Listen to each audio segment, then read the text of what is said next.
Let me try again. Oh yeah, several times they have to do it, and you have to tell. Distinguished delegates, may I ask you all to please take your seats.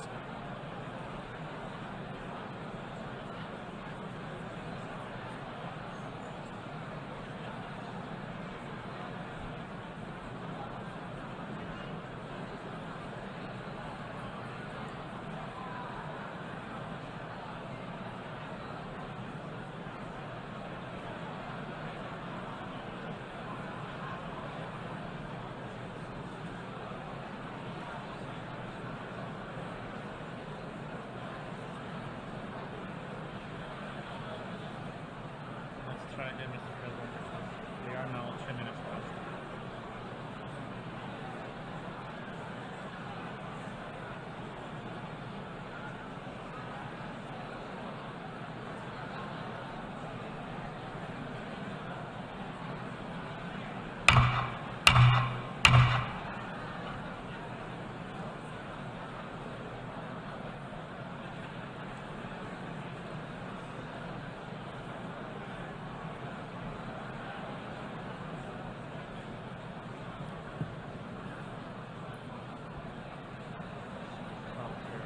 Yes.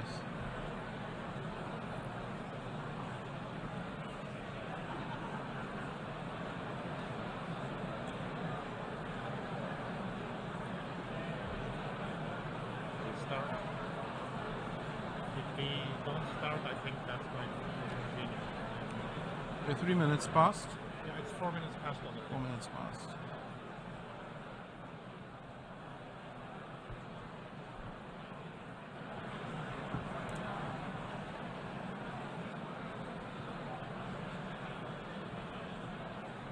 The fourth plenary meeting of the General Assembly is called to order.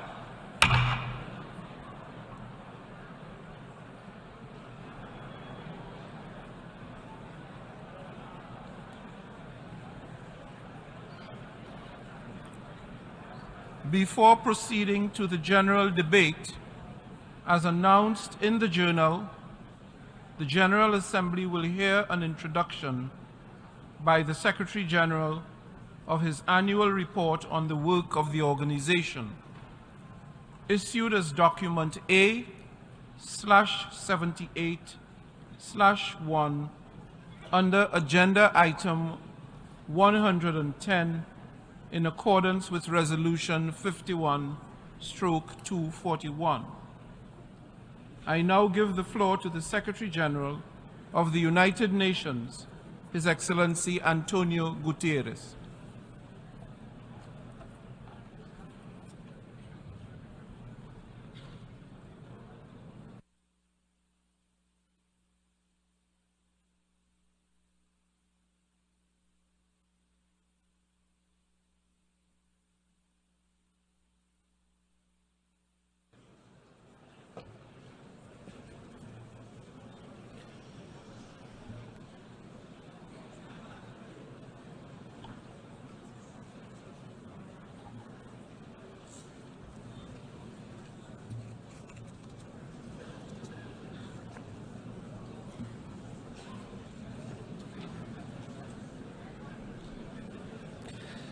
Mr. President of the General Assembly, Excellencies, ladies and gentlemen, just 9 days ago, many of the world's challenges coalesced in an awful hellscape. Thousands of people in Derna, Libya, lost their lives in epic, unprecedented flooding. They were victims many times over, victims of years of conflict, victims of climate chaos, victims of leaders, near and far, who failed to find a way to peace. The people of Derna lived and died in the epicenter of that indifference, as the skies unleashed 100 times the monthly rainfall in 24 hours, as dams broke after years of war and neglect, as everything they knew was wiped off the map. Even now, as we speak, Bodies are washing ashore from the same Mediterranean Sea where billionaires sunbathe on their super yachts. Derna is a sad snapshot of the state of our world. The flood of inequity, of injustice, of inability to confront the challenges in our midst. Excellencies, our world is becoming unhinged. Geopolitical tensions are rising. Global challenges are mounting. And we seem incapable of coming together to respond. We confront a host of existential threats, from the climate crisis to disruptive technologies, and we do so at a time of chaotic transition. For much of the Cold War, international relations were largely seen through the prism of two superpowers. Then came a short period of unipolarity. Now we are rapidly moving towards a multipolar world. And this is in many ways positive. It brings new opportunities for justice and balance in international relations. But multipolarity alone cannot guarantee peace. At the beginning of the 20th century, Europe had numerous powers. It was truly multipolar, but it lacked robust multilateral institutions, and the result was World War I. A multipolar world needs strong and effective multilateral institutions. Yet, global governance is stuck in time. Look no further than the United Nations Security Council and the Bretton Woods system. They reflect the political and economic realities of 1945, when many countries in this assembly hall were still under colonial domination. The world has changed. Our institutions have not. We cannot effectively address problems as they are if institutions do not reflect the world as it is. Instead of solving problems, they risk becoming part of the problem. And indeed, divides are deepening. Divides among economic and military powers, divides between North and South, East and West. We are inching ever closer to a great fracture in economic and financial systems and trade relations, one that threatens a single open internet with diverging strategies on technology and artificial intelligence and potentially clashing security frameworks. It is high time to renew multilateral institutions based on 21st century economic and political realities rooted in equity, solidarity, and universality, and anchored in the principles of the United Nations Charter and international law. That means reforming the Security Council in line with the world of today.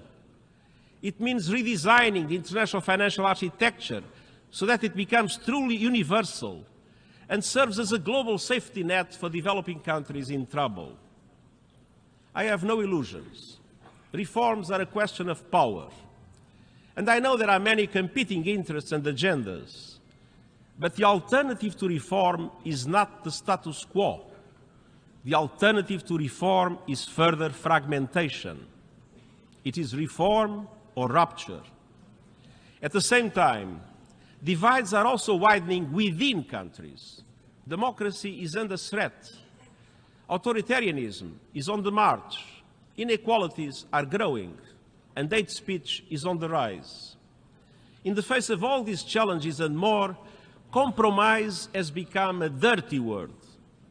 Our world needs statesmanship, not gamesmanship and gridlock.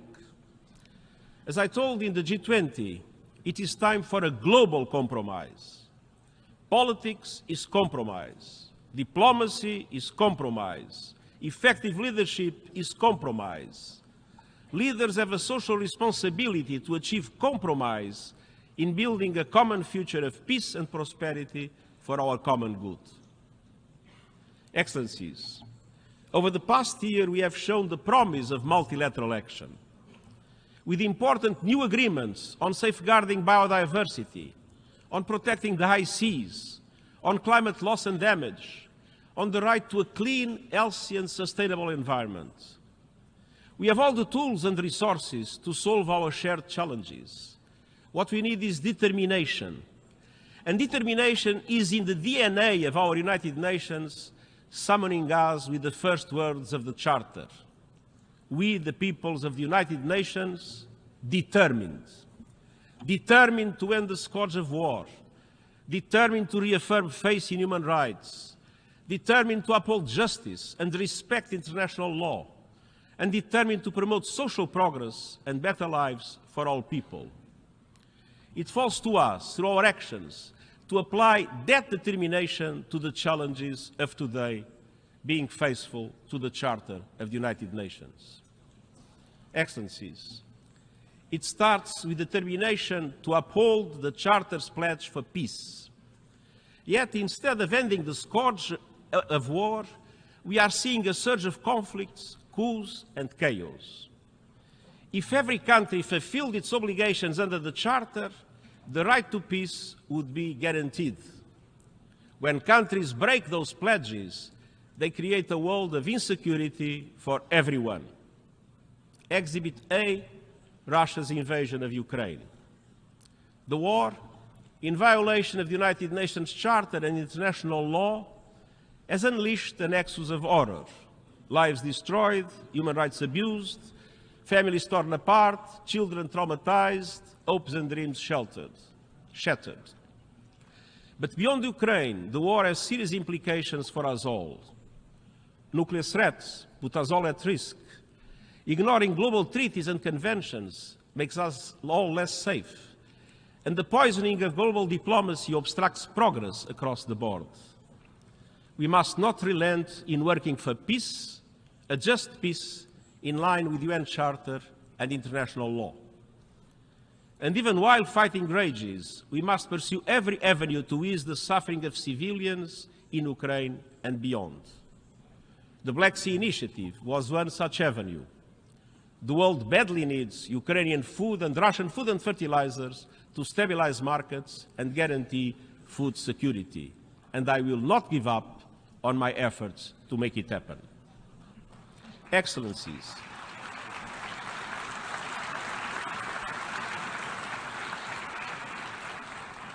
Excellencies, around the globe, old tensions fester while new risks emerge. Nuclear disarmament is at a standstill while countries develop new weapons and make new threats. Across the Sahel, a series of coups is further destabilizing the region as terrorism is gaining ground. Sudan is descending into full-scale civil war. Millions have fled, and the country risks splitting apart. In Eastern Democratic Republic of the Congo, millions are displaced, and gender-based violence is a horrific daily reality. In Haiti, a country that suffered centuries of colonial exploitation is today overwhelmed by gang violence and still awaits international support. In Afghanistan, a staggering 70% of the population needs humanitarian assistance, with the rights of women and girls systematically denied. In Myanmar, brutal violence, worsening poverty and repression are crushing hopes for a return to democracy. In the Middle East, escalating violence and bloodshed in the occupied Palestinian territory is taking a terrible toll on civilians. Unilateral actions are intensifying and undermining the possibility of a two-state solution, the only pathway to lasting peace and security for Palestinians and Israelis. Syria remains in ruins, while peace remains remote. And meanwhile, natural disasters are worsening the man-made disaster of conflict. In the face of this mounting crisis, the global humanitarian system is on the verge of collapse. Needs are rising, and funding is drying up. Our humanitarian operations are being forced to make massive cuts. But if we don't feed the hungry, we are feeding conflict. And I urge all countries to step up and to fund fully our global humanitarian appeal.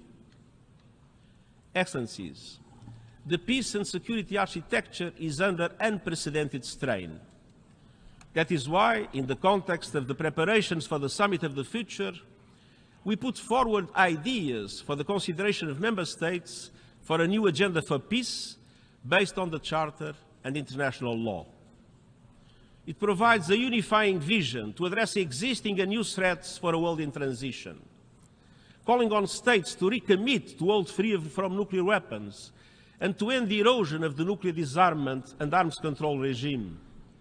Bolstering prevention at the global level by maximizing the capacity and convening power of the UN and our good offices to bridge geopolitical divides. Bolstering prevention at the national level by linking actions for peace with progress on the Sustainable Development Goals. Putting women's leadership and participation at the center of decision-making, and committing to the eradication of all forms of violence against women. Calling for a broad-based reflection on peacekeeping and make it nimbler and more adaptable with forward-looking transition and exit strategies from the start.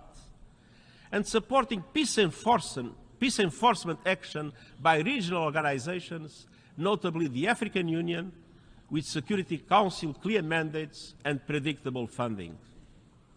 Determination for peace also requires new governance frameworks for emerging threats, from artificial intelligence to little autonomous weapons that function without human control. Excellencies, peace is inextricably linked to sustainable development. We see a familiar pattern around the world. The closer a country is to conflict, the further is far from the Sustainable Development Goals. The Charter calls on us to be determined in promoting social progress. In 21st century terms, that means achieving the Sustainable Development Goals. Yet inequality defines our time. From cities where skyscrapers tower over slums, to countries that are forced to choose between serving their people or serving their debts. Today, Africa spends more on debt interest than on health care. Yesterday's SDG summit was about a global rescue plan to scale up support from billions to trillions. And Excellencies, the international financial architecture remains dysfunctional, outdated, and unjust. And the deep reforms that are needed won't happen overnight, but we can take determined steps now to help countries where the crises such as the COVID-19 pandemic have dramatically impacted. By urgently advancing the SDG stimulus of $500 billion per year and relieving the financial burden on developing and emerging economies. By scaling up development and climate finance, increasing the capital base and changing the business model of multilateral development banks. By ensuring effective debt relief mechanisms and channeling emergency financial support towards those in greatest needs. Excellencies, we must be determined to tackle the most immediate threat to our future, our overheating planet. Climate change is not just a change in the weather. Climate change is changing life on our planet. It is affecting every aspect of our work. It is killing people and devastating communities. Around the world, we see not only accelerating temperatures, we see an acceleration in sea levels rising, glaciers receding, deadly diseases spreading, the extinction of species and cities under threat. And this is only the beginning. We have just survived the hottest days, the hottest months, and the hottest summer on the books. Behind every broken record are broken economies, broken lives, and whole nations at the breaking point. Every continent, every region, and every country is feeling the heat. But I'm not sure all leaders are feeling that heat. Actions are failing abysmally short. There is still time to keep rising temperatures within the 1.5-degree limits of the Paris Agreement, but that requires drastic steps now to cut greenhouse gas emissions and to ensure climate justice for those who did least to cause the crisis but are paying the highest price. We have 3 seats. G20 countries are responsible for 80% of greenhouse emissions. They must lead. They must break their addiction to fossil fuels, stop new coal, and indeed the International Energy Agency's findings that new oil and gas licensing by them is incompatible with keeping the 1.5-degree limit alive. To stand a fighting chance of limiting global temperature rise, we must phase out coal, oil and gas in a fair and equitable way and massively boost renewables. This is the only path to affordable, renewable energy for all. And unfortunately, many still in Africa, mainly in Africa, still lack electricity. So the fossil fuel age has failed. If fossil fuel companies want to be part of the solution, they must lead the transition to renewable energy. No more dirty production. No more fake solutions. No more bankrolling climate denial. I have laid out a climate solidarity pact in which all big emitters are asked to make extra efforts to cut emissions, and wealthier countries support emerging economies with finance and technology to do so. For example, Africa has 60% of the world's solar capacity, but just 2% of renewable investments. And I've also put forward an acceleration agenda to supercharge these efforts. Developed countries must reach net zero as close as possible to 2040, and emerging economies as close as possible to 2050, in line with common but differentiated responsibilities. And immediate steps include an end to coal by 2030 for OECD countries and 2040 for the rest of the world. An end to fossil fuel subsidies and the price on carbon. Developed countries must also finally deliver the $100 billion for developing country climate action as promised, double adaptation finance by 2025 as promised, and replenish the Green Climate Fund as promised. And all countries must work to operationalize the Loss and Damage Fund this year and ensure universal early warning coverage by 2027. Tomorrow, I will welcome credible first movers and doers to our Climate Ambition Summit. And COP28 is around the corner. Climate chaos is breaking new records, but we cannot afford the same old broken record of scapegoating and waiting for others to move first. And to all those working, marching, and championing real climate action, I want you to know that you are on the right side of history and that I am with you. I won't give up this fight of our lives. Excellence. Excellencies.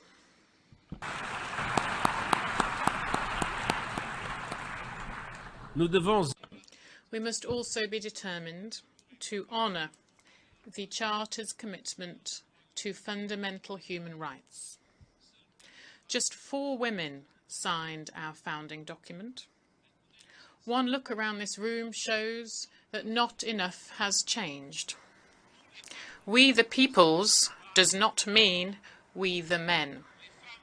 Women are still waiting for equal opportunities and equal pay.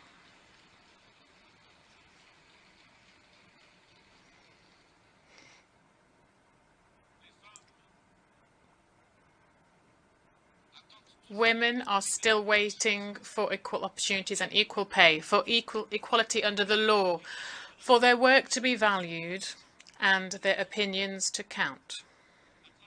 Around the globe, women's rights, including sexual and reproductive rights, are being suppressed and even rolled back, and women's freedoms curtailed.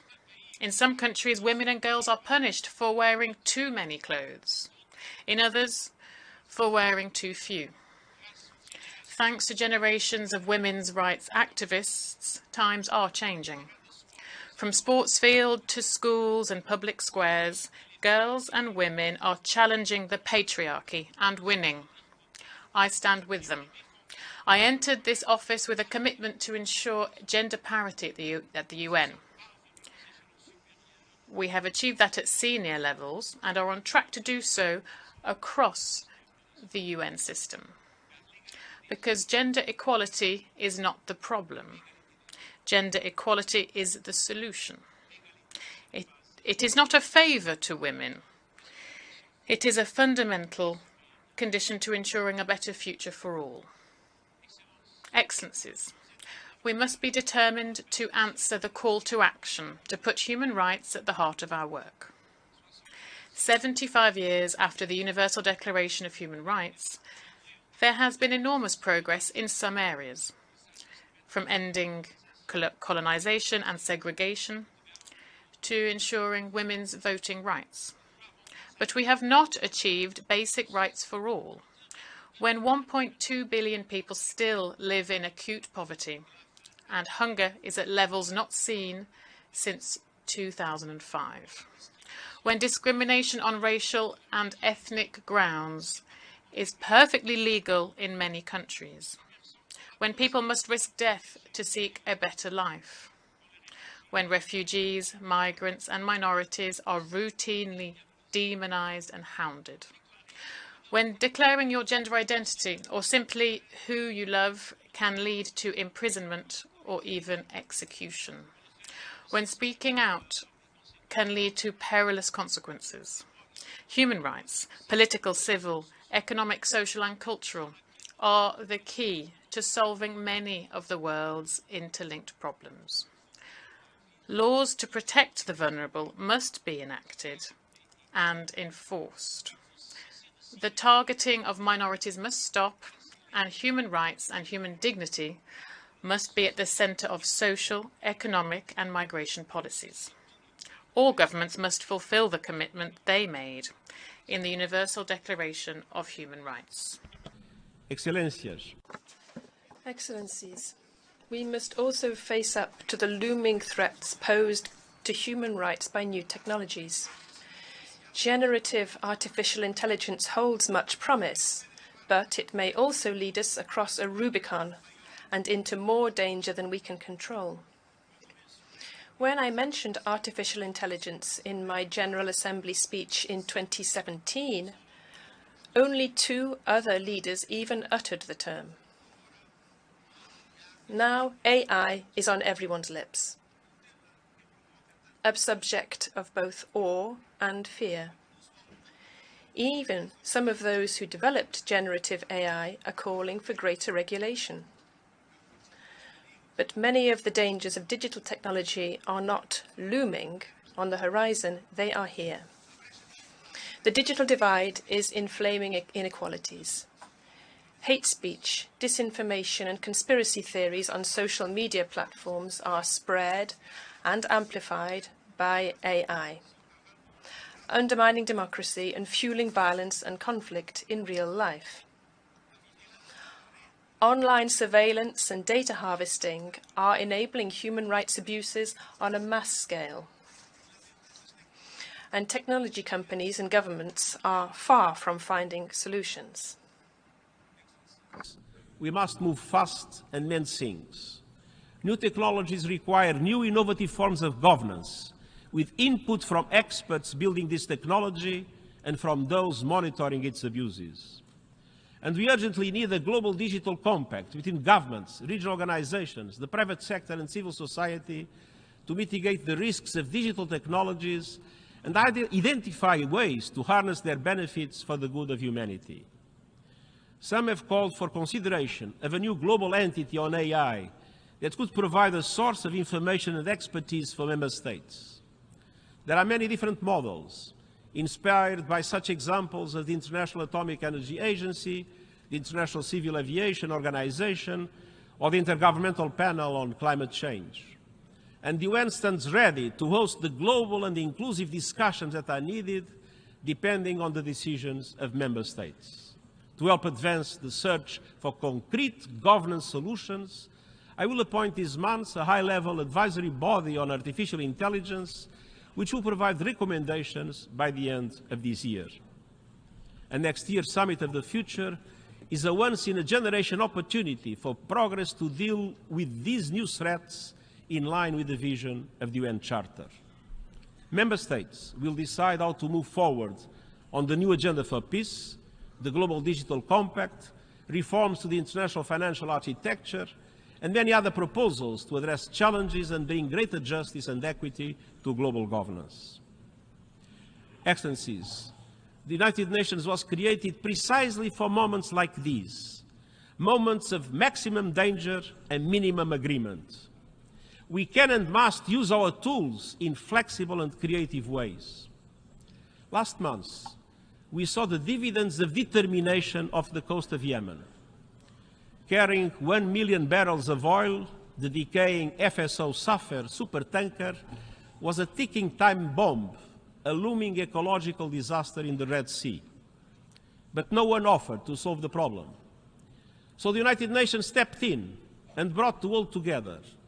We mobilized resources, assembled the experts, navigated difficult negotiations and built trust. We have more work ahead and more resources are needed. But last month, the oil was successfully transferred from the Safar. This UN-led action saved the Red Sea. When no one else could or would, UN determination got the job done. Despite our long list of global challenges, that same spirit of determination can guide us forward.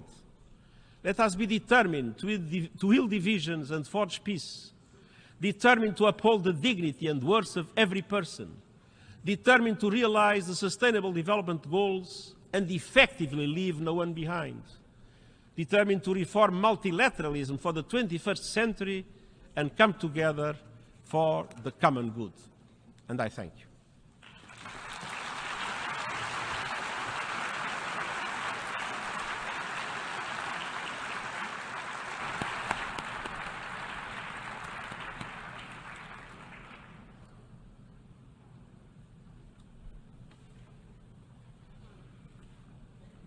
I thank the Secretary General.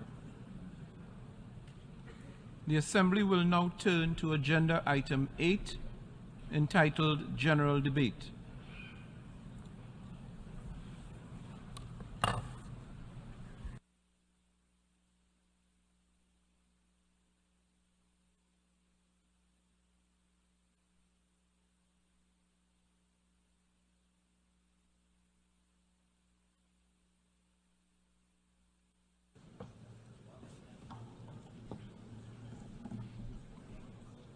Excellencies, Heads of State and Government, Mr. Secretary General of the United Nations, Honorable Ministers, distinguished delegates, and all stakeholders here present.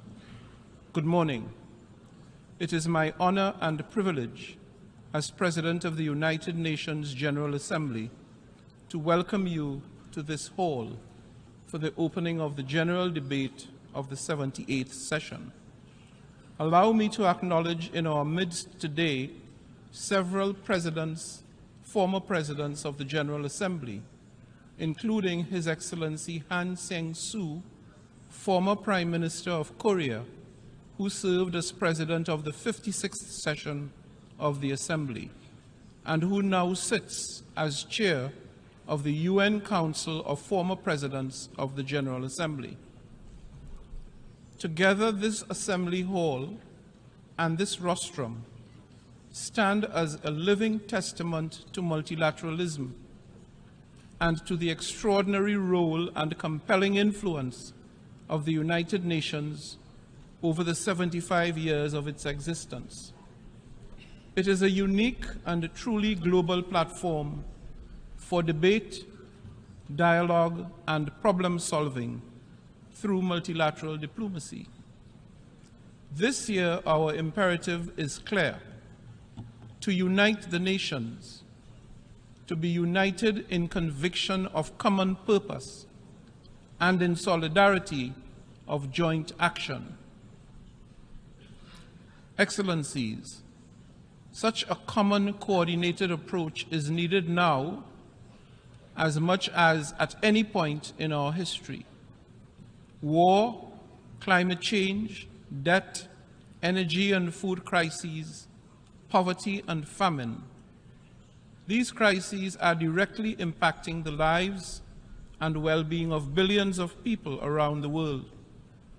They are rolling back decades of hard-won development gains and thus condemning millions to lifelong intergenerational poverty and hardship. It is at times like these that we must search deep within to find our better selves and our common humanity that impels us to meet the moment. I therefore implore you, let us use this forum for that which it was intended. Let us listen and learn. Let us rebuild trust and reignite global solidarity. And let us find common ground to address the challenges we face. In the words of the late, great Madeleine Albright, if the UN did not exist, we would have to invent it. We are fortunate, therefore, that it does indeed exist. Let us therefore make full and effective use of this unparalleled resource. Excellencies, this message is all the more important in light of the continued violation of the territorial integrity and sovereignty of a fellow member of the United Nations, Ukraine. That horrendous war has unleashed untold suffering and destroyed countless families, communities, and lives. Its cascading impacts has also spooked many developing countries in far-flung corners of the globe, unleashing acute shortages of essential commodities, triggering food insecurity and volatility in energy prices. It has even revived the unconscionable threat of nuclear war. We all want this war to end. It is an affront to everything that this organization and the UN Charter stands for. We need just and sustainable peace in Ukraine and elsewhere in the world, in line with international law and with the UN Charter. Peace must also be given a chance in other parts of the globe, from Africa to the Middle East. With the adoption of the Agenda 2063, Africa spelled a clear path for the Africa we want, and the continent still has a great chance to cut a corner in consolidating democracy and good governance. But the resurgence of coups in Africa is a regressive step, and the root causes of such alarming trends must be carefully analyzed and addressed. I urge you, member states, to use this high-level week not to fan the flames of conflict and hostility, but instead to opt for dialogue and diplomacy. We must remember that peace is an investment in our collective prosperity. I call on leaders to come together, to abide by the Charter, and support efforts to deliver a peaceful resolution to the war. Excellencies, yesterday we began our high-level week with the SDG Summit. It offered a prime moment to take stock of our successes and failures in delivering the Sustainable Development Goals. Front and center with the fact that 1.2 billion people are living in multidimensional poverty as of 2022. While some progress has been made on the goals, the summit is being convened in a context where there have been unacceptable delays and rollbacks. Let me be clear, we do not have the luxury of excuses, nor are we absolved of our responsibilities. The onus is on us, collectively, to make up for the lost momentum and work much harder in the remaining 7 years to accelerate progress on that which we have promised to deliver.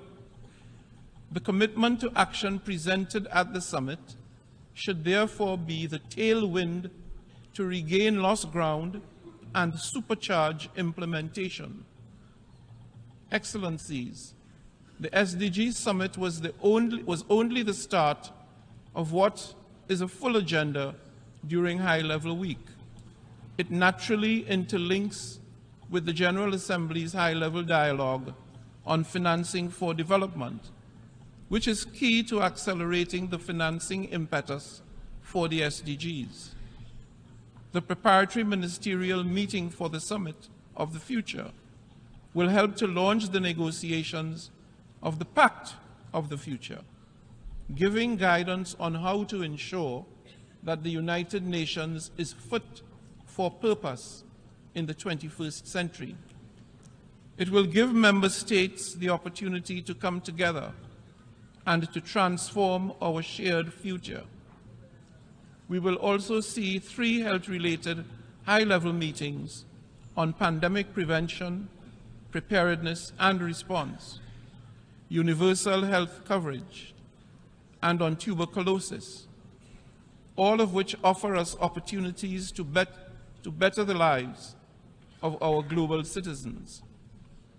And the Secretary General's Climate Action Summit offers a moment to build political ambition ahead of COP28 in November. Tomorrow, I will also join hands with several heads of state and government to convene a breakfast summit to address the existential threats posed by sea level rise, an issue of significant concern to small island developing states, especially those in the Pacific region. Excellencies, allow me to pause here and to reiterate my deepest condolences to the governments and people of Morocco and Libya. The twin disasters of earthquakes and flooding have left thousands dead and untold more suffering. It is my sincere hope that resources and relief can be expedited to support all those who now find themselves in desperate need. As a citizen of a climate-vulnerable region, I urge member states to recognize the continued and escalating impacts of climate change and to deliver real transformative results. Let us work together to unlock the finances and resources required to support those most vulnerable in mitigation, adaptation, and resilience building. And let us continue to work on the multidimensional vulnerability index with the aim of moving beyond GDP to a measure of economic development that effectively captures a country's true vulnerability to external shocks. Excellencies, beyond the high-level week, this year we will commemorate the 75th anniversary of the Universal Declaration of Human Rights. This is an opportunity to rededicate ourselves to the principles enshrined in the Declaration and to remind ourselves that we are all born free and equal in dignity and in rights. As President of the 78th session, I am committed to championing vulnerable and marginalized groups, including indigenous peoples, peoples living with disabilities, and older persons. I have committed to ensure that we do not continue to neglect countries in special situations, and I intend to soon launch the high-level advisory group on LDCs, LLDCs, and SIDS. But first and foremost, we need to work for all women and girls who are appallingly still struggling for equality and respect. We must walk the talk on gender equality and women's empowerment. This means according women full, equal, and meaningful participation at every level. As an international gender champion myself, I'm strongly committed to promoting gender equality and women's empowerment, and I have appointed a special envoy and special advisor on gender equality and women's empowerment to assist me in this endeavor.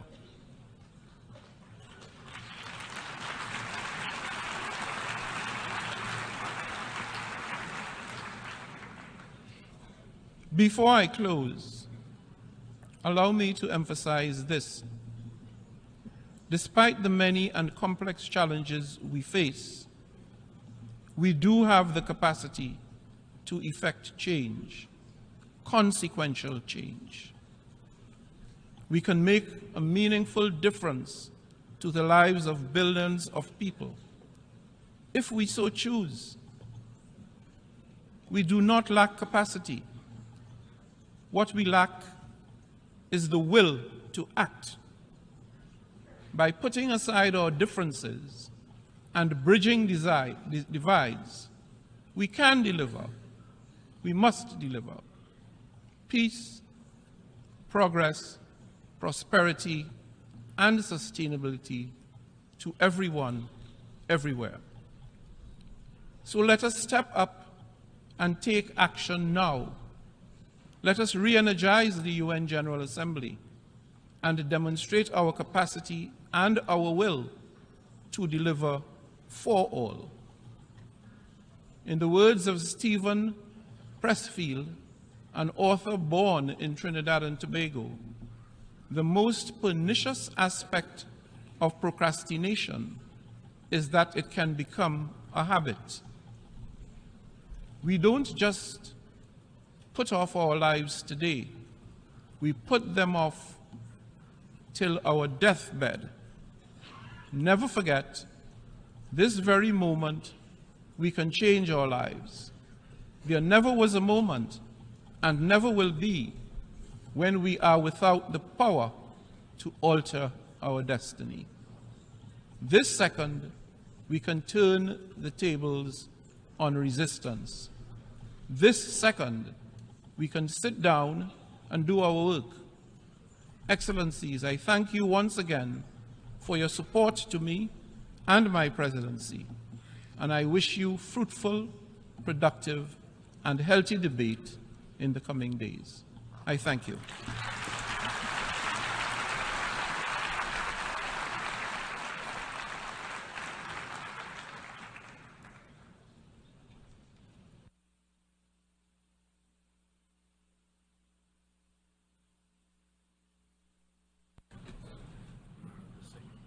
Thank you.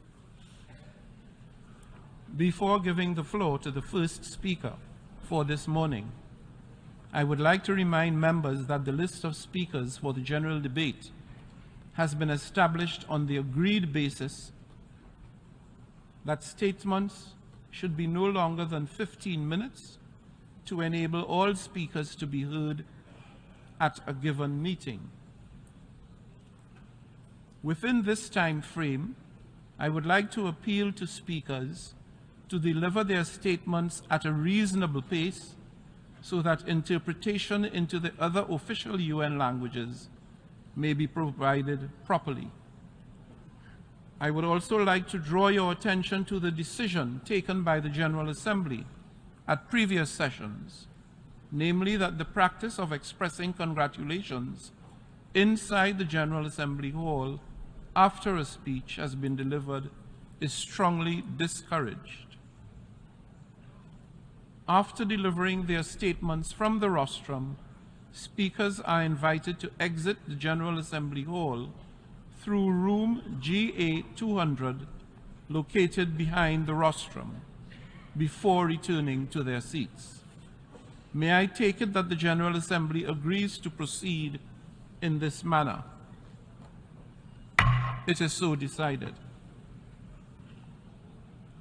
Finally, I should like to draw the attention of members that during the general debate, official photographs of all the speakers are taken by the Department of Global Communications.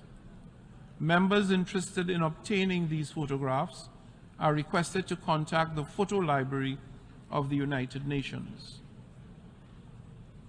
The Assembly will hear an address by His Excellency Luis Inácio Lula da Silva, President of the Federative Republic of Brazil. I request protocol to escort His Excellency.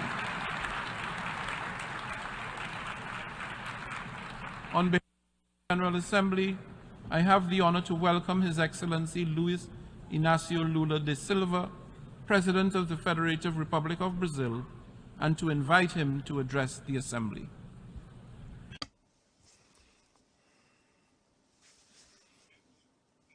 My greetings to the President of the General Assembly, Ambassador Dennis Francis from Trinidad Tobago.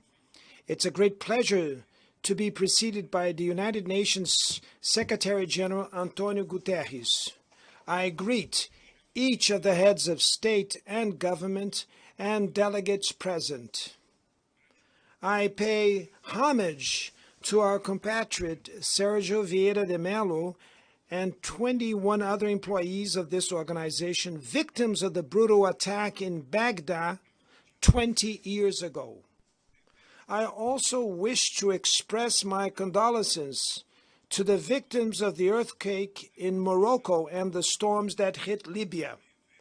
Like what happened recently in the state of Rio Grande do Sul in my country, these tragedies have claimed lives and causing irreparable losses. Our thoughts and prayers are with all the victims and their families. Ladies and gentlemen, exactly 20 years ago, I stood on this rostrum for the first time and said, on that September 23rd, 2003, my first words before this World Parliament be of confidence in the human capacity to overcome challenges and evolve towards superior forms of coexistence. I return today to say that I maintain my unshakable trust in humanity. At that time, the world had not yet realized the severity of the climate crisis. Today, it knocks on our doors, destroys our homes, our cities, our countries, kills and imposes losses and suffering on our brothers, especially the poorest. Hunger, the central theme of my speech at this World Parliament 20 years ago, today affects 735 million human beings who will go to sleep tonight without knowing if they'll have anything to eat tomorrow. The world is increasingly unequal. The 10 richest billionaires have more wealth than the poorest 40% of humanity. The destiny of every child born on this planet seems to be decided while they're still in their mother's womb. The part of the world where their parents live and the social class their family belongs to will determine whether or not that child will have opportunities throughout life. Whether they will eat at every meal or whether they will be denied the right to eat breakfast, lunch, and dinner every day. Whether they will have access to health care or whether they will fall to diseases that could have already been eradicated. Whether they will finish school and get a quality job or whether they will become part of the countless of unemployed, underemployed, and discouraged people. First of all, we must overcome resignation, which makes us accept such unfairness as a natural phenomenon. To overcome inequality, there's a lack of political will from those who govern the world in order to overcome inequality. Ladies and gentlemen, if today I return in the honorable capacity of President of Brazil, it is thanks to the victory won by democracy in my country. Democracy ensured that we overcame hate, misinformation, and oppression. Hope, once again, has won over fear. Our mission is to unite Brazil and rebuild a sovereign, fair, sustainable, supportive, with solidarity, generous, and a joyful country. Brazil is finding itself again with our region, with the world, and multilateralism. As I never tire of repeating, Brazil is back. Our country is back to make its due contributions in facing the major global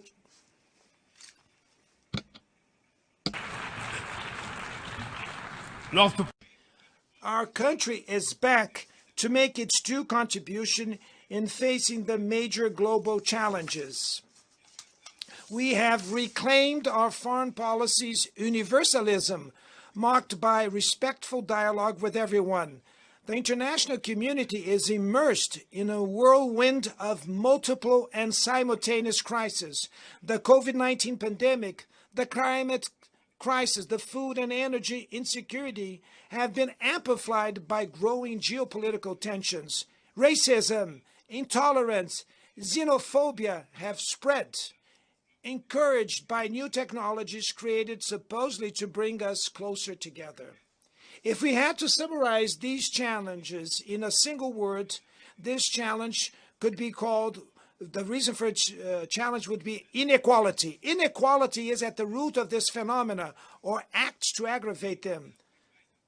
The UN's broadest and most ambitious collective action aimed at development, the 2030 Agenda, could turn into its biggest failure. We have reached half of the implementation period and are still far from the defined goals. Most of the Sustainable Development Goals are moving at a slow pace. The moral and political imperative of eradicating poverty and ending hunger appears to have been numbed. In the 7 years that we have left, reducing inequalities within and between countries should become the core objective of the 2030 Agenda. Reducing inequalities within countries requires including the poor in government budgets and making the rich pay taxes that are proportional to their wealth. In Brazil, we are committed to implementing all the 17 SDGs in an integrated and indivisible manner. We want to achieve racial equality in Brazilian society through an 18th goal, which we will voluntarily adopt.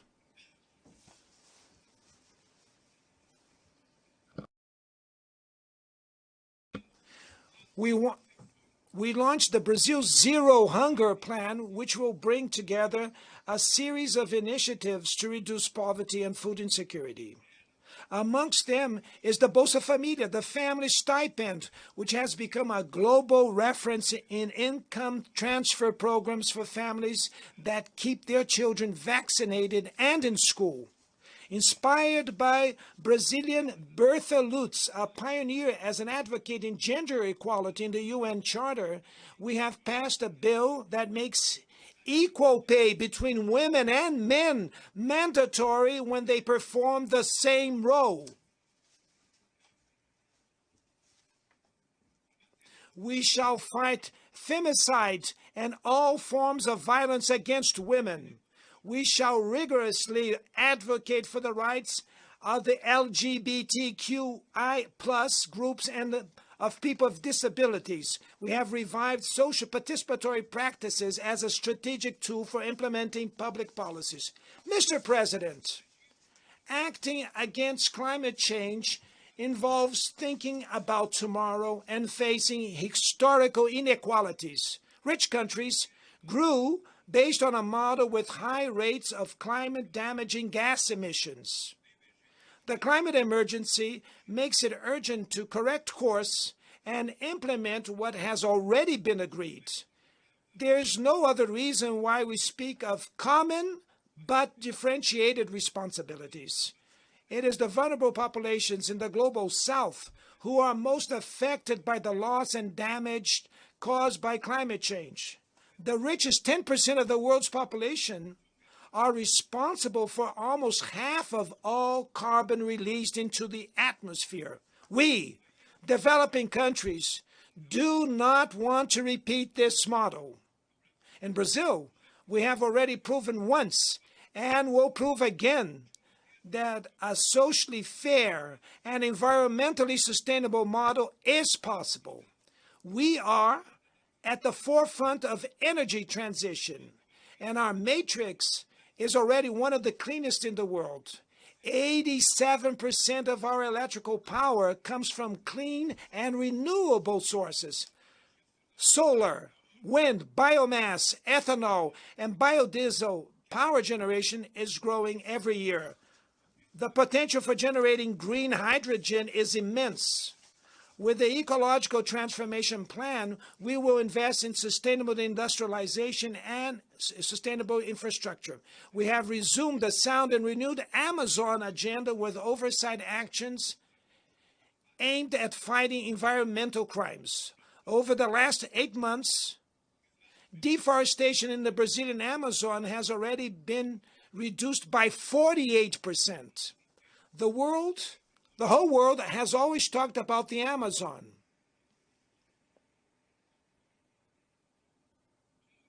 The whole world has always talked about the Amazon. Now, the Amazon is speaking for itself. A month ago, we hosted the Belém Summit meeting at the heart of the Amazon and launched a new collaboration agenda between countries that are part of that biome. There are 50 million South Americans living in the Amazon whose future depends on the decisive and coordination action of the countries that hold sovereignty over the region's territories. We all have also further dialogue with other countries that have tropical forests in Africa and Asia.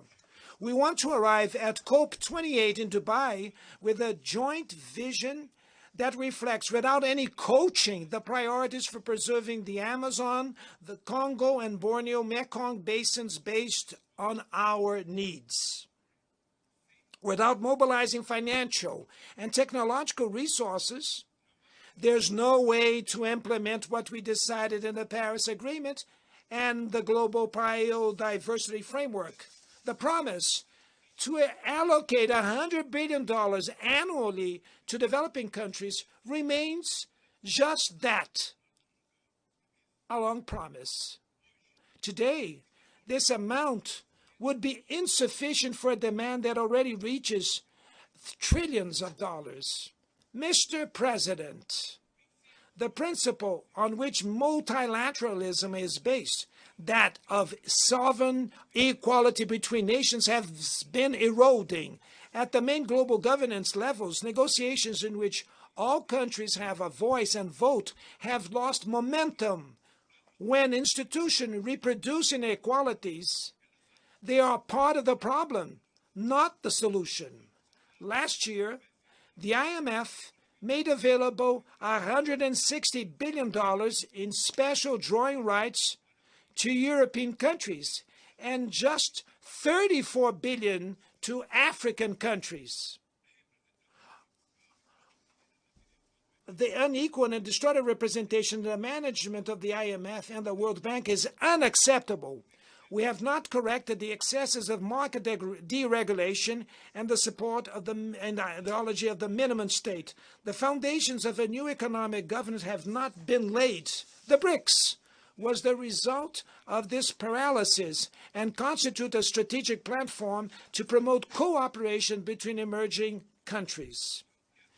The recent expansion of the group at the Johannesburg Summit meeting strengthens the fight for an order which accommodates the economic, geographic, and political plurality of the 21st century.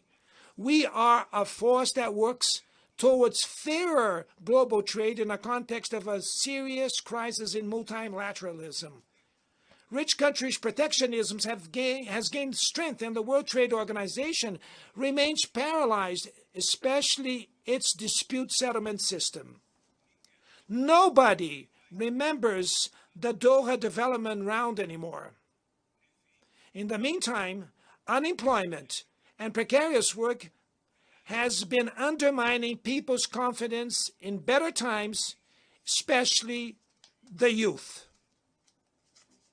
Governments need to break away from the increasing dissonance between the voice of the markets and the voice of the streets. Neoliberalism has aggravated the economic and political inequality that plagues democracies today. Its legacy is a mass of disenfranchised and excluded people. Amidst the wreck, far-right adventures emerge who deny politics and sell solutions that are easy as they are wrong. Many have fallen to the temptation of replacing failed neoliberalism with primitive, conservative, and authoritarian nationalism.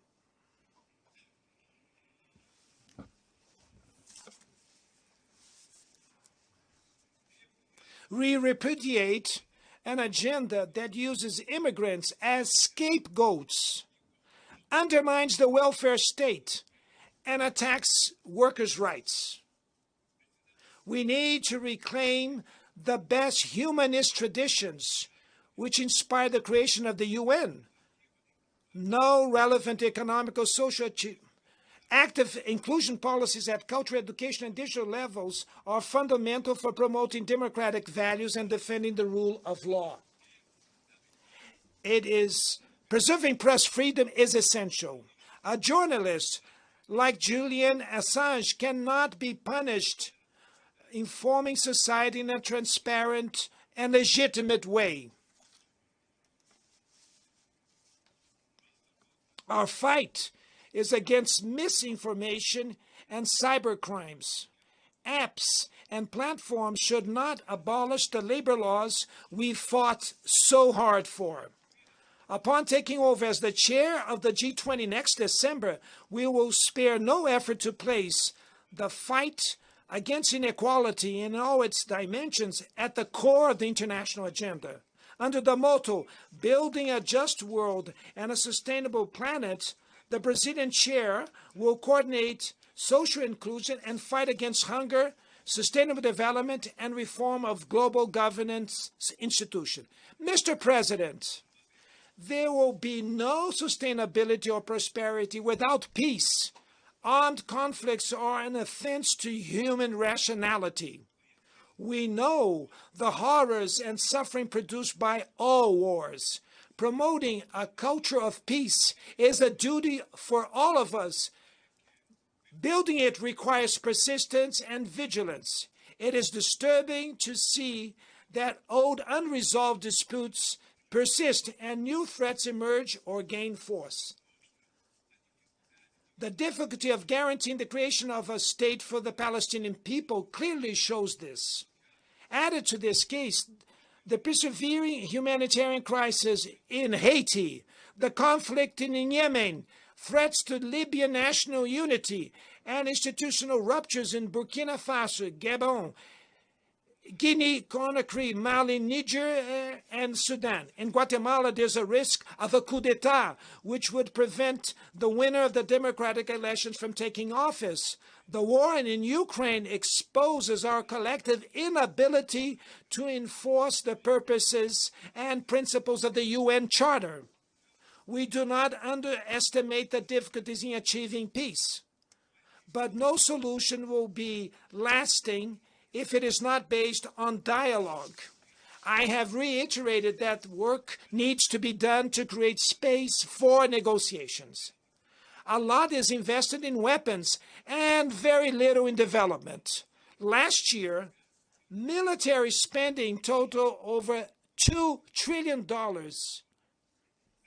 Expenditures on nuclear weapons reached $83 billion, a value 20 times higher than the regular UN budget. Stability and security will not be achieved where there is social exclusion and inequality. The UN was born to be the home of understanding and dialogue. The international community must choose. On one hand, there is the expansion of conflicts, the furthering of inequalities, and the erosion of the rule of law. On the other, the renewing of multilateral institutions dedicated to promoting peace. Unilateral sanctions cause great harm to the population of affected countries. In addition to not achieving their alleged goals, they hinder the mediation and prevention processes and the peaceful resolution of conflicts. Brazil will continue to reject measures taken without support from the UN Charter, such as the economic and financial embargo imposed on Cuba and the attempt to classify this country as a state sponsor of terrorism.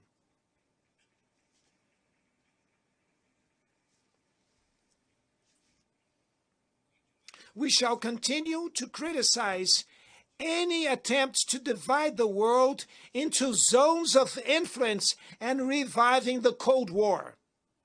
The UN Security Council has been progressively losing its credibility. This frailty is the specific result of actions from its permanent members who wage unauthorized wars aimed at territorial expansion or regime change. Its paralysis is the most eloquent proof of the urgent need to reform it, which will bring it greater representation and efficacy. Ladies and gentlemen, inequalities needs to inspire outrage over hunger, poverty, war, disrespect for human beings. Moved by the power of outrage, we may act willingly and unwavering in fighting inequality and effectively transforming the world around us. The UN needs to fulfill its role as a builder of a world with more solidarity, fraternity, and fairness. But it would only do so if its members have the courage to proclaim their discontent at inequality and work tirelessly to overcome it. And I will wish to say thank you very much to all of you.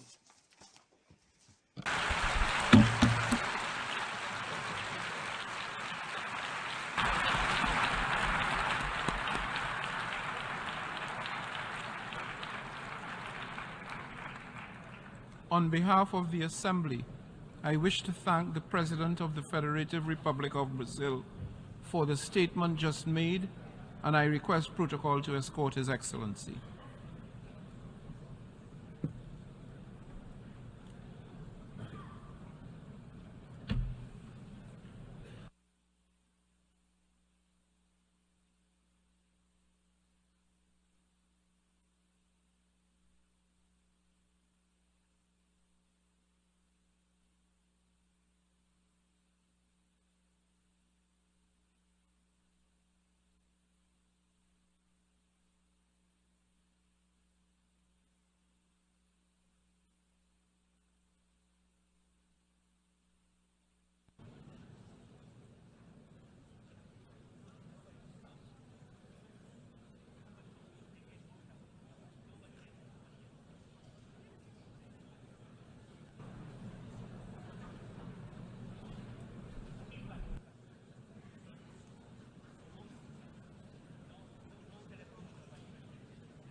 Yes? Yes.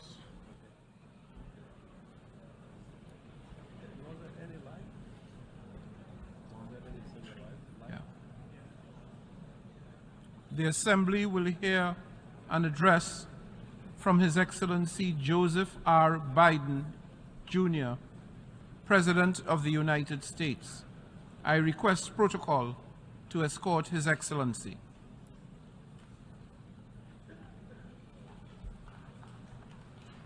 On behalf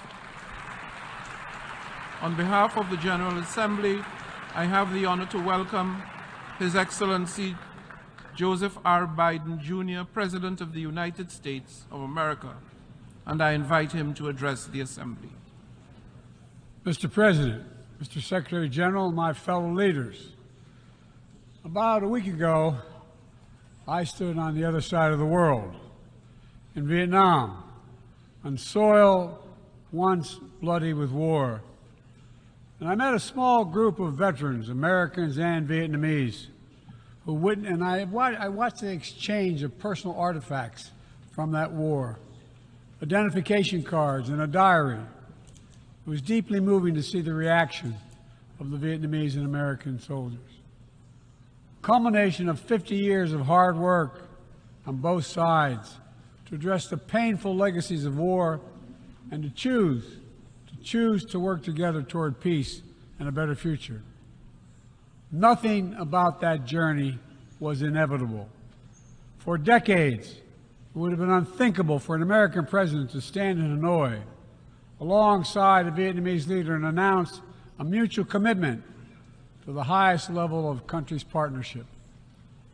But it's a powerful reminder that our history need not dictate our future. With the concerted leadership and careful effort, adversaries can become partners. Overwhelming challenges can be resolved, and deep wounds can heal. So let us never forget that. When we choose to stand together and recognize the common hopes that bind all humanity, we hold our hands the power to bend that arc of history. My fellow leaders, we gather once more at an inflection point in world history, with the eyes of the world upon all of you, all of us. As President of the United States, I understand the duty my country has to lead in this critical moment, to work with countries in every region, linking them in common cause, to join together with partners who share a common vision of the future of the world, where our children do not go hungry and everyone has access to quality health care, where workers are empowered and our environment is protected, where entrepreneurs and innovators everywhere can access opportunity everywhere, where conflicts are resolved peacefully and countries can chart their own course. The United States seeks a more secure, more prosperous, more equitable world for all people, because we know our future is bound to yours. Let me repeat that again. We know our future is bound to yours. And no nation can meet the challenges of today alone. The generations that preceded us organized this body, the United Nations, and built international financial institutions and multilateral and regional bodies to help take on the challenges of their time. It wasn't always perfect. But working together, the world made some remarkable and undeniable progress that improved the lives of all people. We avoided the renewal of global conflict while lifting more than 1 billion people out of extreme poverty. We together expanded access to education for millions of children. We saved tens of millions of lives that would have otherwise been lost to preventable and treatable diseases like measles, malaria, tuberculosis. HIV/AIDS infections and deaths plummeted, in no small part because of PEPFAR's work in more than 55 countries, saving more than 25 million lives. It's a profound testament to what we can achieve when we act together, when we take on tough challenges, and an admonition for all of us to urgently accelerate our progress so that no one's left behind, because too many people are being left behind. The institutions we built together at the end of the Second World War are an enduring bedrock of our progress, and the United States is committed to sustaining them. And this year, we're proud to rejoin UNESCO. We also recognize that to meet the new challenges of our decades-old institutions and approaches, they must be updated to keep peace with the world. We have to bring in more leadership and capability that exists everywhere, especially from regions that had not always been fully included. We have to grapple with the challenges that are more connected and more complex. And we have to make sure we're delivering for people everywhere, not just somewhere, everywhere. Simply put, the 21st century 21st century results are badly needed. They're needed to move us along. That starts with the United Nations, starts right here in this room. In my address to this body last year, I announced the United States will support expanding the Security Council, increasing the number of permanent and non-permanent members. The United States has undertaken serious consultation with many member states and will continue to do our part to push more reform efforts forward, look for points of common ground, and make progress in the year ahead.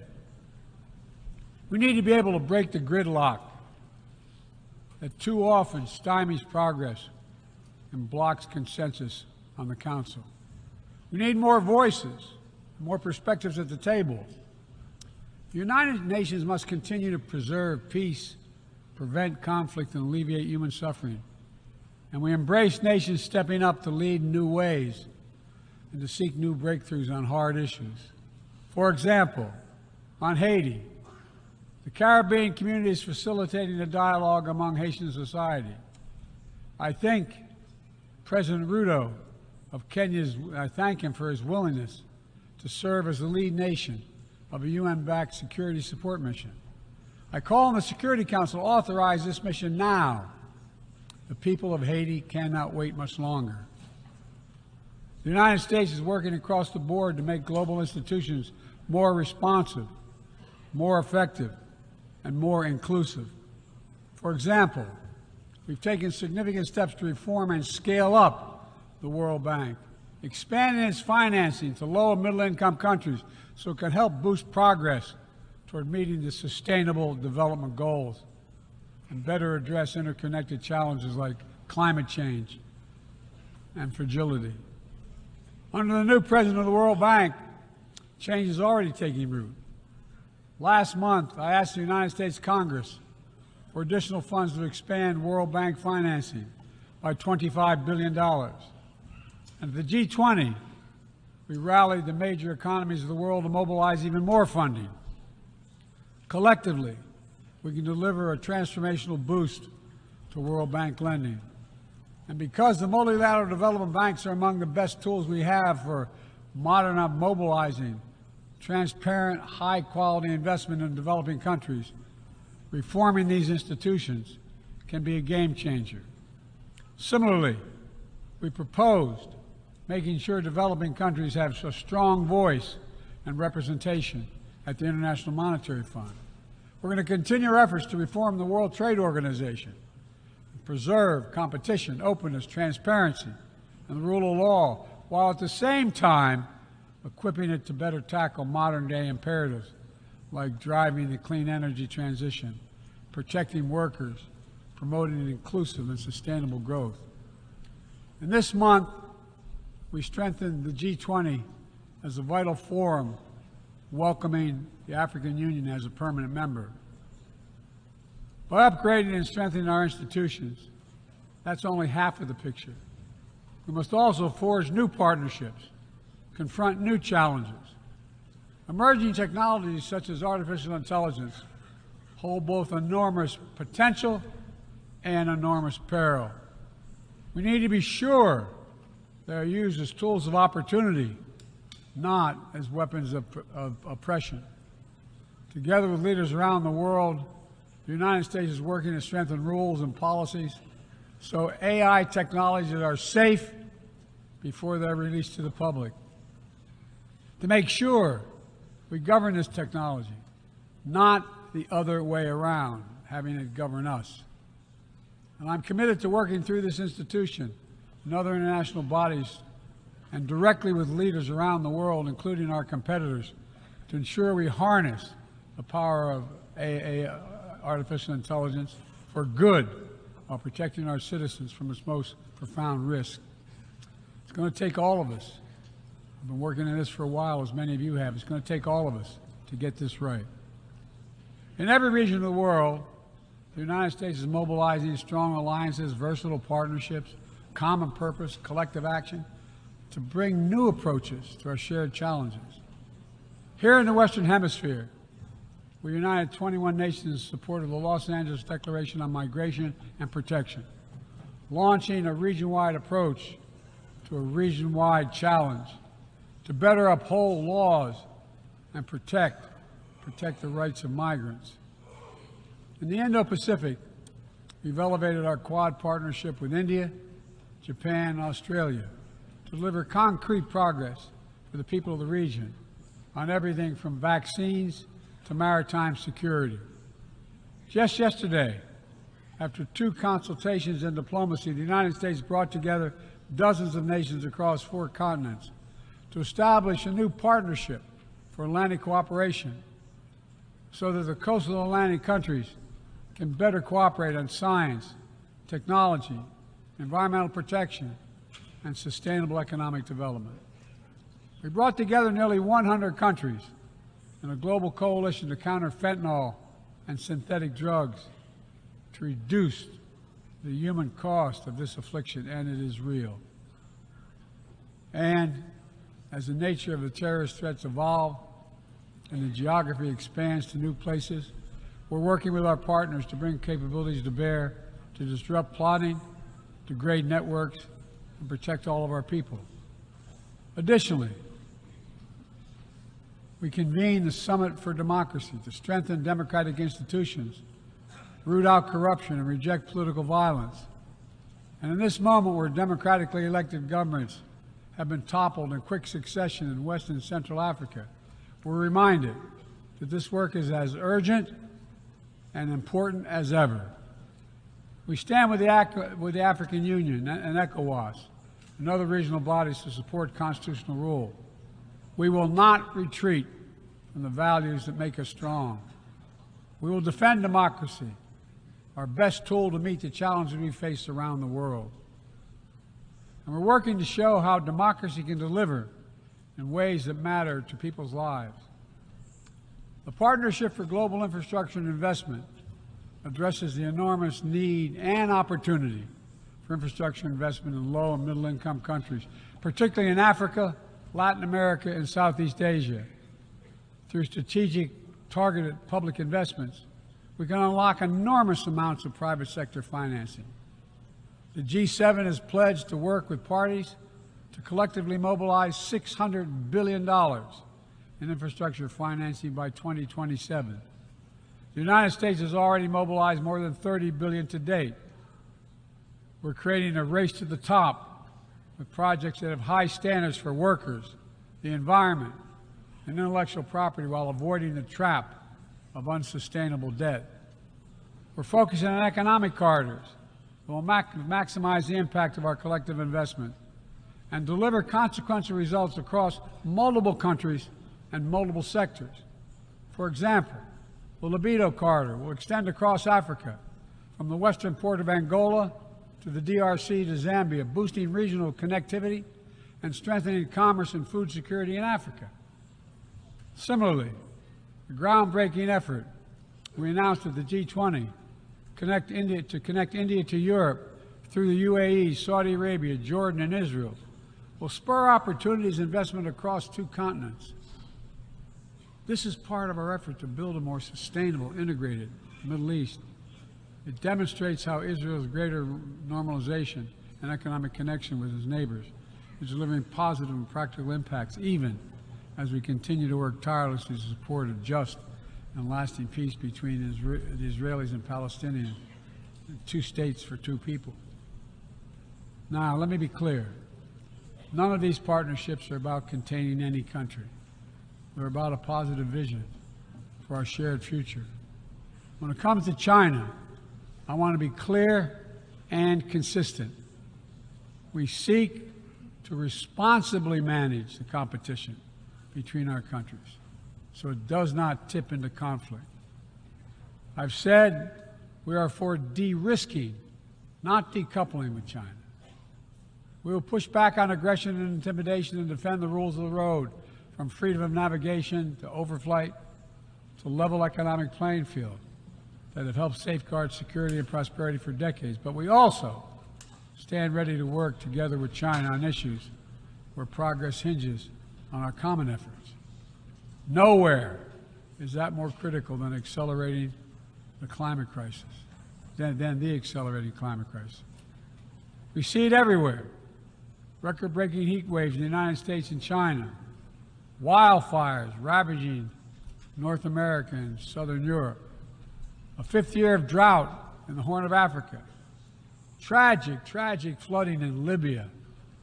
My heart goes out to the people of Libya. That's killed thousands of people. Together, these snapshots tell an urgent story of what awaits us if we fail to reduce our dependence on fossil fuels and begin to climate-proof the world. For one day, my administration, the United States, has treated this crisis as an existential threat from the moment we took office, not only for us, but for all of humanity. Last year, I signed into law in the United States the largest investment ever anywhere in the history of the world to combat the climate crisis and help move the global economy toward a clean energy future. We're also working with the Congress to quadruple our climate financing, to help developing countries reach their climate goals and adapt to climate impacts. And this year, the world's on track to meet the climate finance pledge that made under the Paris Agreement, $100 billion to raise collectively. But we need more investment from public and private sector alike, especially in places that have contributed so little to global emissions, but face some of the worst effects of climate change, like the Pacific Islands. The United States is working directly with the Pacific Island Forum to help these nations adapt, build resilience to the climate impacts, even as we lead the effort to build innovative new partnerships that attack the global challenges from all sides. From the First Movers Coalition, which is mobilizing billions of private sector community and the private sector commitments, to creating a market demand for green products in carbon-intense sectors like concrete, shipping, aviation, and trucking, to the Agricultural Innovation Mission for Climate, which is bringing farmers into the climate solution and making our food supply more resilient to climate shocks, and the Global Methane Pledge, now endorsed by more than 150 countries, which expands our focus beyond our carbon emission targets to reduce the potential greenhouse gases in our atmosphere by 30% in this decade. It's all within our capacity. We need to bring the same commitment and urgency and ambition as we work together to meet the Sustainable Development Goals of 2030. These goals were adopted at the United Nations in 2015 as a roadmap for improving lives around the world. But the hard truth is, for decades of progress, the world has lost ground these past years in the wake of COVID-19, conflicts, and other crises. The United States is committing to doing its part to get us back on track. All told, in the first 2 years of my administration, the United States has invested more than $100 billion to drive development progress in bolstering food security, expanding access to education worldwide, strengthening healthcare systems, and fighting disease. And we've helped mobilize billions more in the private sector investments. But to accelerate our forward progress on the Sustainable Development Goals, we all have to do more. We need to build new partnerships that change the way we tackle this challenge, to unlock trillions of additional financing for development, drawing on all sources. We need to fill the gaps and address the failures of our existing system exposed by the pandemic. We need to ensure that women and girls benefit fully from our progress. We must also do more to grapple with the debt that holds back so many low and middle-income countries. When nations are forced to service unsustainable debt payments over the needs of their own people, it makes it harder for them to invest in their own futures. And as we work together to recover from global shocks, the United States will also continue to be the largest single country donor of humanitarian assistance at this moment of unparalleled need in the world. Folks, cooperation, partnership, these are the keys to progress on the challenges that affect us all. and the baseline for responsible global leadership. We don't need to agree on everything to keep moving forward on issues like arms control, a cornerstone of international security. After more than 50 years of progress under the Non-Proliferation Treaty, Russia is shredding long-standing arms control agreements, including announcing the suspension of the New START and withdrawing from the Conventional Forces in Europe Treaty. I view it as irresponsible and makes the entire world less safe. The United States is going to continue to pursue good faith efforts to reduce the threat of weapons of mass destruction and lead by example, no matter what else is happening in the world. This year, we safely destroyed at least the last chemical munitions in the U.S. stockpile, fulfilling our commitment toward a world free of chemical weapons. And we condemn the DPRK's continued violation of UN Security Council resolutions, but we are committed to diplomacy that will bring about the denuclearization of the Korean Peninsula. We're working with our partners to address Iran's destabilizing activities that threaten regional and global security and remain steadfast in our commitment that Iran must never acquire a nuclear weapon. Now, even as we evolve our institutions and drive creative new partnerships, let me be clear. Certain principles of our international system are sacrosanct. Sovereignty, territorial integrity, human rights. These are the core tenets of the UN Charter, the pillars for peaceful relations among nations, without which we cannot achieve any of our goals. That has not changed, and that must not change. Yet, for the second year in a row, this gathering, dedicated to peaceful resolution of conflicts, is darkened by the shadow of war. An illegal war of conquest brought without provocation by Russia against its neighbor Ukraine. Like every nation in the world, the United States wants this war to end. No nation wants this war to end more than Ukraine. And we strongly support Ukraine in its efforts to bring about a diplomatic resolution that delivers just and lasting peace. But Russia alone bears responsibility for this war. Russia alone has the power to end this war immediately. And it's Russia alone that stands in the way of peace, because Russia's price for peace is Ukraine's capitulation, Ukraine's territory, and Ukraine's children. Russia believes that the world will grow weary and allow it to brutalize Ukraine without consequence. But I ask you this: if we abandon the core principles of the United States to appease an aggressor, can any member state in this body feel confident that they are protected? If we allow Ukraine to be carved up, is the independence of any nation secure? I'd respectfully suggest the answer is no. We have to stand up to this naked aggression today and deter other would-be aggressors tomorrow. That's why the United States, together with our allies and partners around the world, will continue to stand with the brave people of Ukraine as they defend their sovereignty and territorial integrity and their freedom.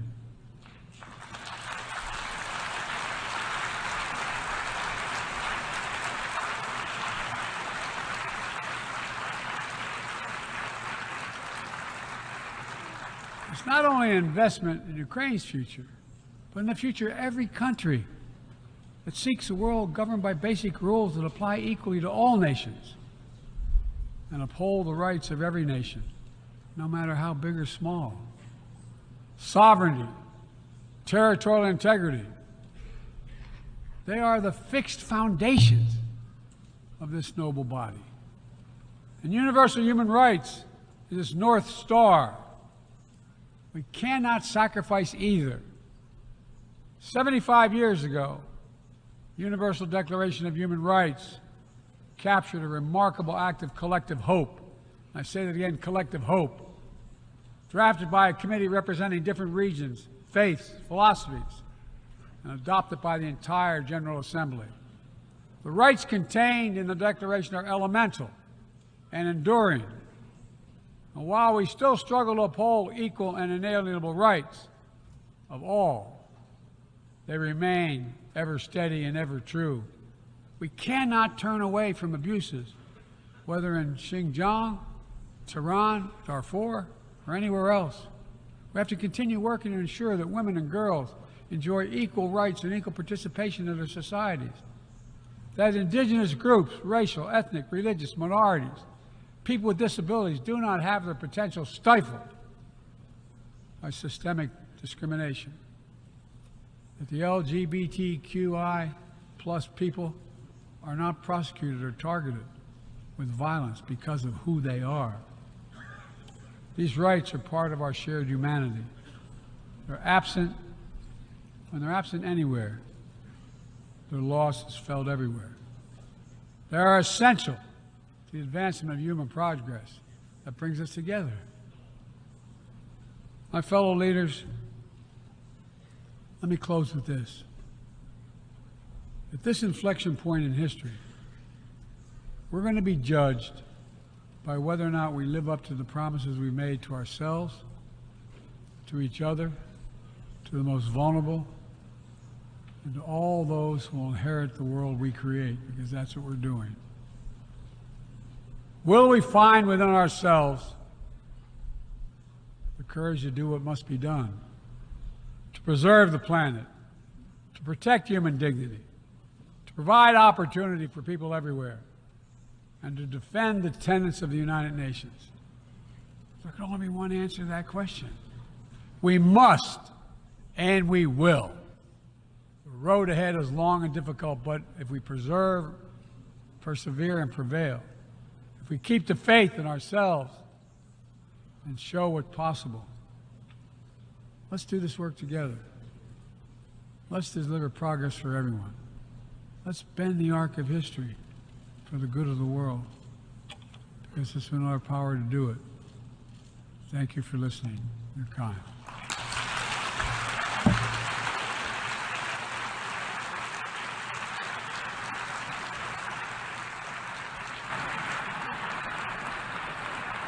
On behalf of the Assembly, I wish to thank the President of the United States of America for the statement just made, and I request protocol to escort His Excellency. May I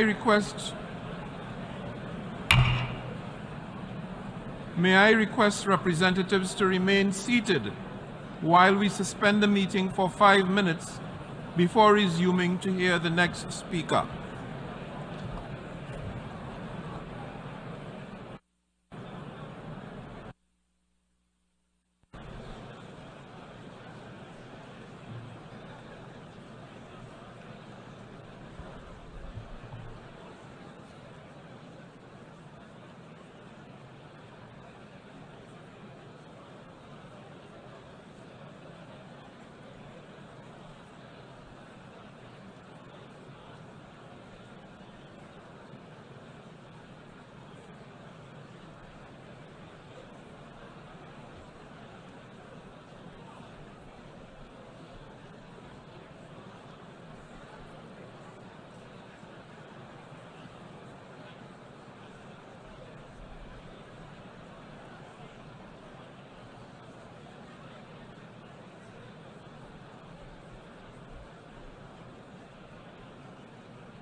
resume and you Yeah.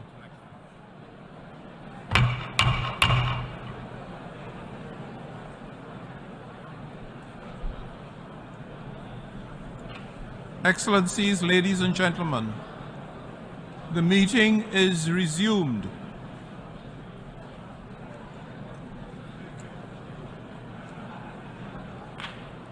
The Assembly will hear an address by His Excellency Gustavo Petro Urrego, President of the Republic of Colombia. I request protocol to escort His Excellency.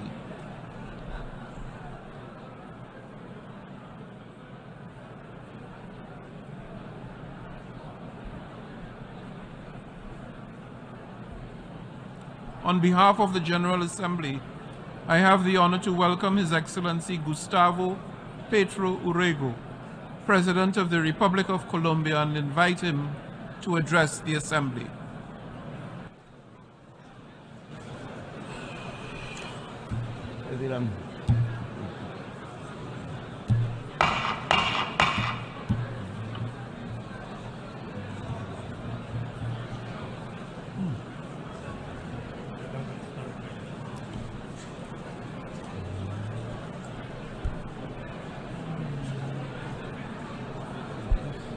Extraordinary.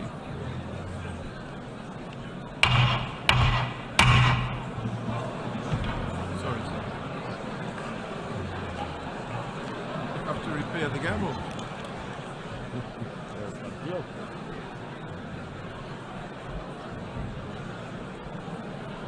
This is extraordinary. Excellencies, ladies and gentlemen, can I ask that the Assembly come to order to receive the statement of His Excellency Gustavo Petro Urrego, President of the Republic of Colombia. Thank you. Gracias. Thank you, Antonio, Dennis, my wife Veronica, and my youngest daughter Veronica here. I, a week ago, was in Santiago de Chile, and I've made my journey to here from there to commemorate the 50th anniversary of a homicidal and bloody coup against President Salvador Allende. I then went through my own country and a popular neighborhood of Medellin, where the mafia used to attract young people to offer them the possibility of learning computer programming. I then arrived in Havana, an unjustly blockaded country, where a president of my country suggested and achieved that it be included in the list of terrorist-sponsoring countries simply because it had helped to make peace in Colombia.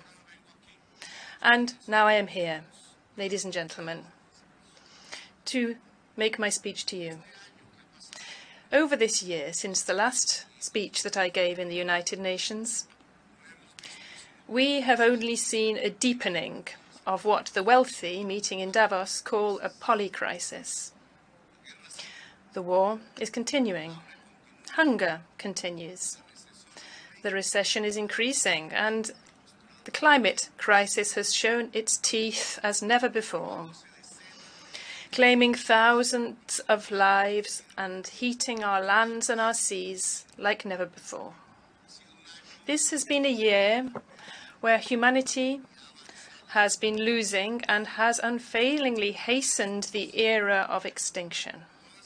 All of these crises are, in fact, just one crisis: the crisis of life. It seems that world leaders have become the enemies of life.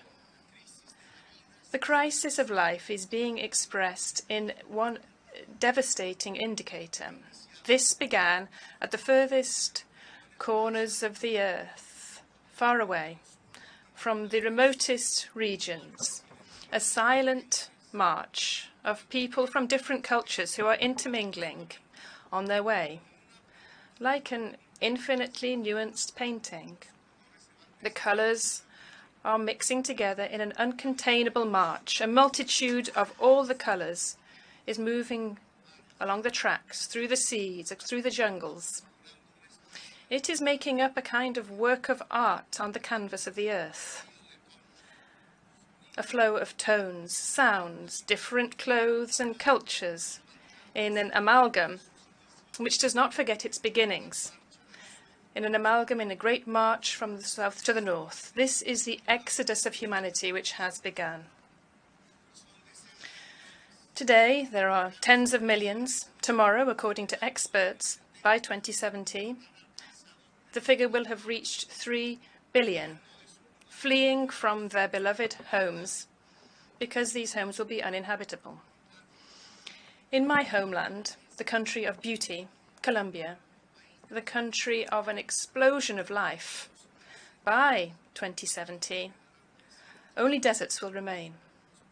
The people will go to the north, no longer attracted by the mirage of wealth, but rather by something simpler, something more vital, water. Since the beginnings, the millenary beginnings of humanity, people have gone to where water is, to the north. Billions of people will defy armies and will change the earth to do this. This exodus of the peoples to the north is an exact reflection of the dimension of the failure of governments. This last year has been a time of defeat for governments, a defeat for humanity. The exodus across the borders has increased. They have set the dogs and the hounds on the immigrants. They have put people on horses to pursue them, with whips in their hands, with stocks and chains. They have built prisons. So much the hatred has grown of the foreign, of the strange. These prisons have even been built at sea, so that these women and men cannot tread the earth of the white people who still believe themselves to be the superior race and are nostalgic for this. And through their choices and elections, they revive the leader who said so and who killed millions as a result. The exodus has increased over this year, showing how much the crisis of life is advancing. But the minutes are ticking on in defining life or death on our planet. And rather than halting this march of time and talking about how to defend life for the future, thanks to greater knowledge and expanding life to the universe, we are deciding instead to waste our time killing one another. We are not thinking about how to expand life to the stars, but rather how to end life on our own planet. We have devoted ourselves to war. We have been called to war. Latin America has been called upon to produce war machines, men to go to the killing fields. They are forgetting that our countries have been invaded several times by the very same people who are now talking about combating invasions. They are forgetting that for oil, Iraq was invaded, Syria and Libya. They are forgetting that the same reasons they use to defend Zelensky are those very reasons which should be deployed to defend Palestine. They forget that to meet the Sustainable Development Goals, all wars must be brought to an end. But they are helping to wage one war in particular, because world powers see this suiting themselves in their gamesmanship, in their games of hunger, and they are forgetting to bring an end to the other war, because for these powers, this did not suit them. What is the difference between Ukraine and Palestine, I ask? Is it not time to bring an end to both wars and other wars too, and make the most of the short time we have to build paths to save life on the planet? As President of Colombia, this country of beauty, of a group of humanity, millions of workers, women and men from popular neighbourhoods, indigenous people, Afro-descendants, people from the fields, workers, young people of all colours. I'm the president these people decided to elect in the majority, and I'm here to speak before you. And I propose bringing an end to this war so that we have time to save ourselves. I propose that the United Nations should hold, as soon as possible, 2 peace conferences, one on Ukraine, the other on Palestine. Not because there are no other wars in the world, as there are in my country, but because this would guide the way to making peace in all regions of the planet. Because both of these alone can bring an end to the hypocrisy as a political practice. Because we could be sincere, a virtue without which we cannot be warriors for life itself. The generation which today must decide and must act as soon as possible to overcome the enormous hurricane which has been unleashed against life from the dark but powerful forces of greed, the hurricane of capital, which only looks to... Se ha engullido el planeta y la base misma de la existencia. Les propongo acabar la guerra para defender la vida de la crisis climática, la madre de todas las crisis. Esta cumbre se ha construido para evaluar las metas de los objetivos del desarrollo sostenido establecidos por los gobiernos para el 2030, perdón. Pues es fácil hacer una evaluación. Esos objetivos de desarrollo humano no van a ser alcanzados. Estamos lejos de alcanzarlos. Hemos retrocedido a los objetivos de desarrollo humano de Naciones Unidas. Yo los llamo más simplemente justicia social y ambiental. La justicia social no será alcanzada por la humanidad para el 2030, porque lo que se ha sembrado es la injusticia en el planeta. En estos años, lo que ha ocurrido es la injusticia. La injusticia por volver la vacuna contra la enfermedad que mataba un mercado al concentrarla en los países ricos.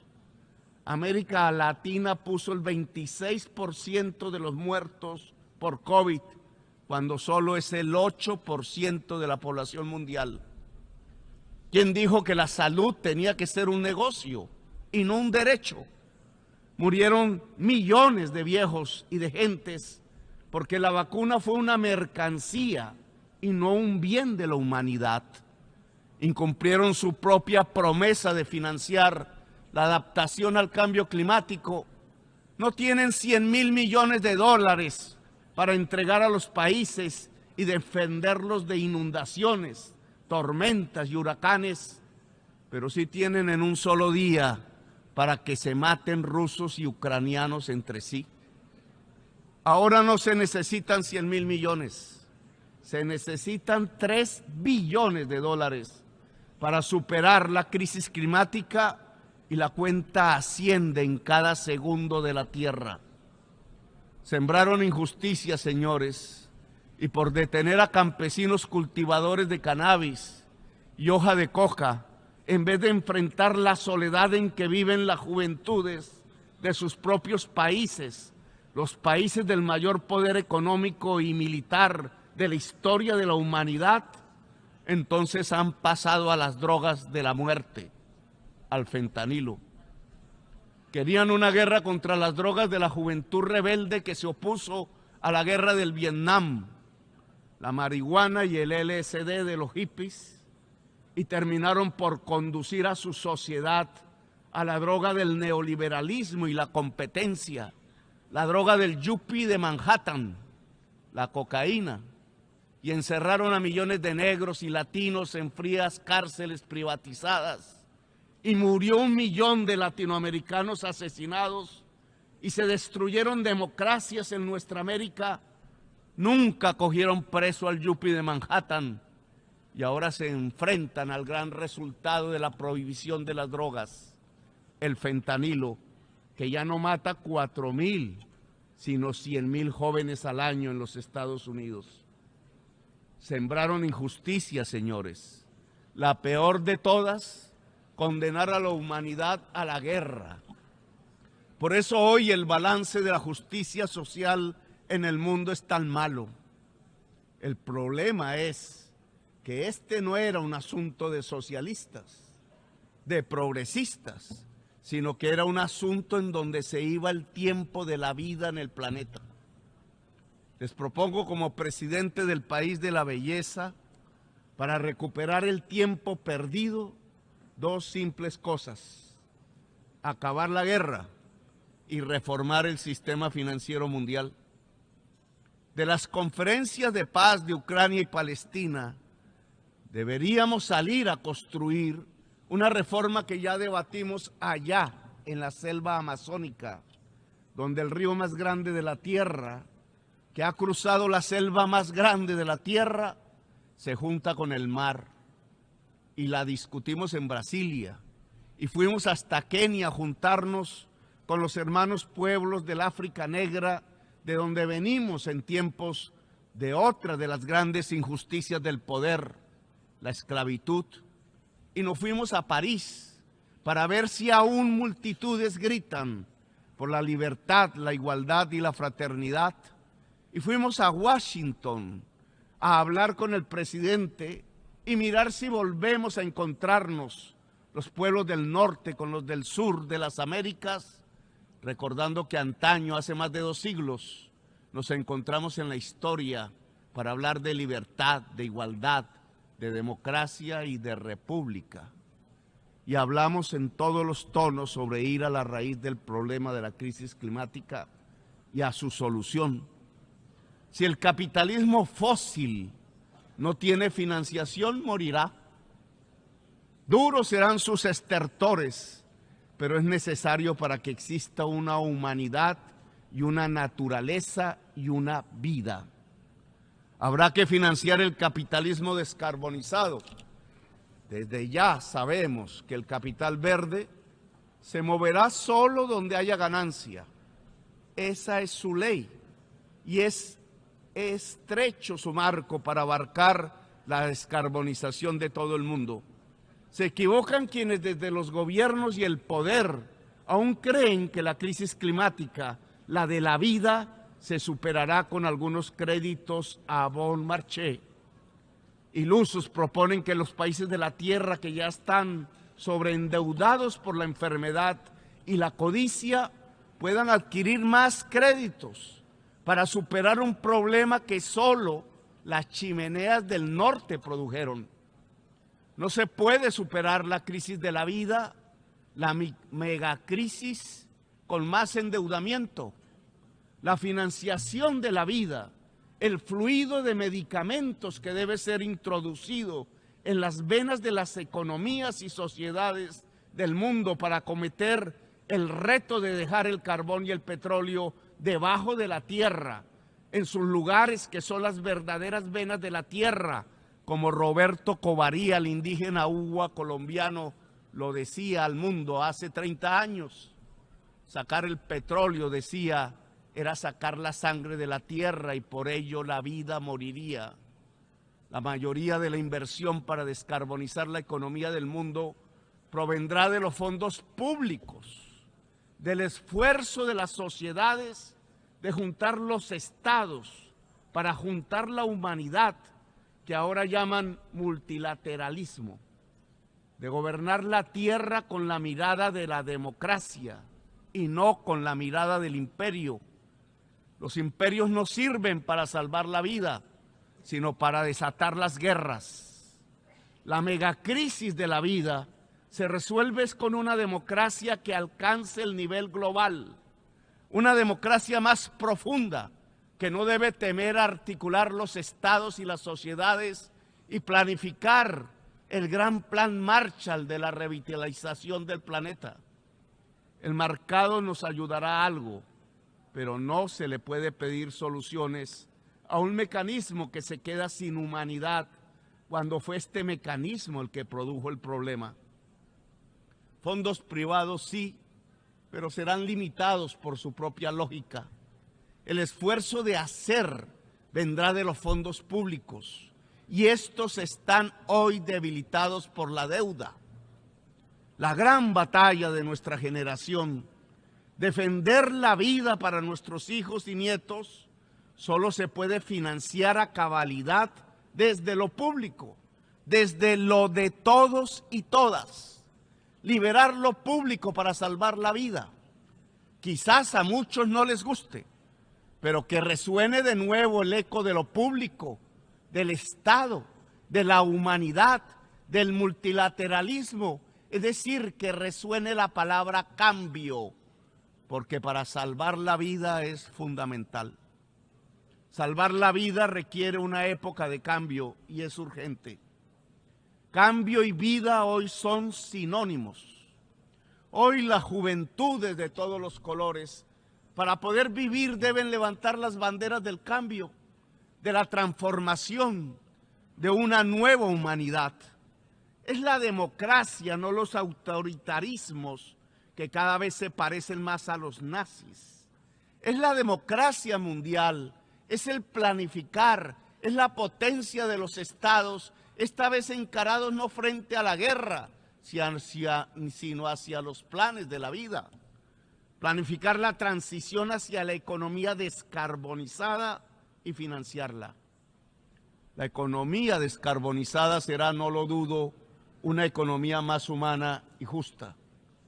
Por eso este presidente del país de la belleza les propone reformar el sistema financiero mundial, el FMI, la banca multilateral, acabar los bloqueos económicos y guiar los fondos del capital privado. Si se reduce la deuda de todos los países, pagándoles a los dueños de la deuda su acreencia con una emisión del FMI de derechos especiales de giro, habrá un descenso de la deuda pública mundial y un incremento real de los presupuestos y fondos públicos. Así podremos financiar el Plan Marshall por los objetivos del desarrollo sostenible, la justicia social y ambiental en el planeta, el plan para superar, mitigando y adaptando la crisis climática, que es la crisis de la vida. Es revivir a Keynes globalmente después de su olvido. El viejo sabio ya lo decía, y a otros sabios anteriores a él, e igualmente olvidados, que lo habían expresado en la profundidad de las ideas. Qué bonito horizonte en medio de la tempestad y las oscuridades del hoy, horizonte que sabe a esperanza. El objetivo de la vida y de la justicia se alcanza por los caminos de la democracia global y de la revalorización de lo público, de lo común. Se alcanza por el camino de lo de todos y de todas. Quiero que mis nietos, que hoy son bebés, Luna, Victoria y Luca, y mi hija menor Antonella, puedan vivir alejados del apocalipsis y de los tiempos de la extinción.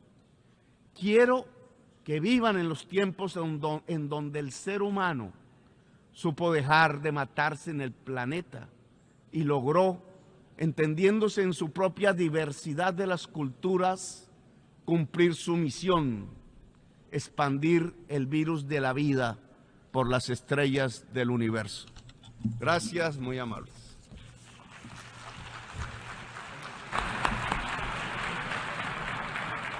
On behalf of the Assembly, I wish to thank the President of the Republic of Colombia.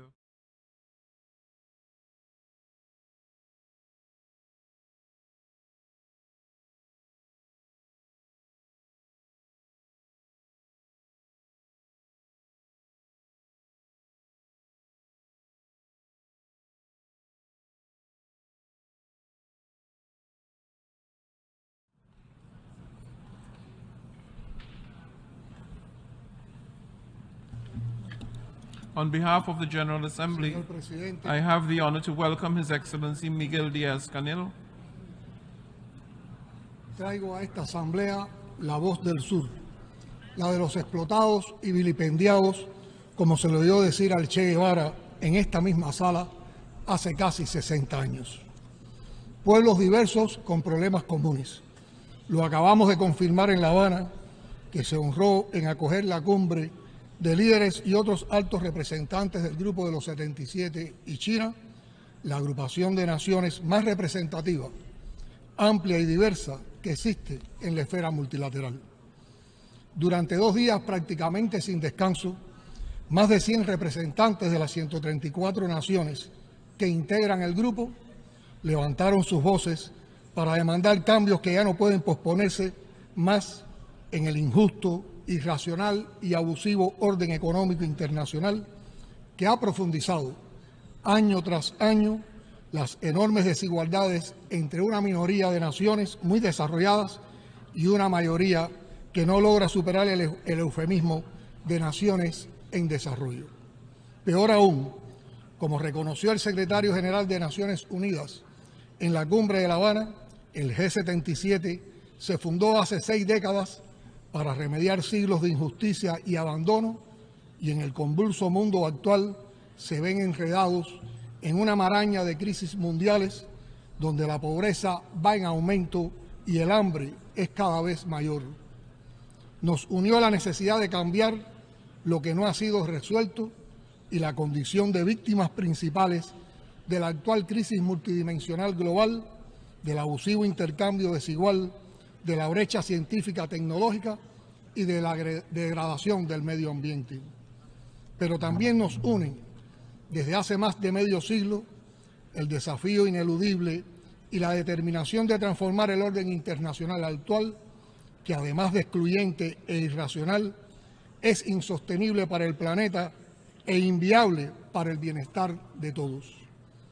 Los países representados en el G77 y China, donde vive el 80% de la población mundial, no solo tenemos el reto del desarrollo, sino también la responsabilidad de modificar las estructuras que nos marginan del progreso global y convierten a muchos pueblos del sur en laboratorios de renovadas formas de dominación. Urge un nuevo y más justo contrato global. Señor presidente, a solo 7 años del plazo fijado para el cumplimiento de la esperanzadora Agenda 2030, el panorama es desalentador. Esta augusta institución lo ha reconocido ya. Al ritmo actual no se alcanzará ninguno de los 17 objetivos de desarrollo sostenible y más de la mitad de las 169 metas acordadas serán incumplidas. En pleno siglo XXI, ofende a la condición humana que casi 800 millones de personas padezcan de hambre en un planeta que produce lo suficiente para alimentar a todos. O que en la era del conocimiento y de desarrollo acelerado de las tecnologías de la información y las comunicaciones, más de 760 millones de personas, 2/3 partes de ellas mujeres, no sepan leer ni escribir. Los esfuerzos de los países en desarrollo no bastan para implementar la Agenda 2030. Tienen que estar respaldados con acciones concretas de acceso a mercados, financiamientos en condiciones justas y preferenciales, transferencia de tecnologías y cooperación norte-sur. No estamos pidiendo limosnas ni rogando favores. El G77 reclama derechos y continuará demandando una transformación profunda de la actual arquitectura financiera internacional porque es profundamente injusta, anacrónica y disfuncional, porque fue diseñada para lucrar con las reservas del sur, perpetuar un sistema de dominación que acreciente el subdesarrollo y reproducir un modelo de colonialismo moderno.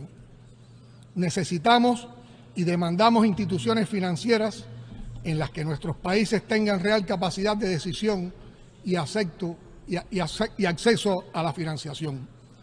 Urge una recapitulación de los bancos multilaterales de desarrollo para mejorar radicalmente sus condiciones de préstamo y satisfacer las necesidades financieras del sur.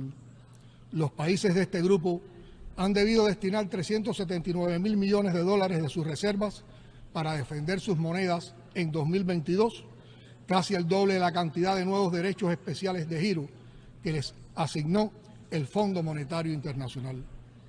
Es necesaria la racionalización, revisión y cambio del papel de las agencias de calificación crediticia. Resulta también imperativo establecer criterios que vayan más allá del Producto Interno Bruto para definir el acceso de los países en desarrollo a la financiación en condiciones favorables y a la cooperación técnica adecuada. Mientras los países más ricos incumplen su compromiso de destinar al menos el 0,7% de su Producto Nacional Bruto a la ayuda oficial al desarrollo, las naciones del sur tienen que gastar hasta el 14% de sus ingresos para pagar intereses asociados a la deuda externa. La mayoría de las naciones del G77 se ven compulsadas a destinar más recursos al servicio de la deuda que a inversiones en salud o educación. ¿Qué desarrollo sostenible puede alcanzarse con ese dogal al cuello? El grupo reitera hoy su llamado a los acreedores públicos, multilaterales y privados para refinanciar la deuda a través de garantías de crédito, intereses más bajos y plazos de vencimiento más extensos. Insistimos en la instrumentación de un mecanismo multilateral de renegociación de deuda soberana con una participación efectiva de los países del sur que permita un tratamiento justo, balanceado y orientado hacia el desarrollo. Resulta perentorio rediseñar de una vez los instrumentos de deuda e incluir cláusulas de activación para proporcionar alivio y reestructuración tan pronto como un país se vea afectado por catástrofes naturales o choques macroeconómicos, problemas tan comunes en las naciones más vulnerables. Señor presidente, nadie sensato discute ya que el cambio climático amenaza la supervivencia de todos con efectos irreversibles. Tampoco es secreto que quienes menos influyen en la crisis climática son los que más padecen sus efectos, en particular los pequeños estados insulares en desarrollo, mientras los países industrializados, depredadores voraces de recursos y del medio ambiente, eluden su mayor responsabilidad e incumplen su compromiso bajo la Convención Marco de Cambio Climático y el Acuerdo de París. Por solo citar un ejemplo, resulta profundamente decepcionante que la meta de movilizar no menos de 100.000 millones de dólares al año y hasta 2020 como financiación climática nunca se haya cumplido. De cara a la 28 conferencia de Estados partes de la Convención Marco COP28 para los países del Grupo de 77, serán prioridades el ejercicio del balance global, la operacionalización del Fondo para Pérdidas y Daños, la definición del marco para el objetivo de adaptación y el establecimiento de una nueva meta de financiamiento climático con pleno apego al principio de responsabilidades comunes, pero diferenciadas. El G77 está convocando a una cumbre de líderes del sur a celebrarse el próximo 2 de diciembre en el contexto de la COP28 en Dubái. Esta iniciativa, inédita en el marco de una conferencia de las partes, será un espacio para articular las posiciones de nuestro grupo al más alto nivel en el contexto de las negociaciones climáticas. La COP28 demostrará así, más allá de los discursos, que hay una real voluntad política de las naciones desarrolladas para alcanzar los impostergables acuerdos que se requieren en esta materia si actúa de esa forma. Señor presidente, para el G77 es tarea prioritaria cambiar de una vez los paradigmas de la ciencia, la tecnología y la innovación que se limitan a los entornos y perspectivas del norte, privando a la comunidad científica internacional de un capital intelectual considerable. La exitosa cumbre en La Habana lanzó un llamado urgente a nuclear la ciencia, la tecnología y la innovación en torno a la irrenunciable meta del desarrollo sostenible. Allí decidimos retomar el trabajo del Consorcio de Ciencia, Tecnología e Innovación para el Sur, a fin de promover proyectos de investigación conjuntos y propiciar encadenamientos productivos que reduzcan la dependencia de los mercados del norte. Acordamos también promover la convocatoria para 2025 a una reunión de alto nivel de la Asamblea General de la Organización de Naciones Unidas sobre ciencia, tecnología e innovación para el desarrollo.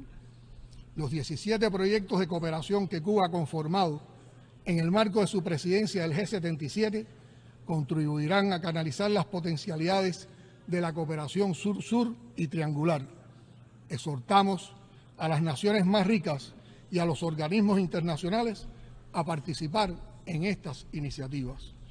Cuba no cejará en sus esfuerzos para impulsar el potencial creativo, la influencia y el liderazgo del G77. Nuestro grupo tiene mucho que aportar al multilateralismo, la estabilidad, la justicia y racionalidad que hoy requiere el mundo.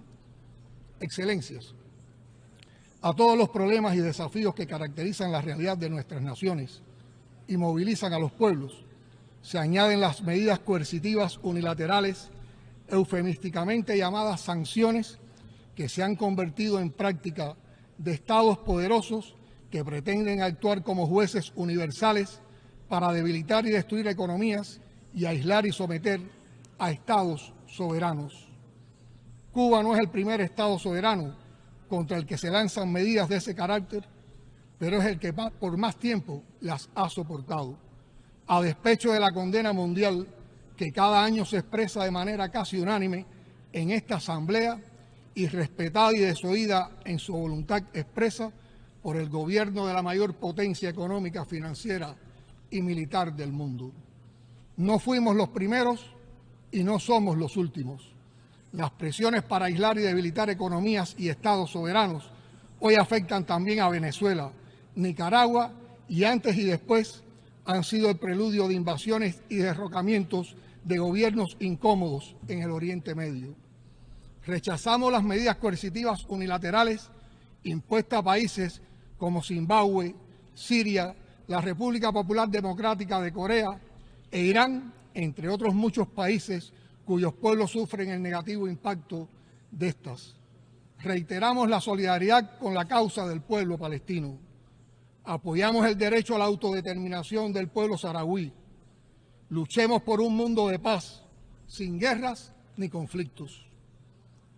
Hace 5 años hablé por primera vez desde este podio, donde antes estuvieron el histórico líder de la Revolución Cubana, el comandante en jefe Fidel Castro Ruz, y el general de ejército Raúl Castro Ruz, para exponer esas verdades y los ideales de paz y justicia de un pequeño archipiélago que ha resistido y resistirá a la altura de la dignidad, el valor y la inquebrantable firmeza de su pueblo y su historia. Pero no puedo pasar por esta tribuna mundial sin denunciar otra vez más que hace 60 años Cuba sufre un bloqueo económico asfixiante, concebido para deprimir sus ingresos y nivel de vida, padecer escasez continua de alimentos, medicinas y otros insumos básicos y coartar sus potencialidades de desarrollo.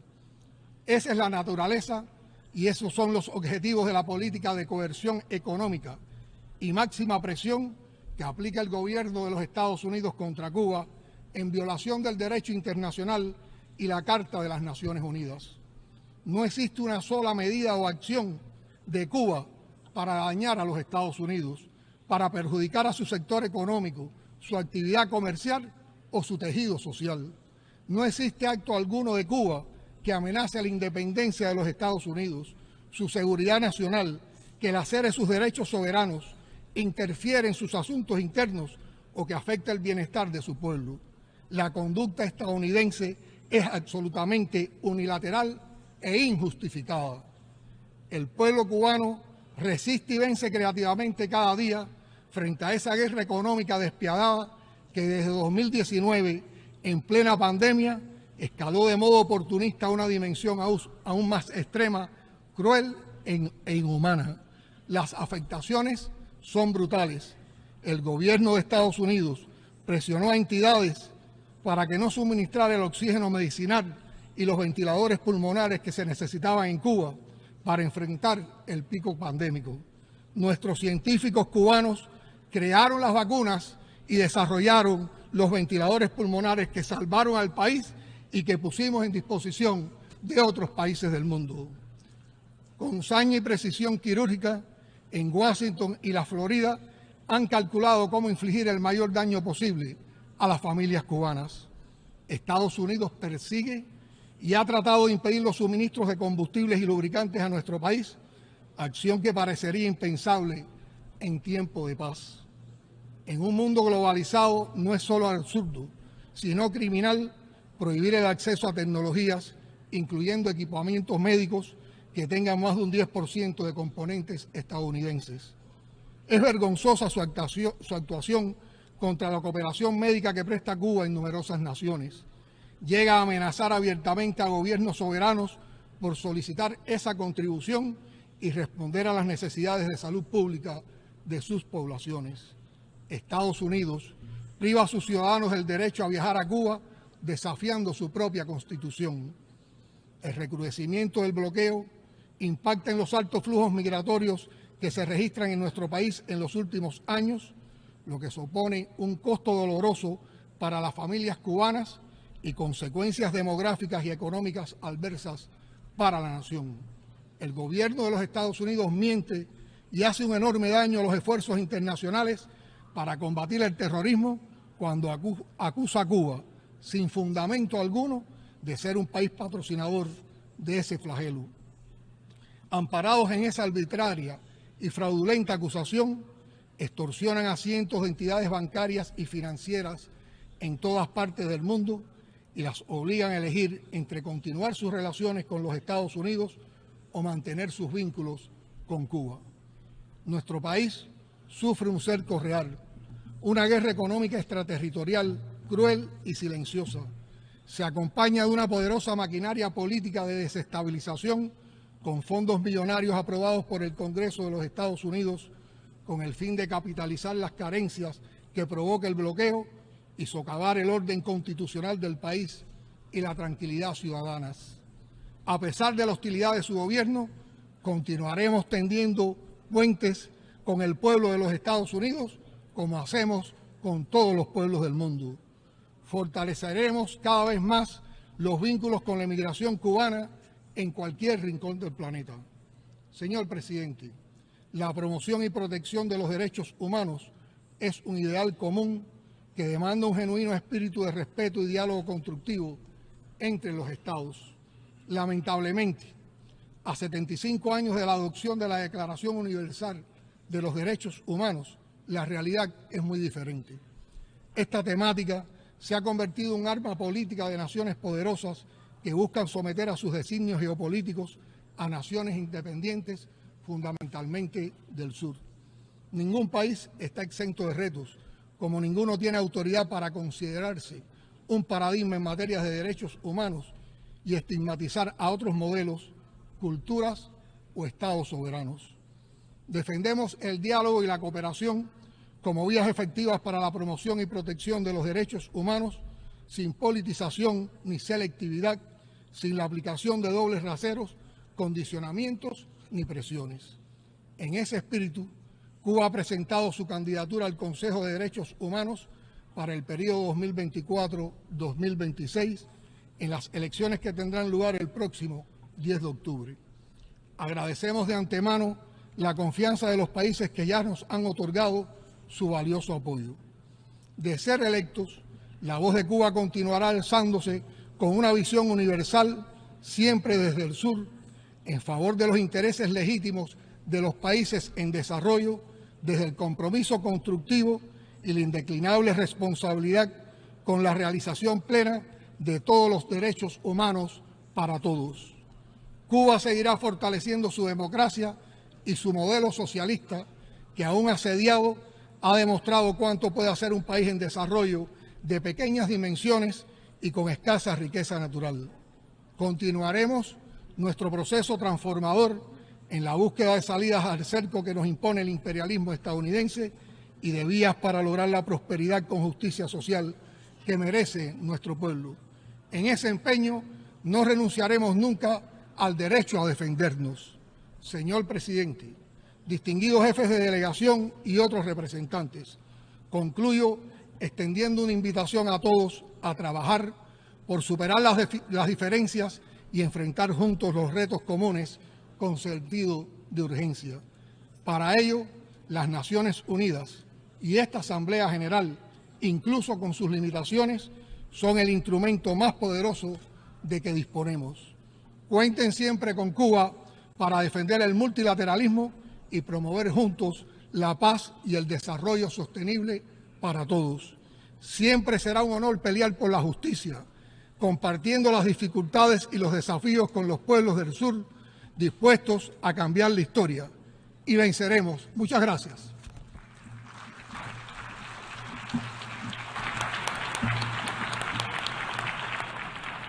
On behalf of the Assembly, I wish to thank the President of the Republic of Cuba for the statement just made, and I request protocol to escort His Excellency.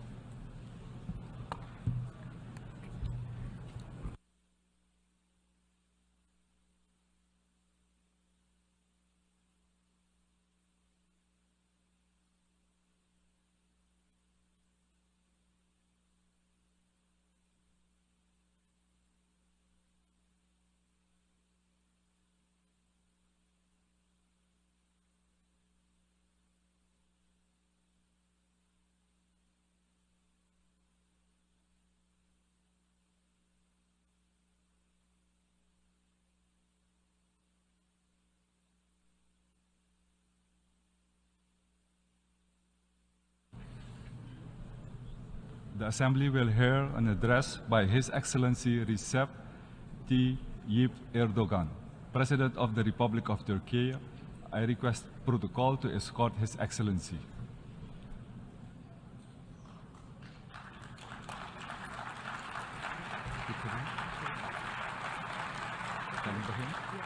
On behalf of the General Assembly, I have the honor to welcome His Excellency Recep Tayyip Erdogan, President of the Republic of Turkey, and to invite him to address the Assembly.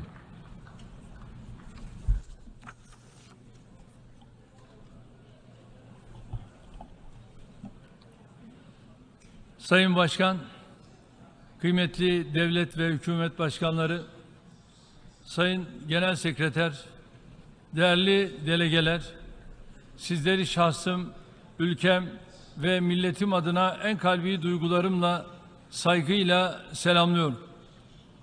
Birleşmiş Milletler 77. Genel Kurul Başkanlığı'nı başarılı bir şekilde tamamlayan Sayın Köresi'yi tebrik ediyor. Bu görevi devralan Sayın Francis'e başarılar diliyorum. Güven ve dayanışma içerikli bir temayla toplanan 78. Genel Kurul'un tüm insanlık için hayırlara vesile olmasını temenni ediyorum. Dünyamızın geleceği konusunda geçtiğimiz yıl burada yaptığımız değerlendirmelere kıyasla daha iyimser bir tablo çizmek maalesef mümkün değildir. Karşımızdaki fotoğraf küresel ölçekte giderek daha fazla, daha karmaşık, daha tehlikeli sınamalarla karşı karşıya olduğumuzu gösteriyor. Kendi ülkemin güneyinde, kuzeyinde, doğusunda ve batısında pek çok çatışma, savaş, insani kriz, siyasi çekişme ve sosyal gerilim yaşanıyor. Küresel ekonomik sorunlarla birleşerek sürekli büyüyen bu sınamalarla baş etmek her geçen gün daha da zorlaşıyor. Avrupa'nın doğu sınırlarında yaşanan savaş, yol açtığı insani trajediye ilave olarak ekonomiden güvenliğe, enerjiden gıda güvenliğine her alanda ciddi sorunlar ortaya çıkardı. Suriye ile Kuzey Afrika ve Sahel bölgesinde vekalet savaşlarının aracı haline dönüştürülen terörizm, kırılganlığı hızla artan uluslararası güvenlik iklimine onarılamaz zararlar veriyor. Küresel güçlerin ihtiraslarını kullanarak büyüyen terör örgütlerinin faaliyet alanları, teknolojik gelişmeler ile kötüleşen sosyoekonomik şartlardan da istifadeyle adeta bir salgın gibi geniş coğrafyalara yaygınlaşıyor. Yabancı karşıtlığı, ırkçılık ve İslam düşmanlığının yeni bir krize dönüşme emareleri son bir yıldır endişe verici boyutlara ulaştı. Dünyanın hangi köşesinde yaşarsak yaşayalım, iklim değişikliği ve buna bağlı doğal afetler artık günlük hayatımızın bir gerçeği haline gelmiştir. Türkiye 6 Şubat 2023 sabahı gerek büyüklüğü, gerek etkilediği alan itibariyle Sayın Genel Sekreterin ifadesiyle yüzyılın en büyük doğal afetlerinden biriyle karşı karşıya kaldı. Birleşmiş Milletler dahil uluslararası toplumun yardım çağrımıza ivedilikle verdiği cevabın samimiyetini, fedakarca sergilenen çabaları ve ülkemize sağlanan cömert desteği unutmamız mümkün değildir. 50 binden fazla insanını kaybettiği, 850 bin yapının kullanılamaz hale geldiği, milyonlarca insanı barındıran şehirlerin adeta yerle yeksan olduğu bu kara gününde ülkemize gösterilen dostluk bizler için önemli bir teselli kaynağıdır. Dünyanın 100'ü aşkın ülkesinden yardım çağrımıza destek veren tüm dostlarımıza ülkem ve milletim adına teşekkür ediyorum. Depremin yaralarını sarmak, şehirlerimizi bir an önce ayağa kaldırmak için çalışmalarımızı yoğun bir şekilde sürdürüyoruz. Birkaç gün önce de güçlü tarihi bağlarımızın bulunduğu Libya, fırtına ve selin yol açtığı ağır yıkımlara ve can kayıplarına maruz kaldı. Felaketin ardından Türkiye olarak 10 bini aşkın insanın hayatını kaybettiği, binlerce kişiden hala haber alınamadığı Libya'ya yardım için hemen harekete geçtik. İlk etapta 3 gemi ve 3 uçakla 567 personelin yanı sıra yüzlerce araçtan binlerce ton iaşe, barınma ve sıhhi malzemeden oluşan yardımları bu ülkeye gönderdik. Sivil toplum kuruluşlarımız da kendi imkanlarıyla bölgedeki çalışmalara katılıyor. Dünyanın neresinde bir mağdur, mazlum varsa yanında yer alan bir ülke olarak Libyalı kardeşlerimizi de yalnız bırakmadık, bırakmayacağız. Dost ve kardeş ülkelerin de Libya halkına yardım için seferber olacağına inanıyorum. Ülkemiz gibi şiddetli bir depremle sarsılan Faslı kardeşlerimize de geçmiş olsun dileklerimi buradan iletiyorum. Kıymetli delegeler, Genel Kurul'un bu yılki temasının Türkiye'nin hedefleriyle birebir örtüştüğünü görmekten memnuniyet duyuyoruz. Cumhuriyetimizin 100. yılında hayata geçirmeye başladığımız Türkiye 100 yılı vizyonumuz bu örtüşmenin en somut ifadesidir.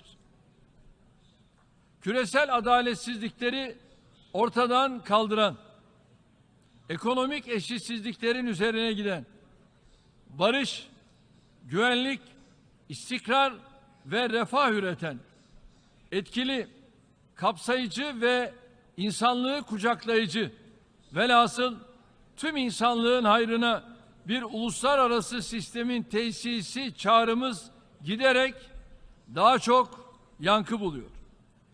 Genel Sekreter Sayın Guterres'in geçtiğimiz günlerde yaptığı İkinci Dünya Savaşı sonrası kurulan kurumların bugünün dünyasını yansıtmadığı tespitine biz de katılıyoruz. Bu tespit bizim dünya 5'ten büyüktür çağrımızı ifade ediyor. Güvenlik Konseyi artık dünya güvenliğinin teminatı olmaktan çıkmış, 5 ülkenin siyasi stratejilerinin çarpışma alanı haline gelmiştir. Kıbrıs'ta yaşanan son hadiseleri bu içi boşalmış, adalet ve güven telkin etmeyen kurumsal yapının bir tezahürü olarak değerlendiriyoruz. Barış ve istikrarın güçlendirilmesine yönelik sayısız inisiyatife öncülük etmiş bir ülke olarak Sayın Guterres'in barış için yeni gündem oluşturulması çağrısına önem veriyoruz. Bu anlayışla Rusya-Ukrayna savaşının başından beri savaşın kazananı barışın kaybedeni olmaz teziyle hem Rus hem Ukraynalı dostlarımızı masada tutmaya gayret ediyoruz. Savaşın Ukrayna'nın bağımsızlığı ve toprak bütünlüğü temelinde diplomasi ve diyalogla sona erdirilmesine yönelik çabalarımızı artırarak sürdüreceğiz. Birleşmiş Milletler'le birlikte başlattığımız Karadeniz girişimiyle dünya piyasalarına 33 milyon ton tahıl ürünü sevk edilmesini sağlayarak küresel açlık krizi tehlikesinin önüne geçtik. Şahsi gayretlerimiz neticesinde girişim 3 kez uzatıldı. Ancak girişimin 17 Temmuz itibariyle çıkmaza girmesi dünyayı yeni bir krizle yüz yüze bıraktı. Küresel açlık tehlikesiyle karşı karşıya bulunan coğrafyalara uzanan bu insani köprünün bir şekilde idamesi için temaslarımız sürüyor. Öncelikle 1 milyon tahılın Afrika ülkelerine sevkini öngören planı bu bakımdan önemsiyoruz. Amacımız çevremizdeki çatışma ve ihtilaflar karşısında dünya barışına ve refahına mümkün olan en büyük katkıları sunmaktır. Artık 13. yılına giren Suriye'deki insani trajedi, köken ve inanç fark etmeksizin bölgedeki herkesin hayat şartlarını daha da zorlaştırıyor. Suriye'nin hem siyasi birliğini, hem sosyal bütünlüğünü, hem de ekonomik yapısını tehdit eden gelişmelere karşı ilkeli, yapıcı ve adil tutum ortaya koyan yegane ülke konumundayız.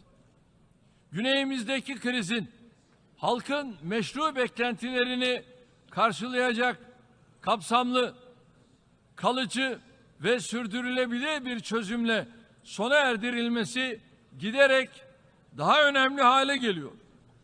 Ülkemizde 14 milyon insanımızı etkileyen 6 Şubat depremlerinin yıkıcı etkisi Suriye'de de kendini göstermiştir. Özellikle Kuzeybatı Suriye'de zaten sıkıntılı olan insani durum daha da kötüleşmiştir. Tam da böyle bir dönemde Birleşmiş Milletler'in bölgedeki sınır ötesi insani yardım operasyonunun kesintiye uğraması talihsiz bir gelişmedir. Türkiye olarak Suriye'nin kuzeyinde zor şartlarda hayat mücadelesi veren 4 milyonu aşkın insanı elbette kaderine terk etmeyeceğiz. Sınırlarımız ötesinde inşasına öncülük ettiğimiz konutlar tamamlandıkça sığınmacıların buralara geri dönüşü hızlanacaktır. Ancak Suriye'nin toprak bütünlüğü ve siyasi birliğine en büyük tehdit bu ülke üzerinde hesabı olan güçlerin güdümündeki terör örgütlerine verilen açık destektir. Bir yandan PKK, PYD terör örgütünün, diğer yandan mezhep ayrışması üzerinden organize edilen radikal grupların cenderesi altında bunalan Suriye halkı isyan noktasına gelmiştir. Nitekim son dönemde bunun çeşitli sonuçları ortaya çıkmaya başladı.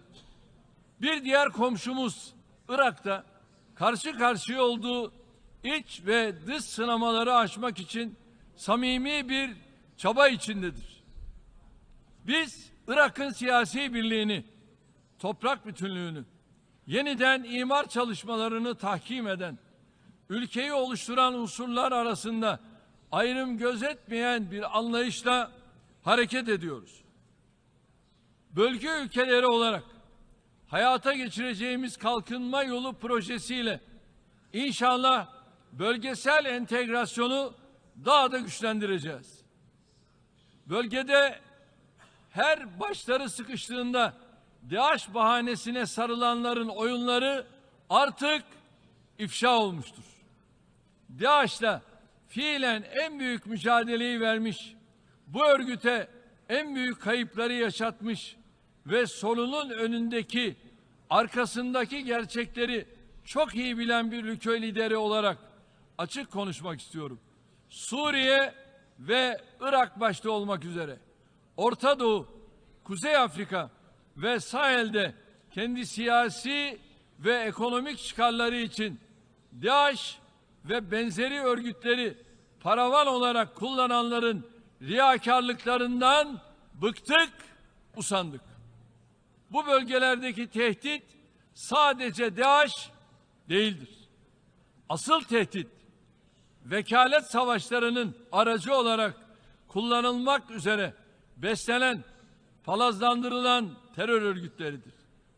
Paramiliter gruplardır. Paralı askerlerdir. Ve kim daha yüksek fiyat verirse onlara çalışan kimi yerel unsurlardır. Karşımızdaki bu gerçeğe rağmen sırf kendi siyasi ve ekonomik çıkarları için terör örgütleriyle çalışmaya devam eden ülkelerin terörden ve bununla bağlantılı sorunlardan şikayet etmeye hakkı yoktur. Böyle bir dünyada ister çatışma bölgesinin hemen yanında yer alsın, ister çok uzakta okyanuslarla çevrilmiş bir karada yaşasın, hiç kimse güvende değildir. İşte bunun için diyoruz ki Birleşmiş Milletler'in öncülüğünde dünyanın güvenliğini, huzurunu, refahını sağlamakla görevli kurumları hızla yeniden yapılandırmalıyız.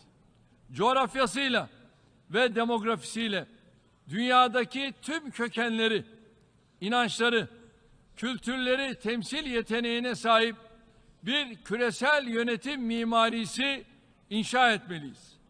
Netice olarak tüm kalbimizle bir kez daha diyoruz ki dünya 5'ten büyüktür, daha adil bir dünya mümkündür.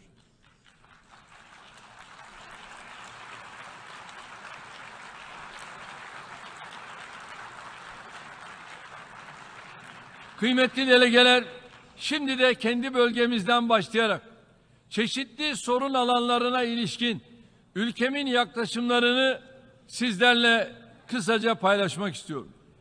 Doğu Akdeniz'in barış, refah ve istikrarın egemen olduğu coğrafyaya dönüşebilmesi ancak tüm tarafların hak ve hukukuna saygı gösterilmesiyle mümkündür. Bizim kimsenin hakkında gözümüz yoktur. Kimsenin de haklarımızı yok saymasına müsaade etmiyoruz, etmeyeceğiz. Kıbrıs meselesinin ortaya çıkmasının 60. yıl dönümündeyiz.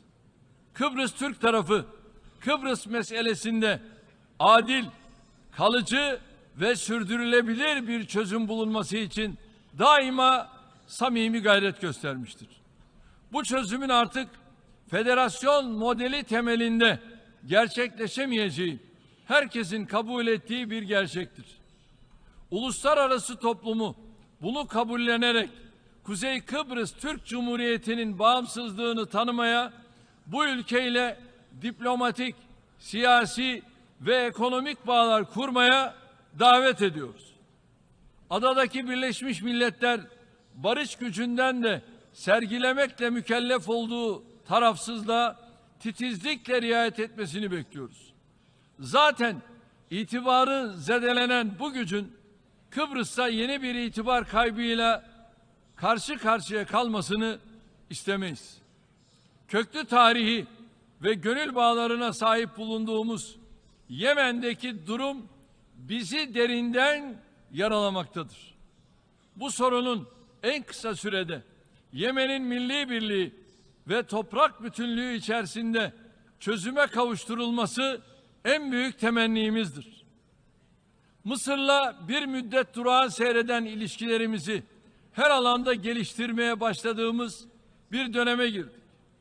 Bu yeni dönemde işbirliklerimizi karşılıklı fayda temelinde ilerletmeye kararlıyız. Orta Doğu'ya kalıcı barışın gelebilmesi ancak Filistin-İsrail sorununun nihai bir çözüme kavuşturulmasıyla mümkündür. Filistin halkını ve devletini uluslararası hukuk temelinde meşru haklarına kavuşması yolunda verdikleri mücadelede desteklemeyi sürdüreceğiz. Bir kez daha tekrarlayacak olursak, 1967 sınırları temelinde bağımsız ve coğrafi bütünlüğü haiz bir Filistin devleti hayata geçirilmeden İsrail'in de aradığı huzuru ve güveni bulabilmesi zordur. Bu çerçevede Kudüs'ün özellikle de Harem-i Şerif'in tarihi konumuna saygı gösterilmesinin takipçisi olmaya devam edeceğiz. Balkanlarla kökleri tarihe dayanan güçlü siyasi, ekonomik ve insani bağlarımız var. Avrupa'nın bu kritik bölgesinde istikrarın sağlanması, anlaşmazlıkların diyalog yoluyla çözülmesi için ikili, bölgesel ve uluslararası platformlarda yoğun çaba gösteriyoruz. Son dönemde gerginleşen Kosova ve Sırbistan arasındaki ilişkilerin normalleşmesi için yürütülen süreçleri aktif şekilde destekliyoruz. Bölgesel ve küresel sınamaların giderek giriftleşen yapısı Türkiye-Avrupa Birliği ilişkilerinin sağlıklı bir zeminde ilerletilmesine her zamankinden daha fazla ihtiyaç olduğuna işaret ediyor. Avrupa Birliği'nden beklentimiz uzun süredir ihmal ettiği ülkemize yönelik yükümlülüklerini süratle yerine getirmeye başlamasıdır. Özellikle Türkiye'ye yönelik sergilenen ikircikli tavırların artık bir son bulması gerekiyor. Latin Amerika ve Karayipler coğrafyası, insani dış politikamızın tüm unsurlarını harekete geçirdiğimiz, dostluk bağlarımızın her geçen gün kuvvetlendiği bir diğer bölgedir. Önümüzdeki dönemde bu ilişkileri Türkiye, Latin Amerika ve Karayipler ortaklık politikasına dönüştürmeyi hedefliyoruz.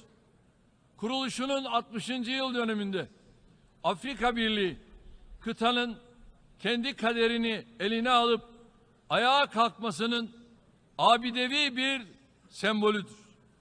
Afrika'nın sorunlarına Afrikalı çözümler bulma iradesiyle başlayan süreç, dünyanın en önemli kalkınma projelerinden biri haline dönüşmüştür.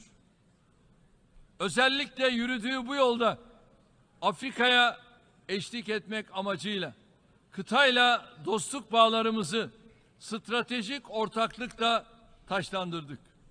Afrika Birliği'nin bizim de çok güçlü destek verdiğimiz G20 üyeliğini memnuniyetle karşıladık. Bununla birlikte Sahel bölgesinin ciddi siyasi, ekonomik, sosyal ve güvenlik sınamalarıyla yüzleştiği bir gerçektir.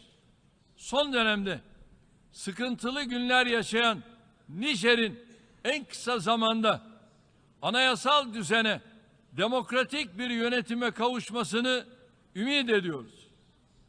Nijer'e yapılacak herhangi bir askeri müdahalenin bu ülkeyle birlikte bölgenin tamamını daha derin bir istikrarsızlığa sürükleme riski vardır. Yeniden Asya girişimimiz, ata yurdumuz olan Asya ile ilişkilerimizi karşılıklı yarar ve ortak öncelikler temelinde daha da ileri taşıma irademizin sembolü haline gelmiştir. Güney Kafkasya'da barışın, huzurun ve işbirliğinin tesisi yolunda önümüzde tarihi bir fırsat bulunuyor.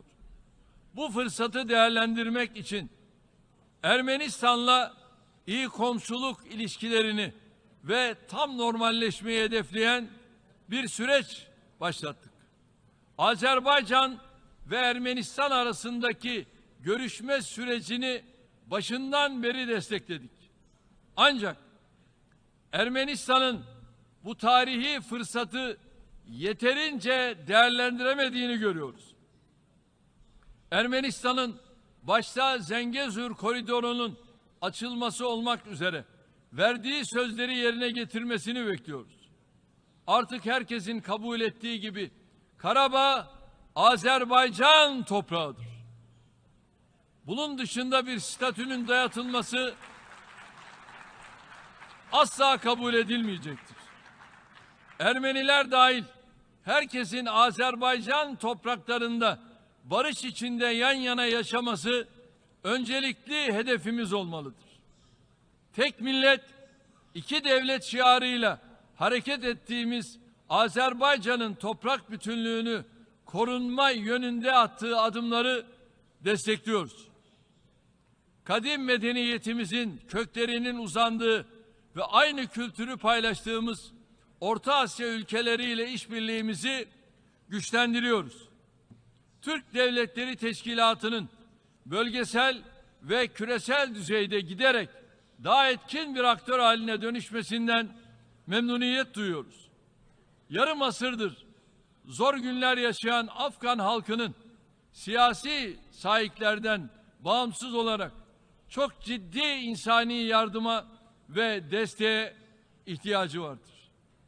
Ülkedeki geçici hükümetin toplumun tüm kesimlerinin adil bir şekilde temsil edildiği kapsayıcı bir yönetime dönüşmesi Afganistan'ın önünü açacak ve uluslararası alanda olumlu karşılık bulacaktır.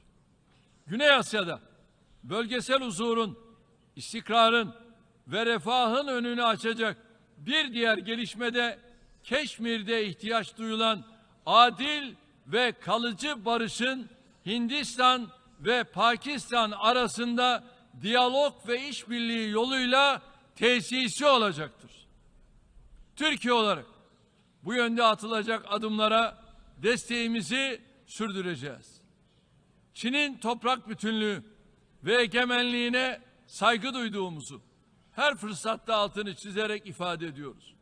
Bununla birlikte güçlü tarihi ve insani bağlarımızın olduğu Uygur Türklerinin hak ve özgürlüklerinin korunmasıyla ilgili hassasiyetimizi dile getirmeyi ve gündemde tutmayı da sürdüreceğiz. Myanmar ve Bangladeş'te zor şartlarda yaşayan Rohingya Müslümanlarına ilk günden itibaren yardım elini uzatmış bir ülkeyiz. Yerlerinden edilmiş durumdaki Rohingyaların ana vatanlarına güvenli, gönüllü, onurlu ve kalıcı şekilde dönüşleri sağlanana kadar kendilerine olan desteğimiz devam edecektir.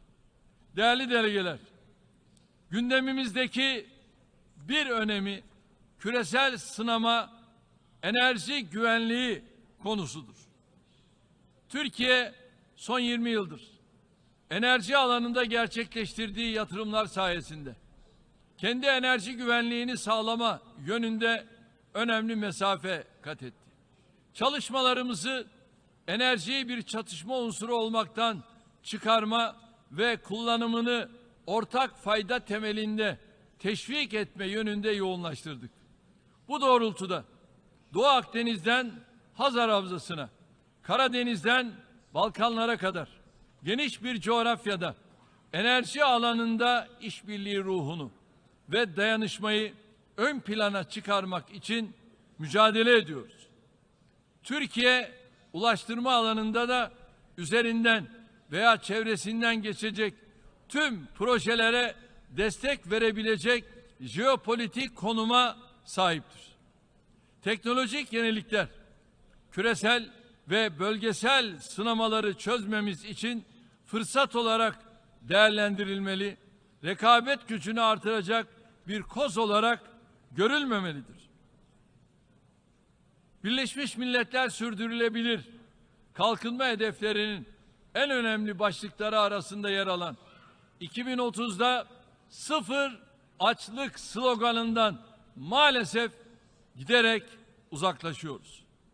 Doğrusu biz açlığı 21. yüzyılda hala çözüme kavuşturulamamış bir sorun olarak kabullenmekte zorlanıyoruz. Dünyanın bu kadar geliştiği, refahın bu kadar arttığı bir çağda 735 milyon kişinin açlıkla boğuşmasının hiçbir izahı olamaz. Uzaya turistik yolculuk için yüz milyonlarca dolar harcanırken Afrika'dan Asya'ya milyonlarca insan bir lokma yiyecek ekmek dahi bulamıyorsa hiçbirimiz kendimizi güvende hissedemeyiz. Sürdürülebilir kalkınma hedeflerinin hayata geçirilmesi için tüm ülkeleri güçlü irade sergilemeye davet ediyoruz. Kalkınma yardımları konusunda dünyanın en cömert ülkeleri arasında yer alan Türkiye'nin bu çağrıyı yapma hakkı olduğuna inanıyoruz.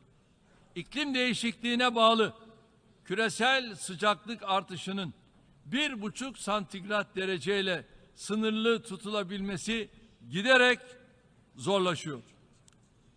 Bunun şartlarından biri kalkınmakta olan ülkelerin çabalarının finansal ve teknolojik olarak desteklenmesidir. Gıda güvenliği, iklim değişikliğinden etkilenen alanların başında geliyor.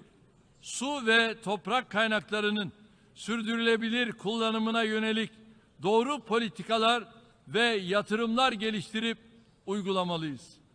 Çocuklarımıza bilinçsiz tüketimden doğan kirliliğe boğulmuş ve doğal kaynakları tüketilmiş bir dünyayı miras bırakamayız.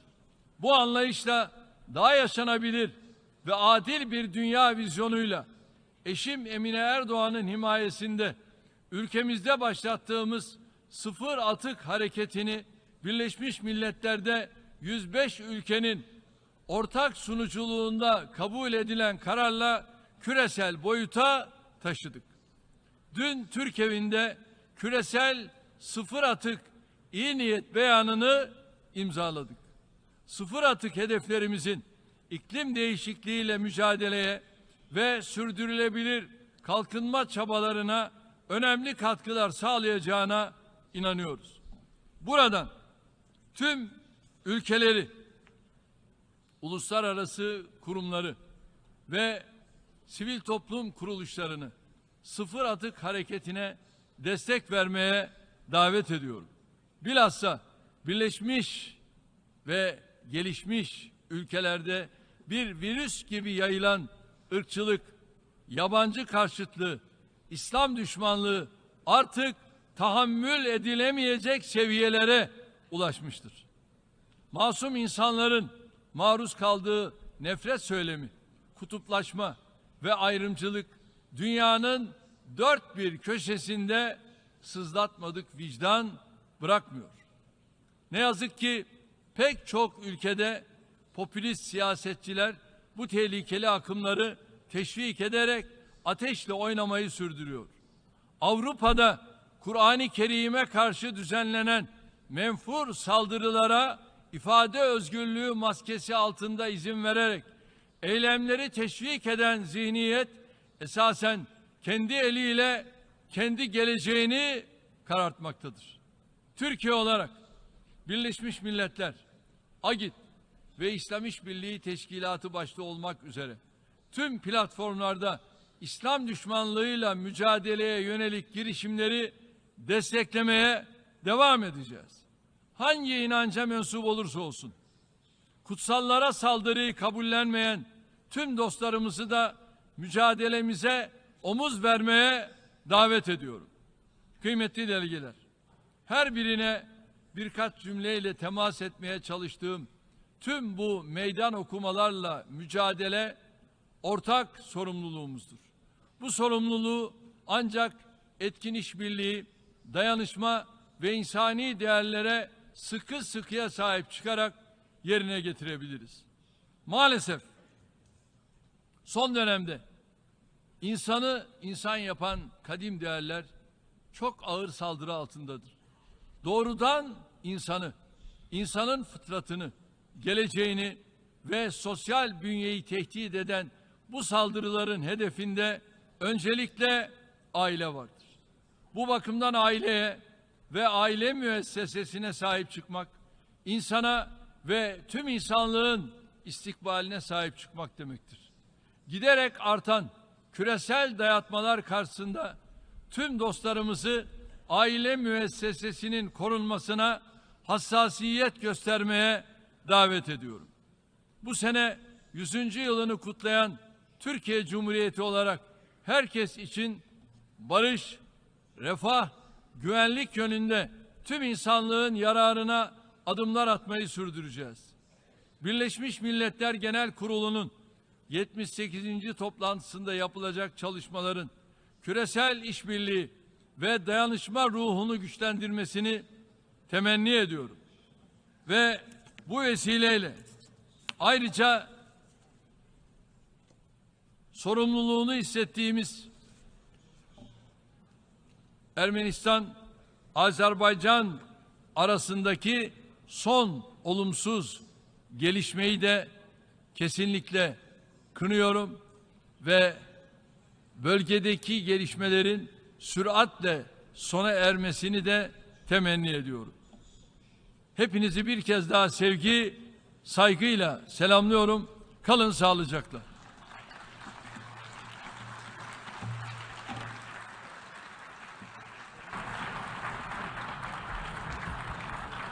On behalf of the Assembly, I wish to thank the President of the Republic of Turkey for the statement just made, and I request protocol to escort His Excellency.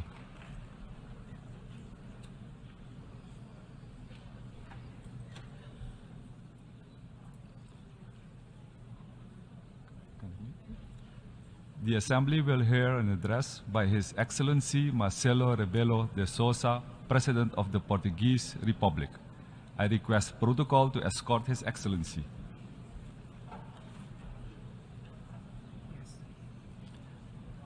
On behalf of the General Assembly, I have the honor to welcome His Excellency Marcelo Rebelo de Sousa, President of the Portuguese Republic, and to invite him to address the Assembly. Uma primeira palavra para dizer que Portugal apoia por completo as prioridades do Presidente Denis Francis neste mandato. Uma outra palavra para o Presidente cessante, Csaba Kőrösi, felicitando pelo mandato que terminou. Senhor Secretário-Geral António Guterres,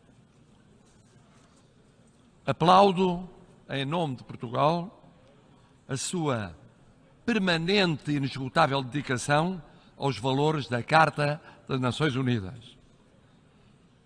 Apoio a nossa agenda comum, as propostas de reforma na governação mundial, incluindo a financeira, mas também as prioridades nunca abandonadas nas alterações climáticas, nos direitos humanos, nos imigrantes, nos refugiados, na igualdade de género.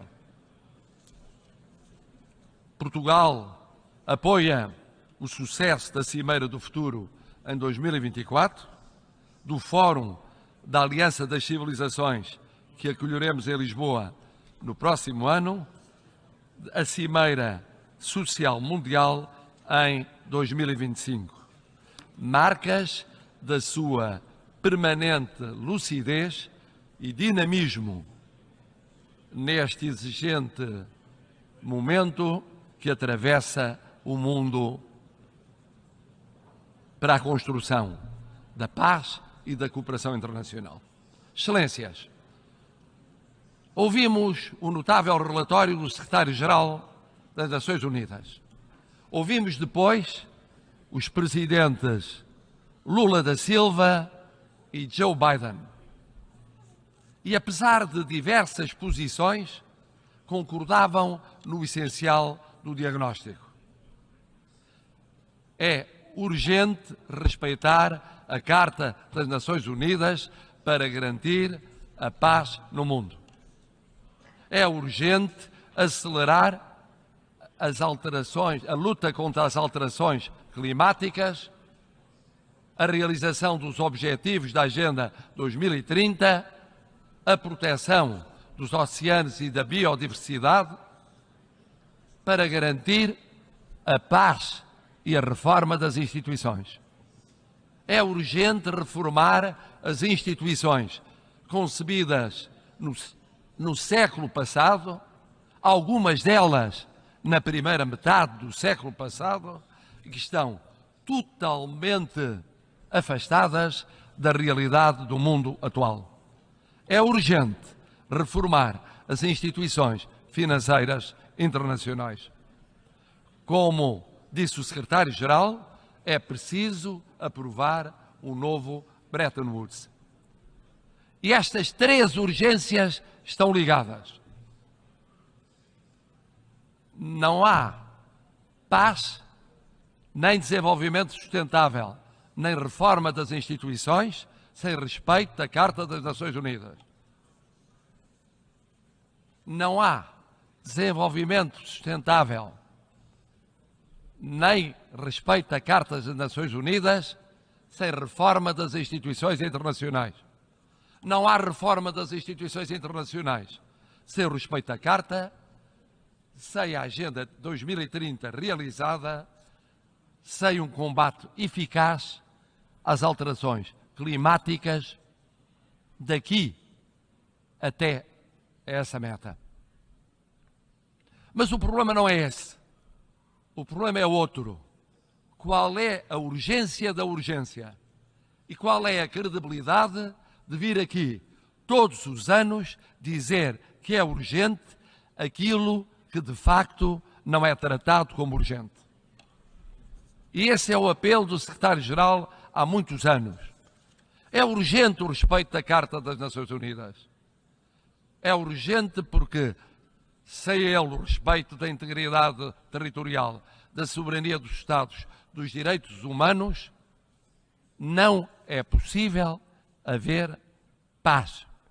Isto na Ucrânia é essa a luta do povo ucraniano, como por todo o mundo, noutras regiões, no Sahel, em tantos pontos de África, no Próximo e Médio Oriente, na Ásia. O problema é o mesmo: respeito dos princípios do direito internacional e da Carta das Nações Unidas. E por isso não é possível separar a luta do povo ucraniano da luta pelo respeito da Carta das Nações Unidas. Mas também não é possível construir a paz sem acelerarmos os objetivos de desenvolvimento para 2030, que estão atrasados, que continuam atrasados, que prolongam as desigualdades entre Estados e entre povos.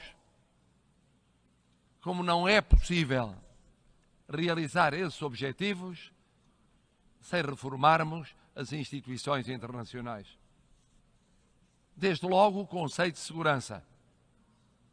O conceito de segurança corresponde a um mundo que já não existe. Portugal há muito defende que países como o Brasil ou a Índia deviam ser membros permanentes, que a posição africana comum devia ser tomada em linha de conta, que os pequenos países não podiam ser ignorados. Do mesmo modo, as organizações financeiras que existem não são capazes de financiar o desenvolvimento sustentável, com equidade e com justiça.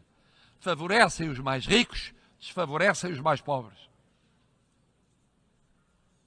E as três urgências estão ligadas.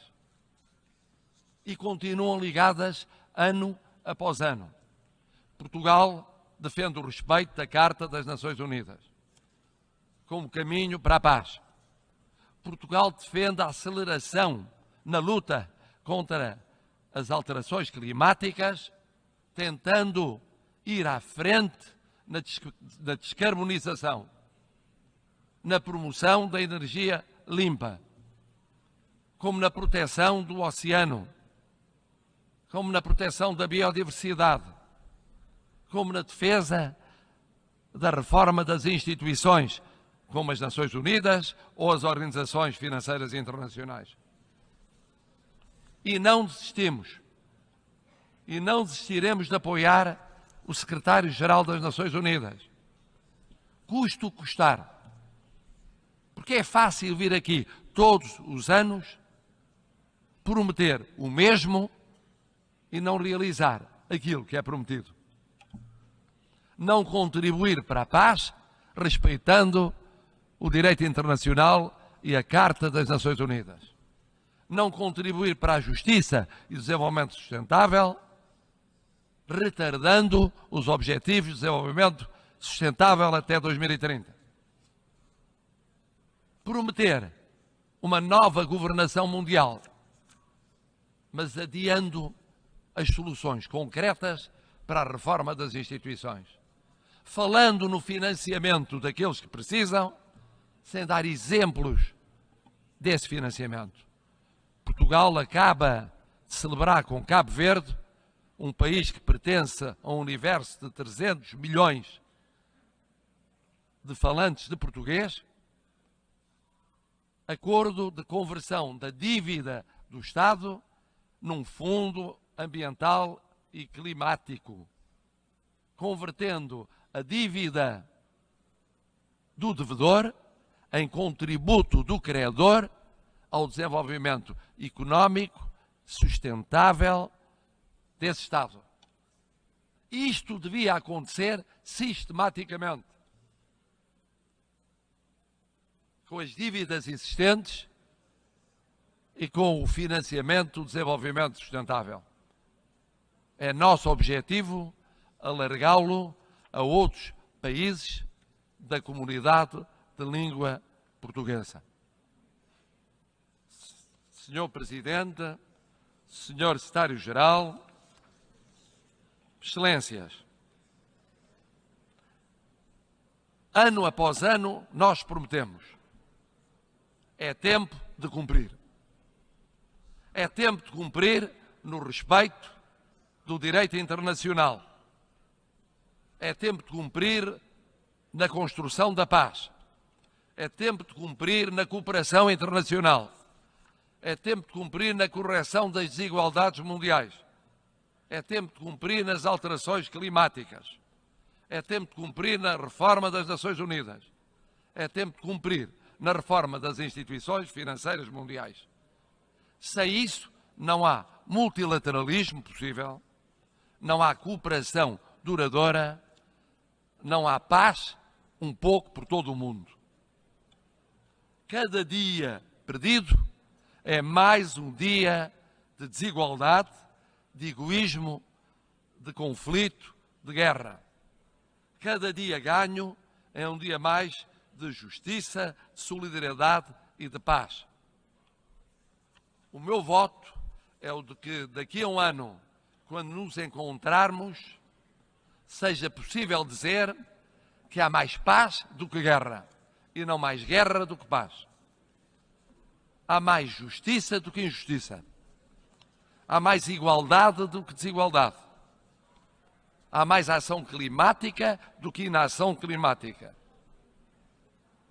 Há mais reforma das Nações Unidas do que adiamento da reforma. Há mais reforma das instituições financeiras do que ignorância ou menorização dessa reforma. Se assim for para o ano, valeu a pena. Se assim não for, continuaremos a ouvir sempre os mesmos e tantos deles muito influentes a prometerem e a não cumprirem. E perceberemos porque é que os povos acreditam cada vez menos naqueles que os governam. Muito obrigado. On behalf of the Assembly, I wish to thank the President of the Portuguese Republic for the statement just made, and I request protocol to escort His Excellency.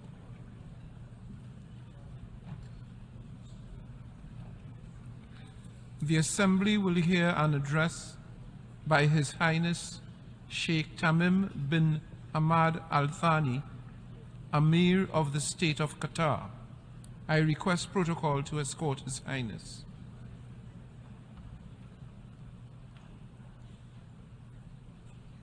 On behalf of the General Assembly, I have the honor to welcome His Highness Sheikh Tamim bin Hamad Al Thani, Amir of the State of Qatar, and to invite him to address the Assembly.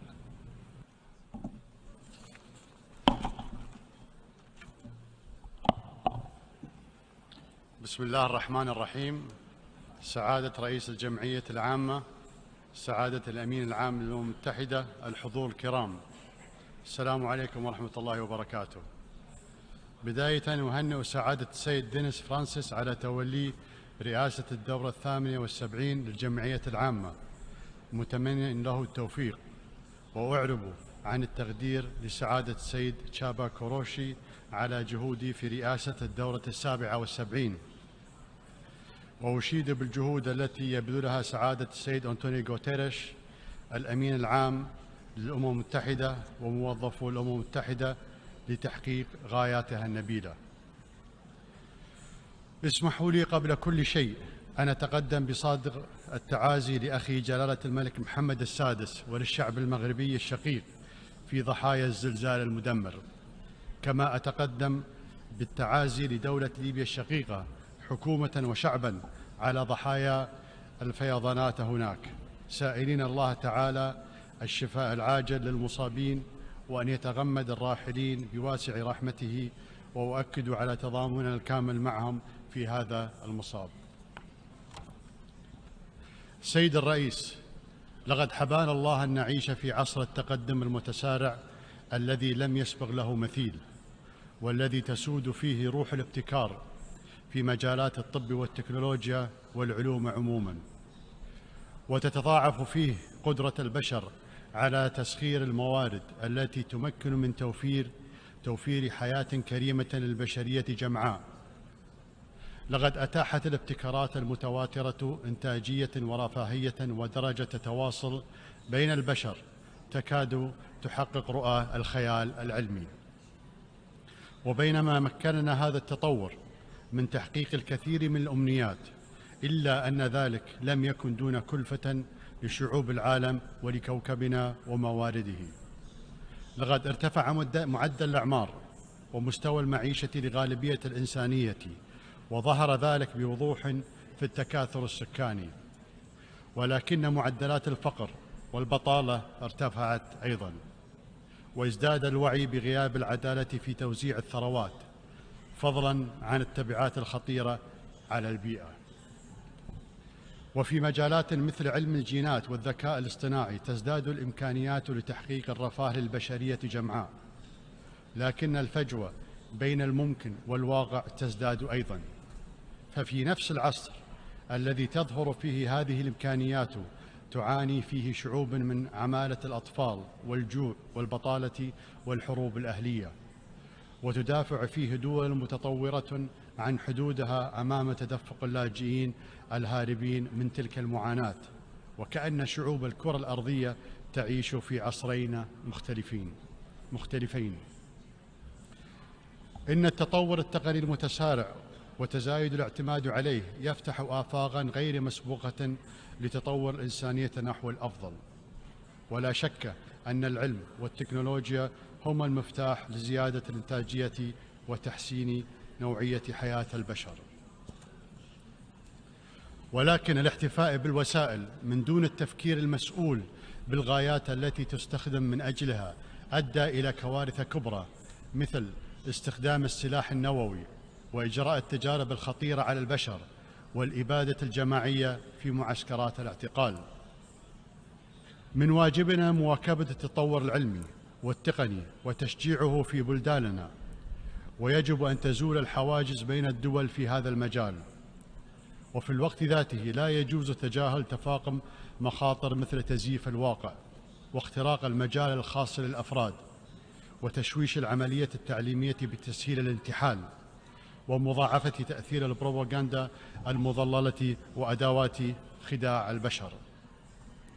وعليه وإلى جانب ضرورة التعاون والاستثمار في تطوير هذه التقنيات، نجدد الدعوة لتوحيد الجهود لمنع إساءة استخدام الفضاء السبراني وتنظيم هذا الجانب الحيوي استنادا لأحكام القانون الدولي.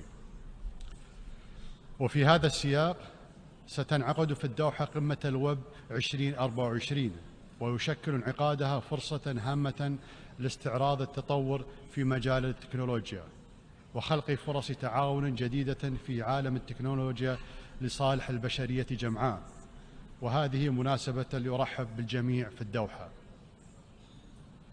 السيد الرئيس، علينا أن لا ننسى أن هناك شعوب حول العالم وبالأخص في منطقتنا تشغلها مآسي الحاضر وتعد الانشغال بالقضايا التي ذكرتها نوعا من الرفاهية، ومن واجبنا إذا كنا نشكل حقا مجتمعا دوليا وليس مجرد كيانات مختلفة أن نعمل على رفع الظلم الواقع عليها، على الأقل بموجب ما تقتضيه قرارات هذه الهيئة وما يقتضيه القانون الدولي. فلا يجوز أن يبقى الشعب الفلسطيني أسير تعسف الاحتلال الإسرائيلي الاستيطاني ورفض الحكومات الإسرائيلية المتعاقبة أي حل سياسي عادل وفق مبادئ الشرعية الدولية. ولا يغيب عنكم أن تقاعس المنظمات الدولية عن اتخاذ إجراءات ضد الاحتلال أتاح ويتيح الفرصة لإسرائيل لكي تقوض أسس حل الدولتين بالتوسع والاستيطان، حتى أصبح الاحتلال يتخذ شكلا نظام فصل عنصري في وضح نهار القرن ال21. وقد لاحظ ذلك حتى بعض أصدقاء إسرائيل المقربين، كما وترد إسرائيل على مبادرات السلام والتطبيع العربية بالمزيد من التعنت والتطرف القومي الديني الأصولي في الائتلافات الحكومية والمزيد من الاستيطان وتهويد القدس والاعتداء على الأماكن المقدسة والتنكيل بالواقعين تحت الاحتلال وتشديد الخناق على قطاع غزة.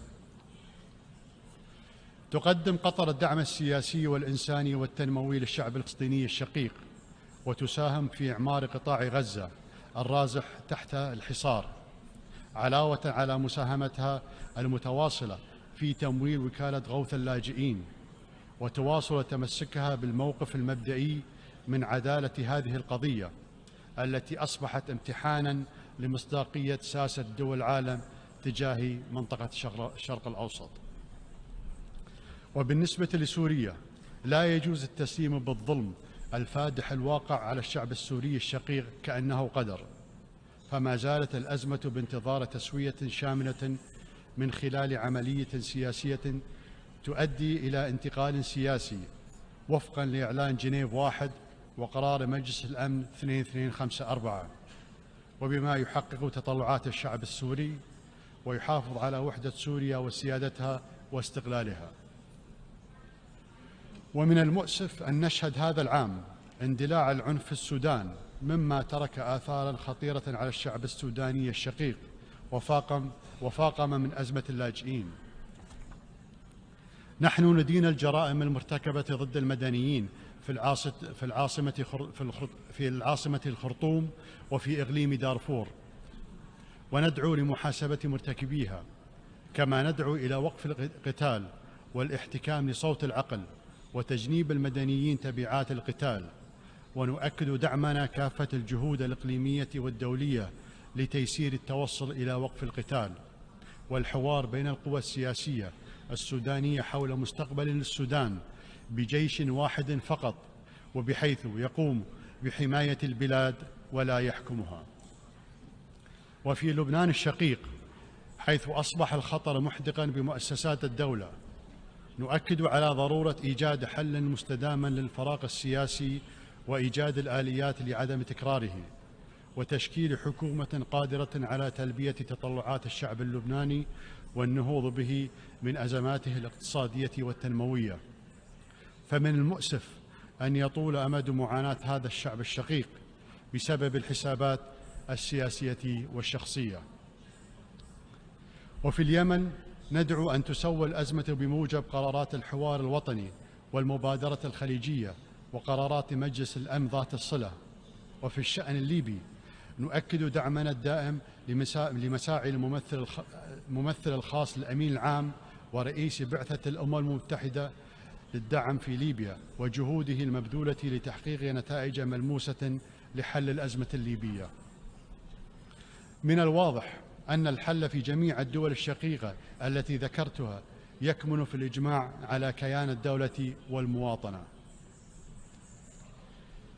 وفيما يخص الوضع في أفغانستان، نواصل التنسيق الجهود الدولية وتيسير الحوار بين الأمم المتحدة والدول المعنية وحكومة تصريف الأعمال الأفغانية لضمان الالتزام باتفاق الدوحة بما يضمن عدم تكرار أخطاء الماضي حتى نحول دون انزلاق أفغانستان نحو أزمة إنسانية يصعب التعامل معها أو أن تصبح ملاذاً للأفراد والجماعات الإرهابية. ولنضمن حصول الشعب الأفغاني على ما يحتاجه من دعم ومساعدة دوليين ويتمتع بحقوق الإنسان بما فيها حقوق الأقليات وحق المرأة في التعليم والعمل. وفي سياق الحديث عن منطقتنا نجدد الترحيب بالانفراج الذي شهدته هذا العام المتمثل بالحوار البناء وإعادة العلاقات بين كل من الدول الشقيقة المملكة العربية السعودية والجمهورية الإسلامية الإيرانية وبين جمهورية مصر العربية والجمهورية التركية.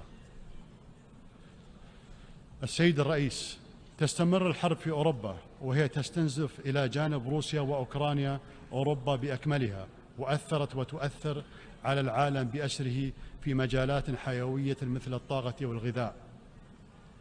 وفي غياب أفق لحل سياسي دائم، ولأن لدى الكتل الدولية الكبرى المنخرطة في الحرب بشكل مباشر أو غير مباشر القدرة على مواصلتها لأجل غير محدود، أصبح جل ما يتطلع إليه الناس في أوروبا وفي كافة أنحاء العالم هو الهدنة الطويلة الأمد، وهذا لا يمكن أن يكون أساساً لاستقرار بعيد المدى.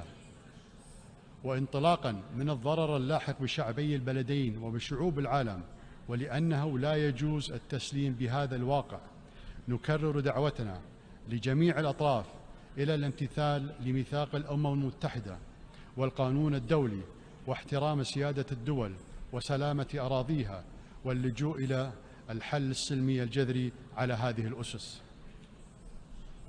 السيد الرئيس، تزخر منطقتنا بالإمكانيات والفرص الهائلة، وشعوبنا شعوب متسامحة ومحبة للخير والسلام، وهو الأمر الذي شوهته القوالب النمطية والأفكار المسبقة.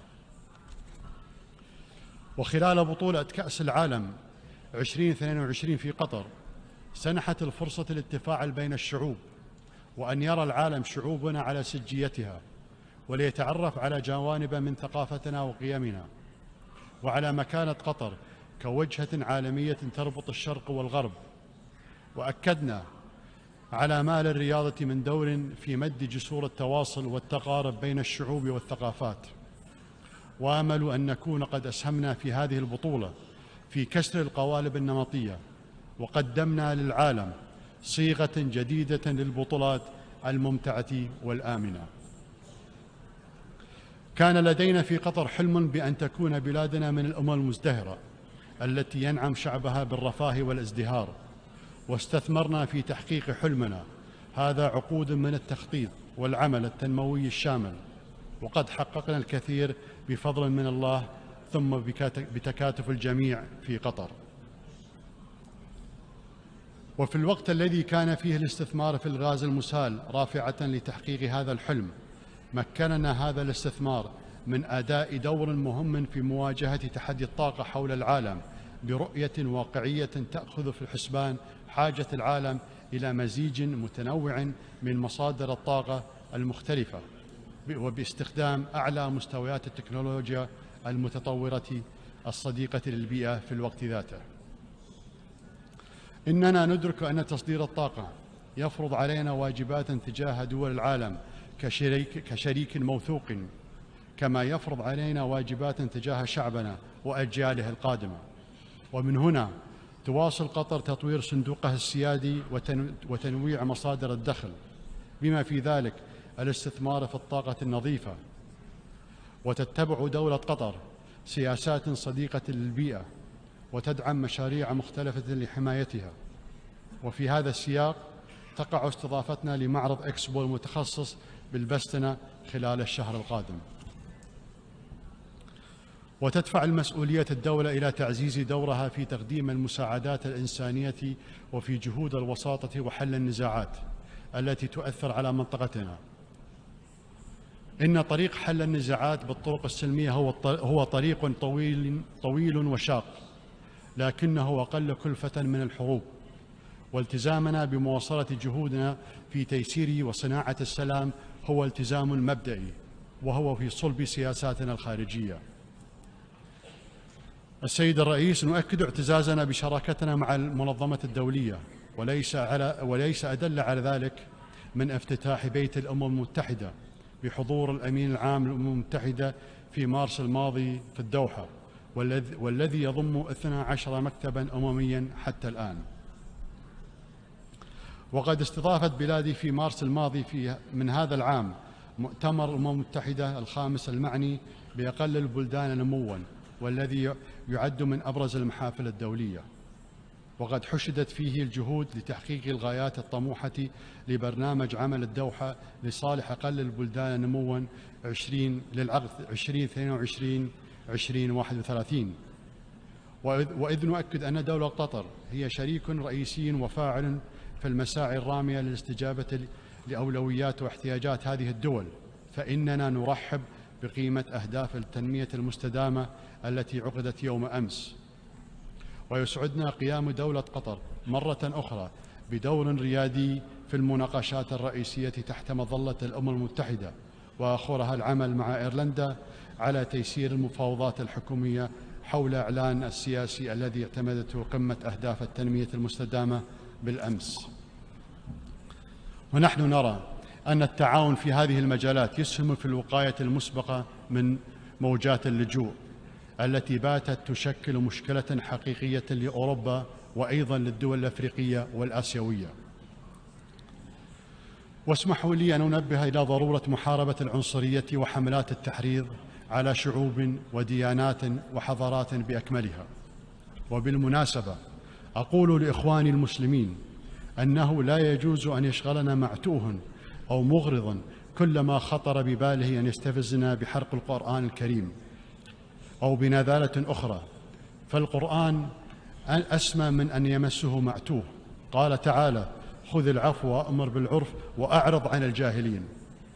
وفي الوقت ذاته أقول لكل من يبرر هذه الأفعال القبيحة بأنها حرية تعبير: لا يجوز أن يكون المس المقصود بمقدسات الآخرين نموذجاً عن حرية التعبير. ختاماً، من واجب القادة العمل على تمكين شعوبهم من سبل العيش بسلام وأمن والتطلع إلى مستقبل أفضل لجيل الأبناء. وثمة معوقات على مستوى المجتمع الدولي تتمثل أساساً في عدم إخضاع التناقضات والتنافس بين الدول الكبرى لمبادئ حد أدنى ملزماً في قضايا عابرة لاختلاف أنظمة الحكم، وتهم الإنسانية جمعاء مثل التغير المناخي وقضايا البيئة عموماً والفقر والظلم الصارخ المتمثل بالاحتلال والعنصرية وجرائم الحرب.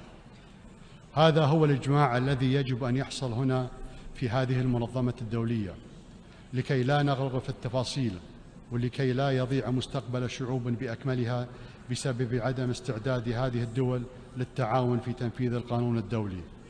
السلام عليكم ورحمة الله وبركاته.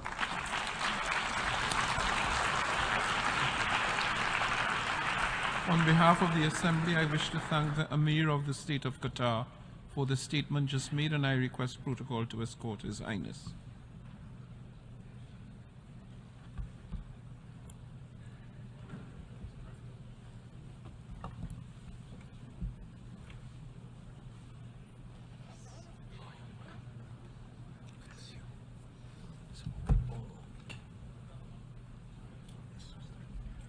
Can I start now? The Assembly will hear an address of His Excellency Matamela Cyril Ramaphosa, President of the Republic of South Africa. I request protocol to escort His Excellency. Yeah. On behalf of the General Assembly, I have the honor to welcome His Excellency Matamela Cyril Ramaphosa, President of the Republic of South Africa, and to invite him to address the Assembly. President of the 78th session of the UN General Assembly, the United Nations Secretary General, Mr. Antonio Guterres, Excellencies, Heads of State and Government, Ministers, and ladies and gentlemen. 78 years ago, in the aftermath of the Second World War, the nations of the world made a solemn commitment to save future generations from the horror and the suffering of war.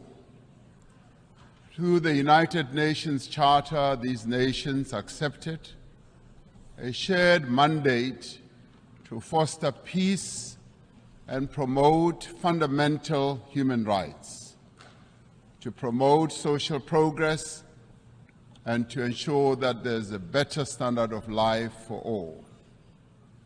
And yet, as we gather here, much of humanity is confronted by war and conflict, by want and hunger, by disease and environmental damage and disaster. Solidarity and trust between states is being eroded. Inequality, poverty, and unemployment are deepening across many nations in the world. In these conditions, and in the wake of a devastating global pandemic, the achievement of the Sustainable Development Goals seem increasingly remote. At the moment when every human effort should be directed towards the realization of Agenda 2030, our attention and our energies have once again been diverted by the scourge of war.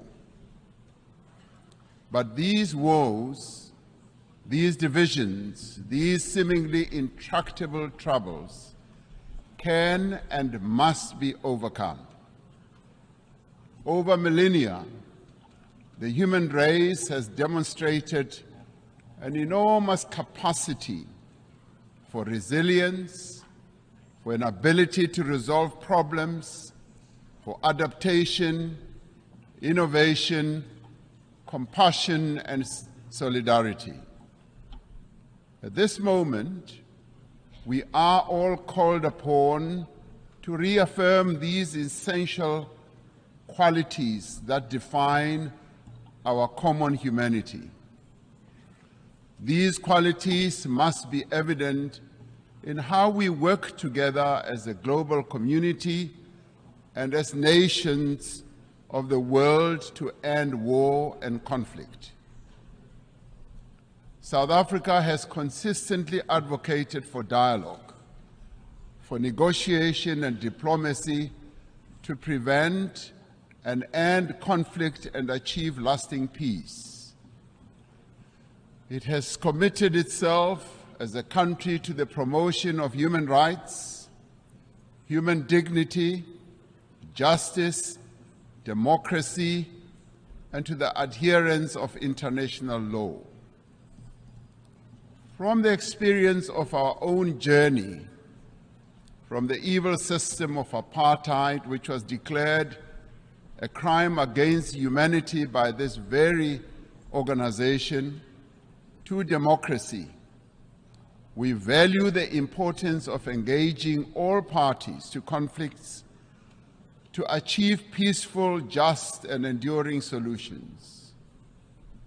It is these principles that inform South Africa's participation in the African Peace Initiative, which seeks a peaceful resolution of the conflict between Russia and Ukraine. In this conflict, as in all conflicts, we have insisted that the UN Charter's principle of respect for the territorial integrity of every country should be upheld.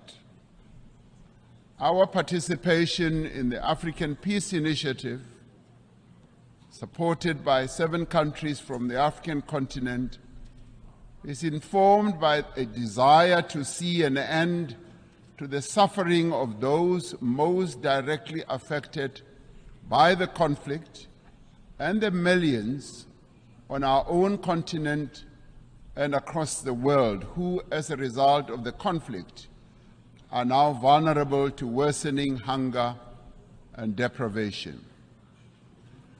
As we engaged with the parties in this conflict as African leaders, one of the issues we raised was that there should be confidence-building measures that could create a sense of conflict towards the resolution of this conflict. In this regard, we said issues such as the return of the children who were removed from Ukraine should be returned. We also said that the prisoners of war should be exchanged between the 2 countries.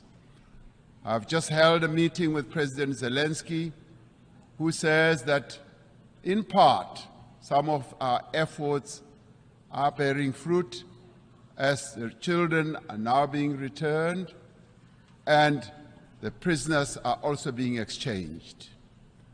But then we said we need to see this happening on a much faster pace.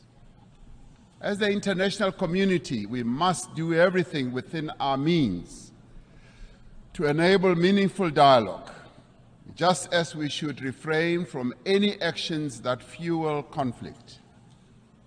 As we confront other conflicts in several parts of the world, including on our own continent, Africa, we need to be investing in prevention and peace building.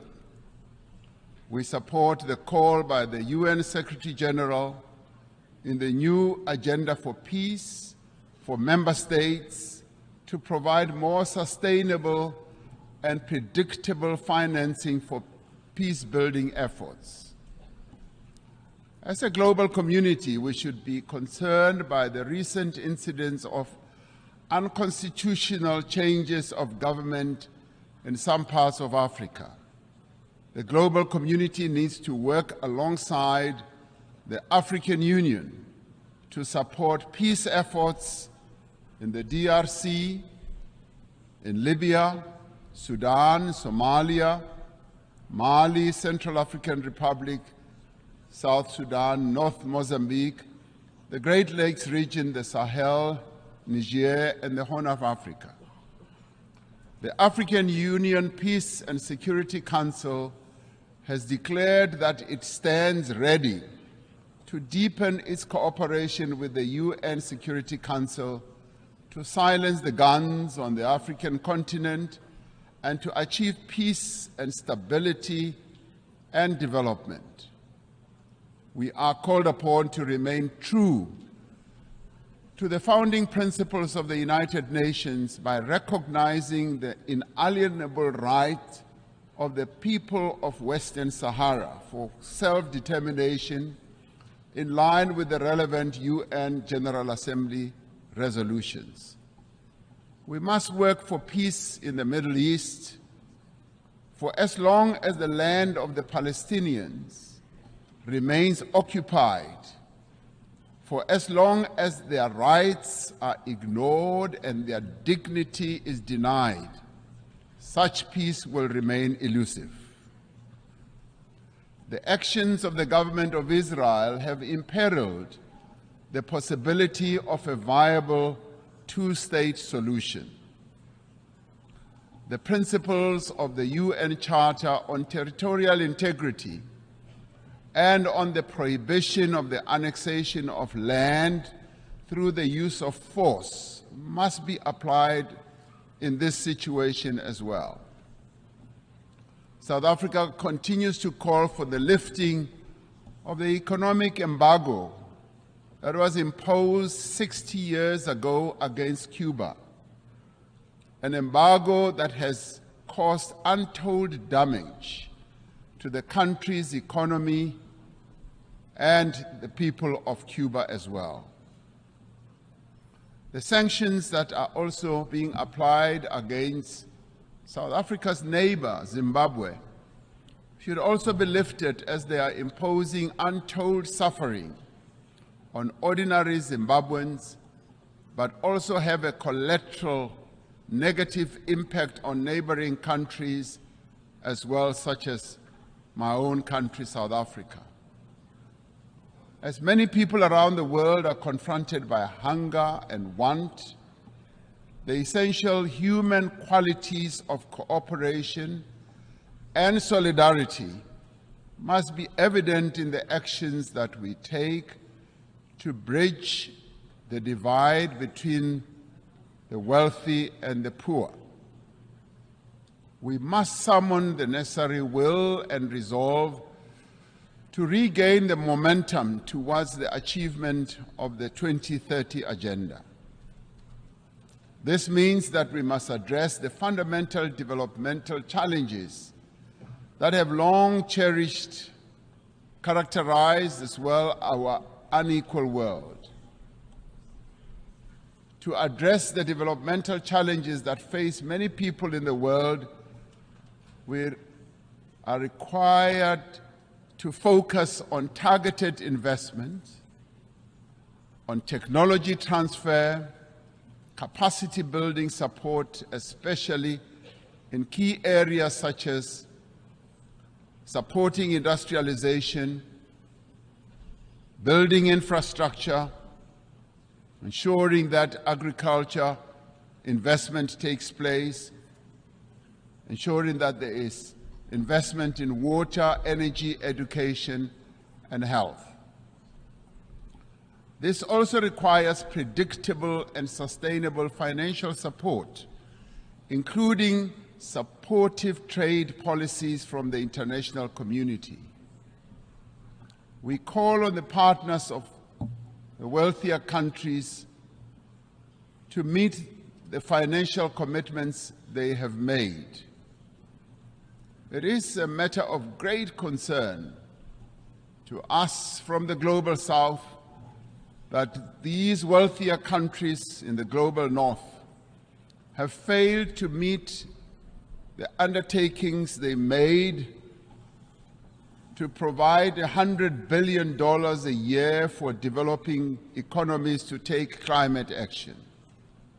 This must be changed, and the money must be made available in the interest of development. We support the proposals outlined in the Secretary General's Sustainable Development Goals stimulus. In particular, we support the call to tackle debt and debt distress that many countries, particularly in the Global South, are burdened by. And we support the call to massively scale up affordable long-term financing to $500 billion a year and to expand contingency financing to countries that are in need. It is a grave indictment on this international community that we can spend so much money on war. And in fact, trillions are being spent on war, but we cannot support action that needs to be taken to meet the basic needs of billions of people in the world, needs such as addressing hunger, health, empowering women, and making sure that there is development in countries that are vulnerable. The achievement of the Sustainable Development Goals depends fundamentally on the empowerment of women in all spheres of life. Social and economic progress will not be possible unless we end gender discrimination. We must ensure that there is equal access for women to health care, education, as well as economic opportunities. we must pay particular attention to the provision of adequate health services to every woman, child, and adolescent. By doing so, we will fundamentally improve the health and well-being of all. The empowerment of women must be central to the actions we now take towards the realization of Agenda 2030. The women of the world need empowerment. They have a right to empowerment. They have a right also to participate equally in decision-making structures of all institutions in the world. I am proud that in South Africa, 50% of the members of the cabinet of South Africa are women. And today I'm accompanied by an all-women delegation to this United Nations General Assembly. It should be a matter of concern to us all that the majority of people who are sitting in this assembly are men. The question we have to ask, where are the women of the world? The women of the world have a right to be here to represent the views of women across the world. The essential human qualities of innovation and adaptation must be evident in the actions we take to prevent the destruction of our planet. Africa is warming faster than the rest of the world. We are told that the 20 climate hotspots in the world that we have, we find 17 of them in Africa. Africa is least responsible for the climate damage that has been caused, and yet it bears the greatest burden. Centuries after the end of the slave trade, decades after the end of the colonial exploitation of Africa's resources, the people of our continent are once again bearing the cost of industrialization of the North and the development of the wealthy nations of the world. This is a price that the people of Africa are no longer prepared to pay. Many countries in the North count their assets in the mineral resources that are beneath the African soil. The wealth of Africa belongs to Africans. The mineral wealth that is beneath the soil of Africa must, in the end, accrue to Africans. We urge global leaders to accelerate the global decarbonization while pursuing equality and shared prosperity. We need to advance all three pillars of the Paris Agreement: mitigation, adaptation, and support, with equal ambition and urgency. African countries, alongside other developing economic countries, need increased financial support to both implement the 2030 Agenda and to achieve their climate change goals in a comprehensive and integrated manner. We need to operationalize the Loss and Damage Fund for vulnerable countries hit hard by climate disasters, as agreed at COP27. Africa has embraced this challenge.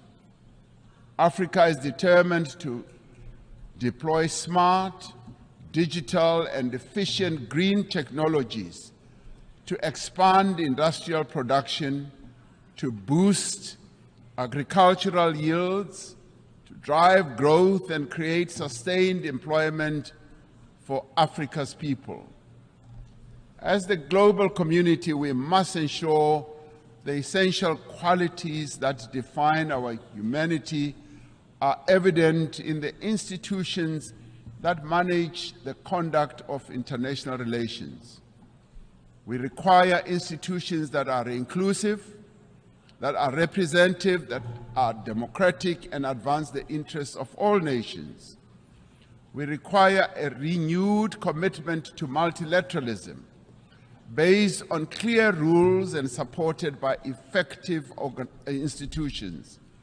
This is the moment to proceed with the reform of the United Nations Security Council, to give meaning to the principle of the sovereign equality of nations, and to enable the Council to respond more effectively to current geopolitical realities. We are pleased that the common African position on the reform of the Security Council is increasingly enjoying wide support. This process must move to text-based negotiations, creating an opportunity for convergence between member states. The recently held BRICS summit in Johannesburg also affirmed the view that the United Nations Security Council should be reformed and should ensure that those who are not represented, that is, nations that are not represented, are also represented.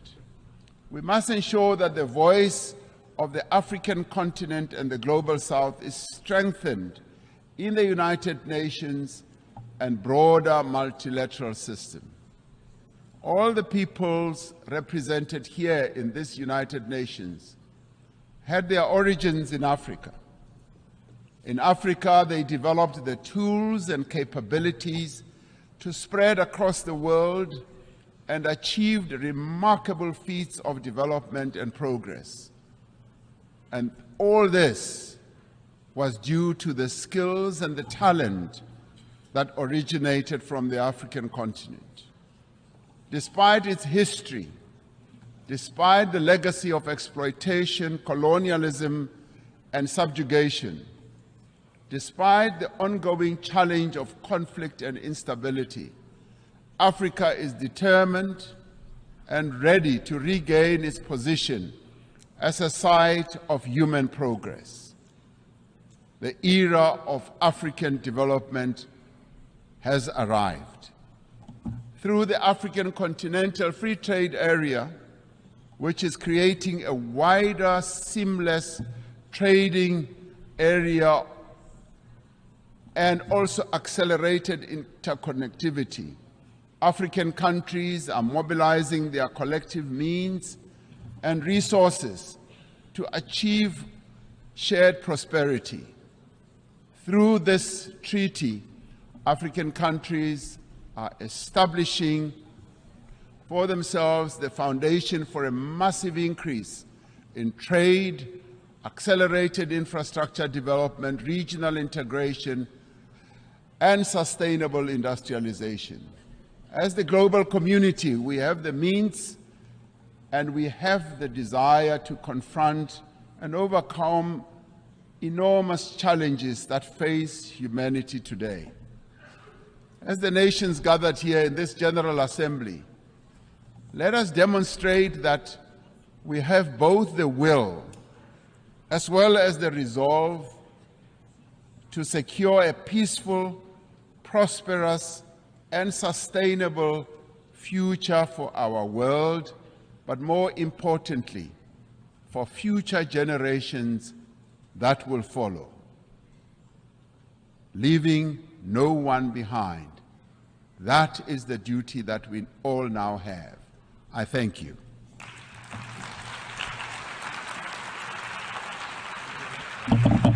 I wish to thank the President of the Republic of South Africa for the statement just made, and I request protocol to escort His Excellency.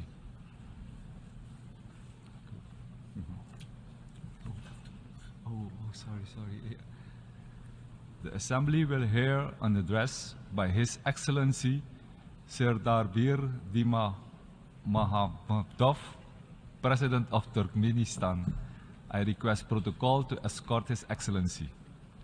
On behalf of the General Assembly, I have the honor to welcome His Excellency Serdar Berdi Medov, President of Turkmenistan, and to invite him to address the Assembly.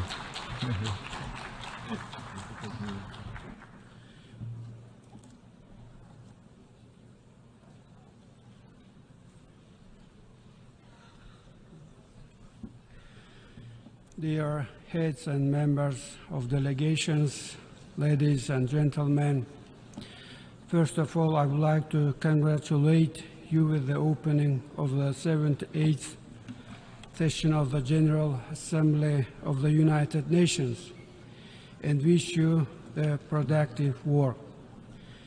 I would like to congratulate Denis Francis with his election as the President of the General Assembly of the United Nations. Today, high responsibility should unite all member states of the United Nations. Each of them should and has the means to significantly contribute to the tackling of the tasks of the UN. Current world faces very serious challenges out of multiple reasons. All of them, despite their difference in appearance, influence the course of the interstate relations in a greater or lesser extent, and often negatively influence the implementation of agreed plans and programs on key areas of the global agenda. This, in turn, may lead to the blurring of the very foundation of global security as a principle of the UN, which should not be allowed. Out of this, Turkmenistan over several years firmly and persistently upholds the principle of unity, of security, and its integrity. We are convinced that military and political security should not be considered separately from economic, ecological, energy, transport, food, biological, and information security. None of those mentioned areas cannot be secondary or irrelevant, and their solution cannot be postponed. I think that the main challenge of the UN is to provide the integral approach to the security challenge, mobilize the current experience, competence, ideas, and initiatives of the member states in a constructive manner, and step back from the short-term gains and advantages to attain truly crucial goals which will provide lasting peace, security, and development in the long term. This could only be achieved collectively and with UN in the main role. Amid the discussions on the role of the UN in the current world and suggestions to reform, it is a fact that there is no alternative to the UN. From the day of its development, UN stands as the only universal and legitimate organization responsible for peacekeeping and providing global and comprehensive security and stable modern structure of the interstate relations. This is the principal position of Turkmenistan. And for this reason, we have to consistently and persistently make use of the potential of global organization, its political, diplomatic tools, and moral authority in order to make balanced, non-ideological assessment of current events and tendencies, and to overcome the distrust and confrontational tensions in the world politics, and try to indicate the perspectives to compromise and to consider mutual interests. It is only possible under the auspices of UN in an open and genuine dialogue. We are aware that achieving this kind of dialogue will not be easy. However, it is necessary. On this regard, Turkmenistan proposes to begin discussing the opportunities of the development of the strategy of global security based on the principles of the Charter of the UN and universal standards of international law, considering the current realities and tendencies of global development. In our opinion, such strategy should reflect the existence of new risk factors which appeared recently, along with traditional risk factors. Also, we consider it necessary to include a number of areas of the UN into it, in particular, preventive diplomacy as the instrument to prevent and diffuse conflicts, usage of the potential of neutrality for peaceful and political diplomatic settlement of disputes and contradictions, recovery of the structure of trustful dialogue based on the decisions of the General Assembly of the UN, and declaring 2021 as the International Year of Peace and Trust, and 2023 as the International Year of Dialogue as guarantee of peace. Time confirmed the relevance of these resolutions in current situations. In order to achieve global and comprehensive security, Turkmenistan emanates from the necessity of giving a pronounced regional context to the work of the UN. We conclude that such approach aims to contribute sufficient specificity and to increase its functionality and effectiveness. I am convinced that the time has come to launch an inclusive, full format and systematic dialogue between Central Asia and UN. Turkmenistan respectfully invites partners to its initiations. On this regard, our country is taking the initiative to create, under the auspices of UN, format of the Conference on Security in Central Asia and bordering areas. Goal of the conference is the development of approaches and decisions aimed in aligning and synchronizing the efforts of the Central Asian states and global community, international organizations, financial and economic institutions to provide stable, conflict-free development of the region. We express our readiness to host the first conference in Ashgabat in 2024. Dear participants, among the key areas of the work of the UN in coming years, Turkmenistan considers the addressing of urgent climate and ecological issues. Among them, we highlight the issues regarding global methane pledge. I have to tell that with joining the Paris Agreement for Climate Change in 2017, a number of relevant national programs were adopted in our country. National events are being held aimed at reducing and eliminating negative effects of methane emissions into the atmosphere. We are primarily talking about phased implementation and use of modern, green and resource-saving technologies, mainly in energy, industry and transport areas. At the same time, we welcome the efforts of the global community for realizing global methane pledge. And of course, we expect substantive cooperation and targeted assistance from the specialized agencies of the UN, member states of the organization, and other interested partners. On this context, the roadmap on the development of the international cooperation aimed at study on joining of Turkmenistan to the global methane pledge was recently approved. Soon we will send this document to the UN Secretariat.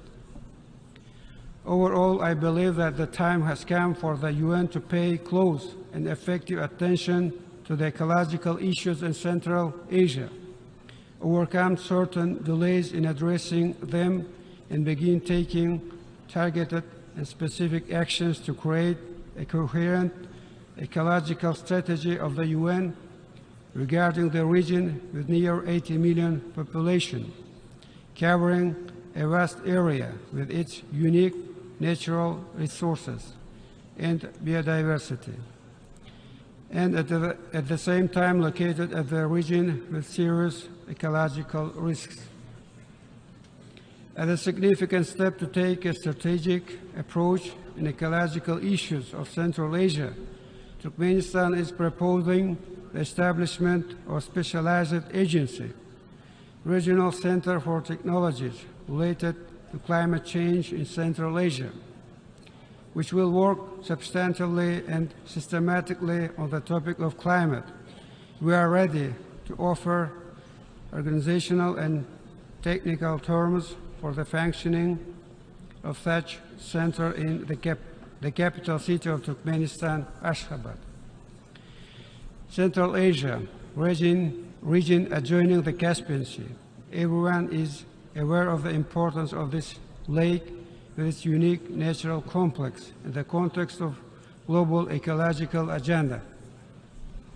As a result of active and respectful long-term cooperation of coastal countries, the key principles of politics on the Caspian were developed, including the Convention on the Legal Status of the Caspian Sea.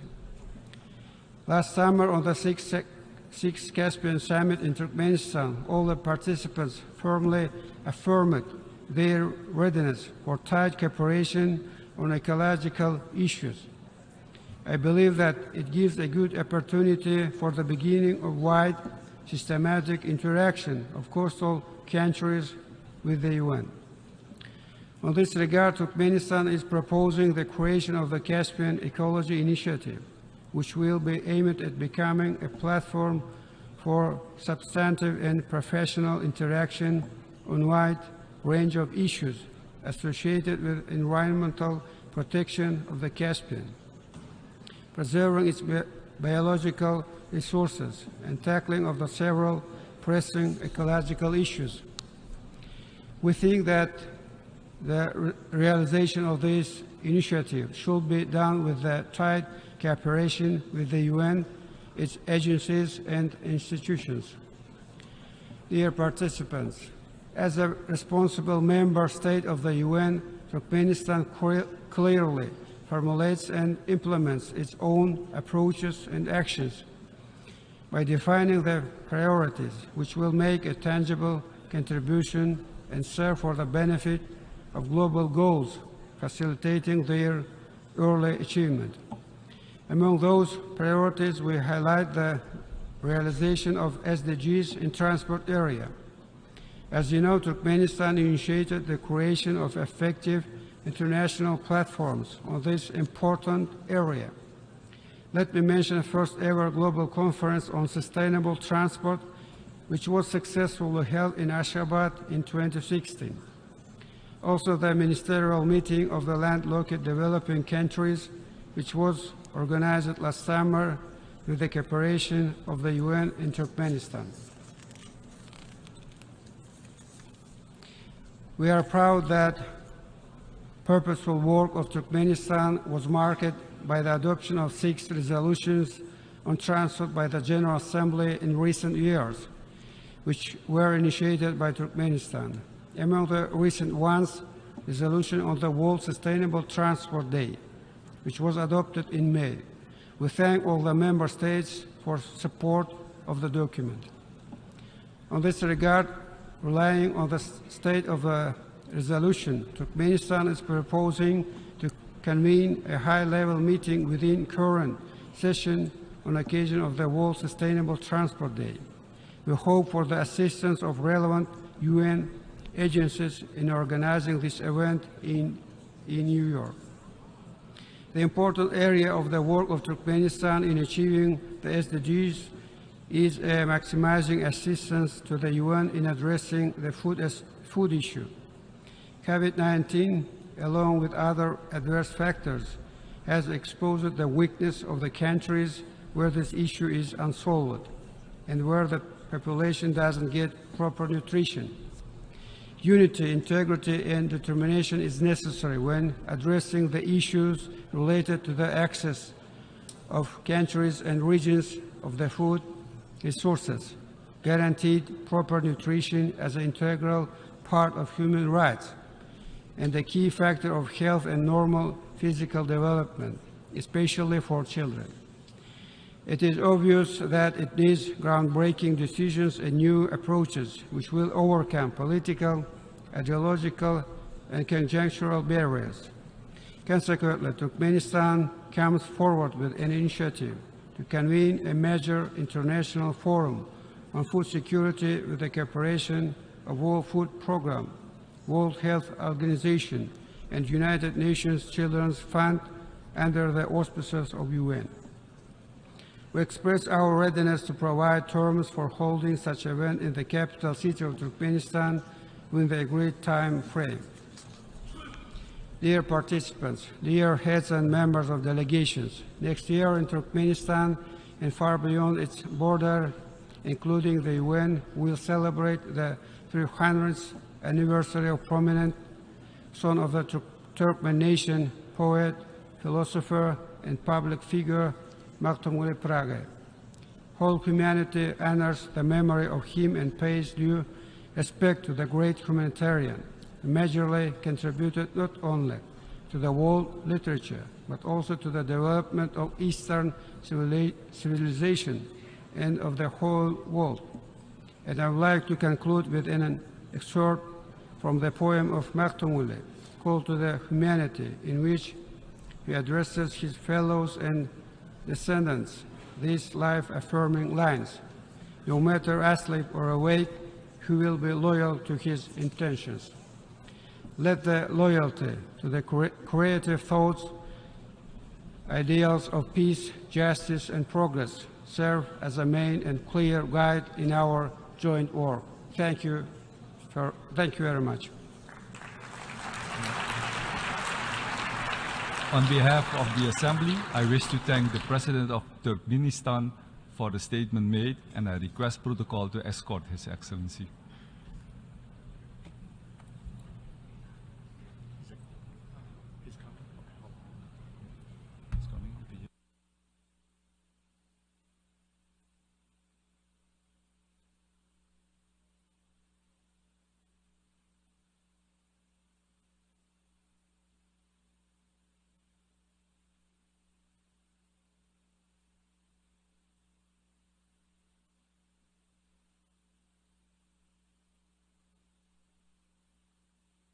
Assembly will hear an address by His Excellency Volodímir Zelenski, President of Ukraine. I request protocol to escort His Excellency. On behalf of the General Assembly, I have the honor to welcome His Excellency Volodímir Zelenski, President of Ukraine, and invite him to address the Assembly.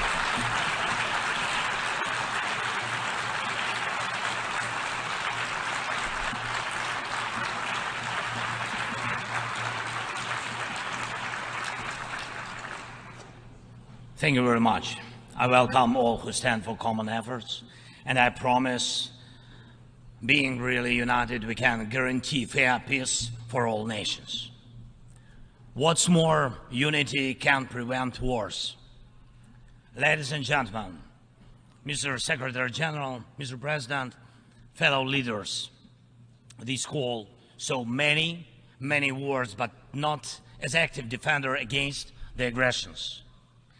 In many cases, the fear of war, the final war, was the loudest here, the war after which no one would gather in the General Assembly Hall again.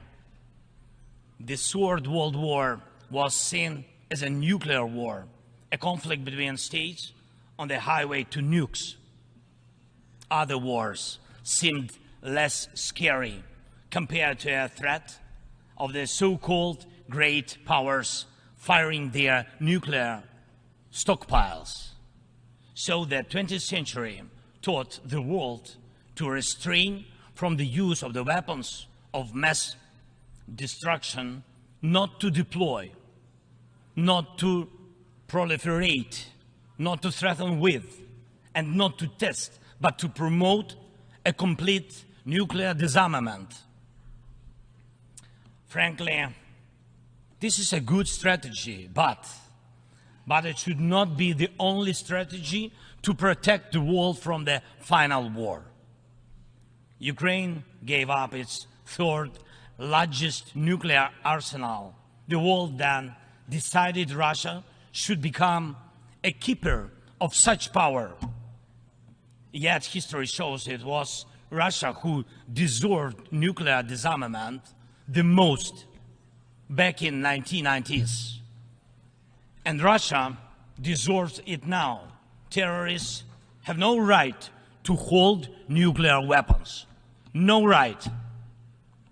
But truly, not the nukes are the scariest now. While nukes remain in place, the mass destruction is gaining its momentum. The aggressor is weaponizing many other things, and those things are used not only against our country, but against all of yours as well. Fellow leaders, there are many conventions that restrict weapons, but there are no real restrictions on weaponization.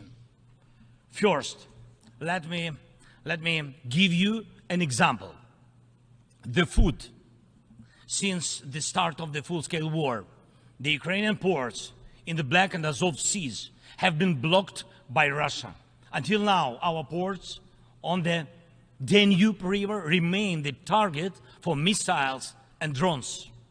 And it is a clear Russia's attempt to weaponize the food shortage on the global market in exchange for recognition for some, if not all, of the captured territories. Russia is launching the food prices as weapons. The impact spans from the Atlantic coast of Africa to the Southeast Asia, and this is the threat scale.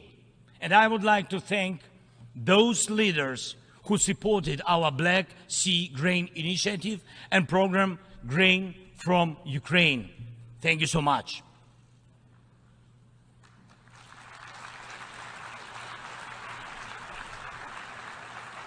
United, we made weapons turn back into food again.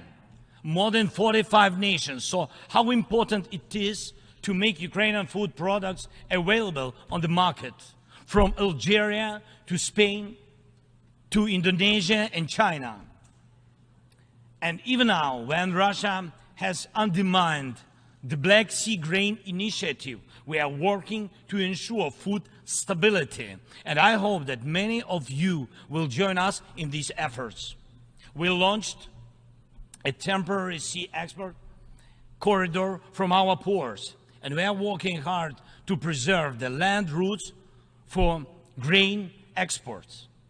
And it is alarming to see how some in Europe, some our friends in Europe, play out solidarity in political theater, making thriller from the grain. And they may seem to play their own role, but in fact, they are helping set the stage to a Moscow actor. Second, weaponization of energy. Many times the world has witnessed Russia using energy as a weapon. Kremlin weaponized oil and gas to weaken the leaders of other countries when they came to the Red Square. And now this threat is even greater. Russia is weaponizing nuclear energy. Not only it is spreading its unreliable nuclear power plant construction technologies, but it is also turning other countries' power plants into real dirty bombs. Look, please, what Russia did to our Zaporizhia power plant. Shelled it, occupied it, and now blackmails others with radiation leaks. Is there any sense to reduce nuclear weapons when Russia is weaponizing nuclear power plants? Scary question. The global security architecture offers no response or protection against such a treacherous radiation threat, and there is no accountability for radiation blackmailers so far. The short example is children. Children. Unfortunately, various terrorist groups abduct children to put pressure on their families and societies. But never before the mass kidnapping and deportation would become a part of the government policy. Not until now. We know the names of tens of thousands of children and have evidence on hundreds of thousands of others kidnapped by Russia in the occupied territories of Ukraine and later deported. The International Criminal Court issued arrest warrant for Putin for this crime. And we are trying to get children back home. But time goes by. What will happen with them? What will happen to them? Those children in Russia are taught to hate Ukraine, and all ties with their families are broken.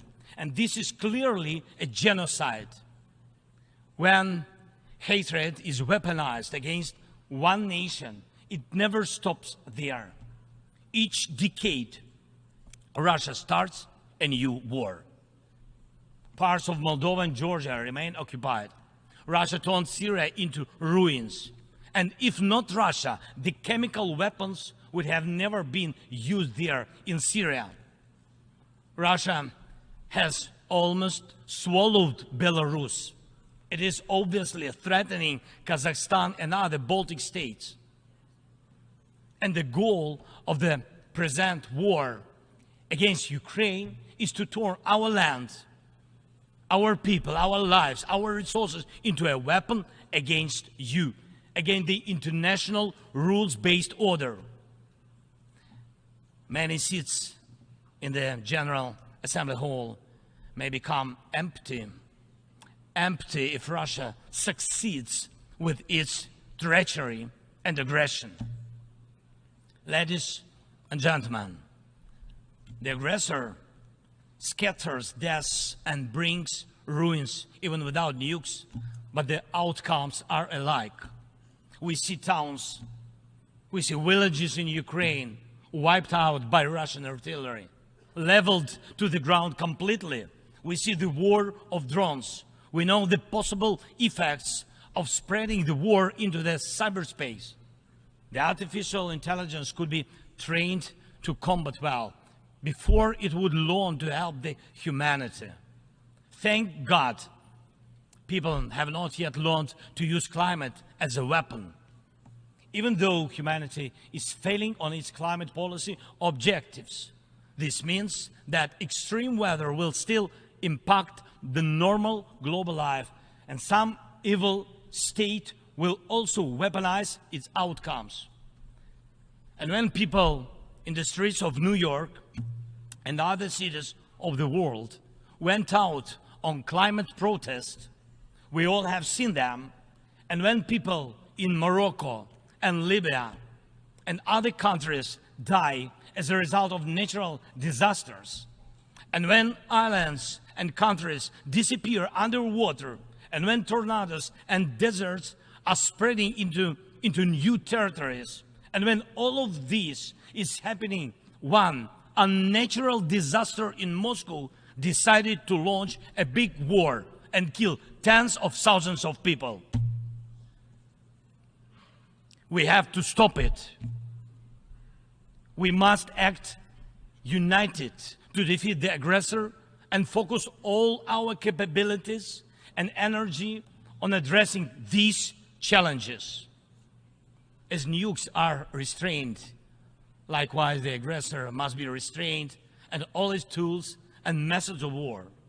Each war now can become final, but it takes our unity to make sure that aggression will not break in again.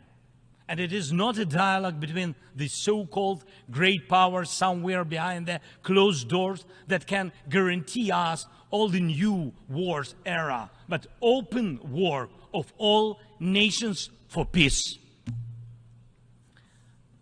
Last year, I presented the outlines of the Ukrainian peace formula at the UN General Assembly. Later, in Indonesia, I presented the full formula. And over the past year, the peace formula became the basis to update the existing security architecture. Now we can bring back to life the UN Charter and guarantee the full power for the rules-based world order. And tomorrow, I will present the details at a special meeting of the UN Security Council. The main thing is that it is not only about Ukraine. More than 140 states and international organizations have supported the Ukrainian peace formula fully or in part. The Ukrainian peace formula is becoming global. Its points offer solutions and steps that will stop all forms of weaponization that Russia used against Ukraine and other countries and may be used by other aggressors. Look, for the first time in modern history, we have a real chance to end the aggression on the terms of the nation which was attacked. And this is a real chance for every nation to ensure that aggression against your state, if it happens, God forbid, will end, not because your land will be divided and you will be forced to submit to military or political pressure, but because your territory and sovereignty will be fully restored. We launched the format of meetings between national security advisors and diplomatic representatives.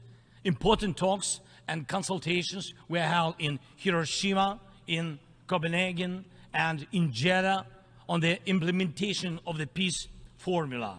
And we are preparing a global peace summit. And please, I invite all of you who do not tolerate any aggression to jointly prepare the summit.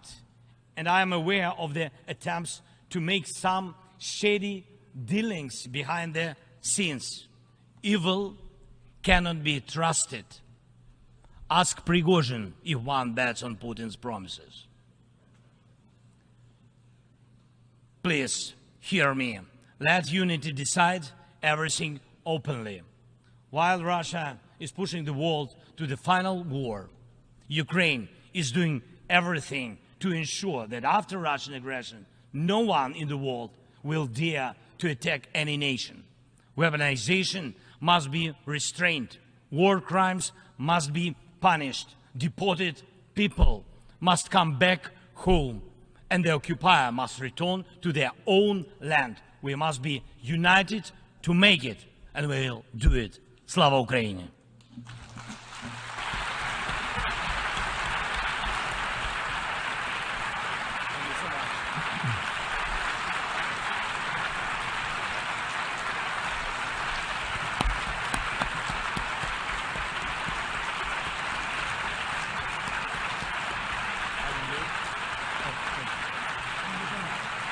On behalf of the Assembly, I wish to thank the President of Ukraine for the statement just made and request protocol to escort His Excellency.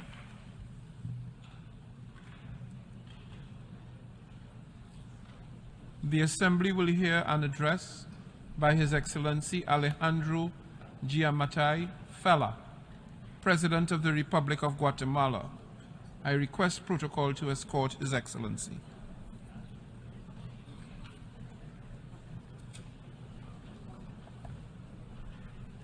On behalf of the General Assembly, I have the honor to welcome His Excellency Alejandro Giammattei Fella, President of the Republic of Guatemala, and to invite him to address the Assembly.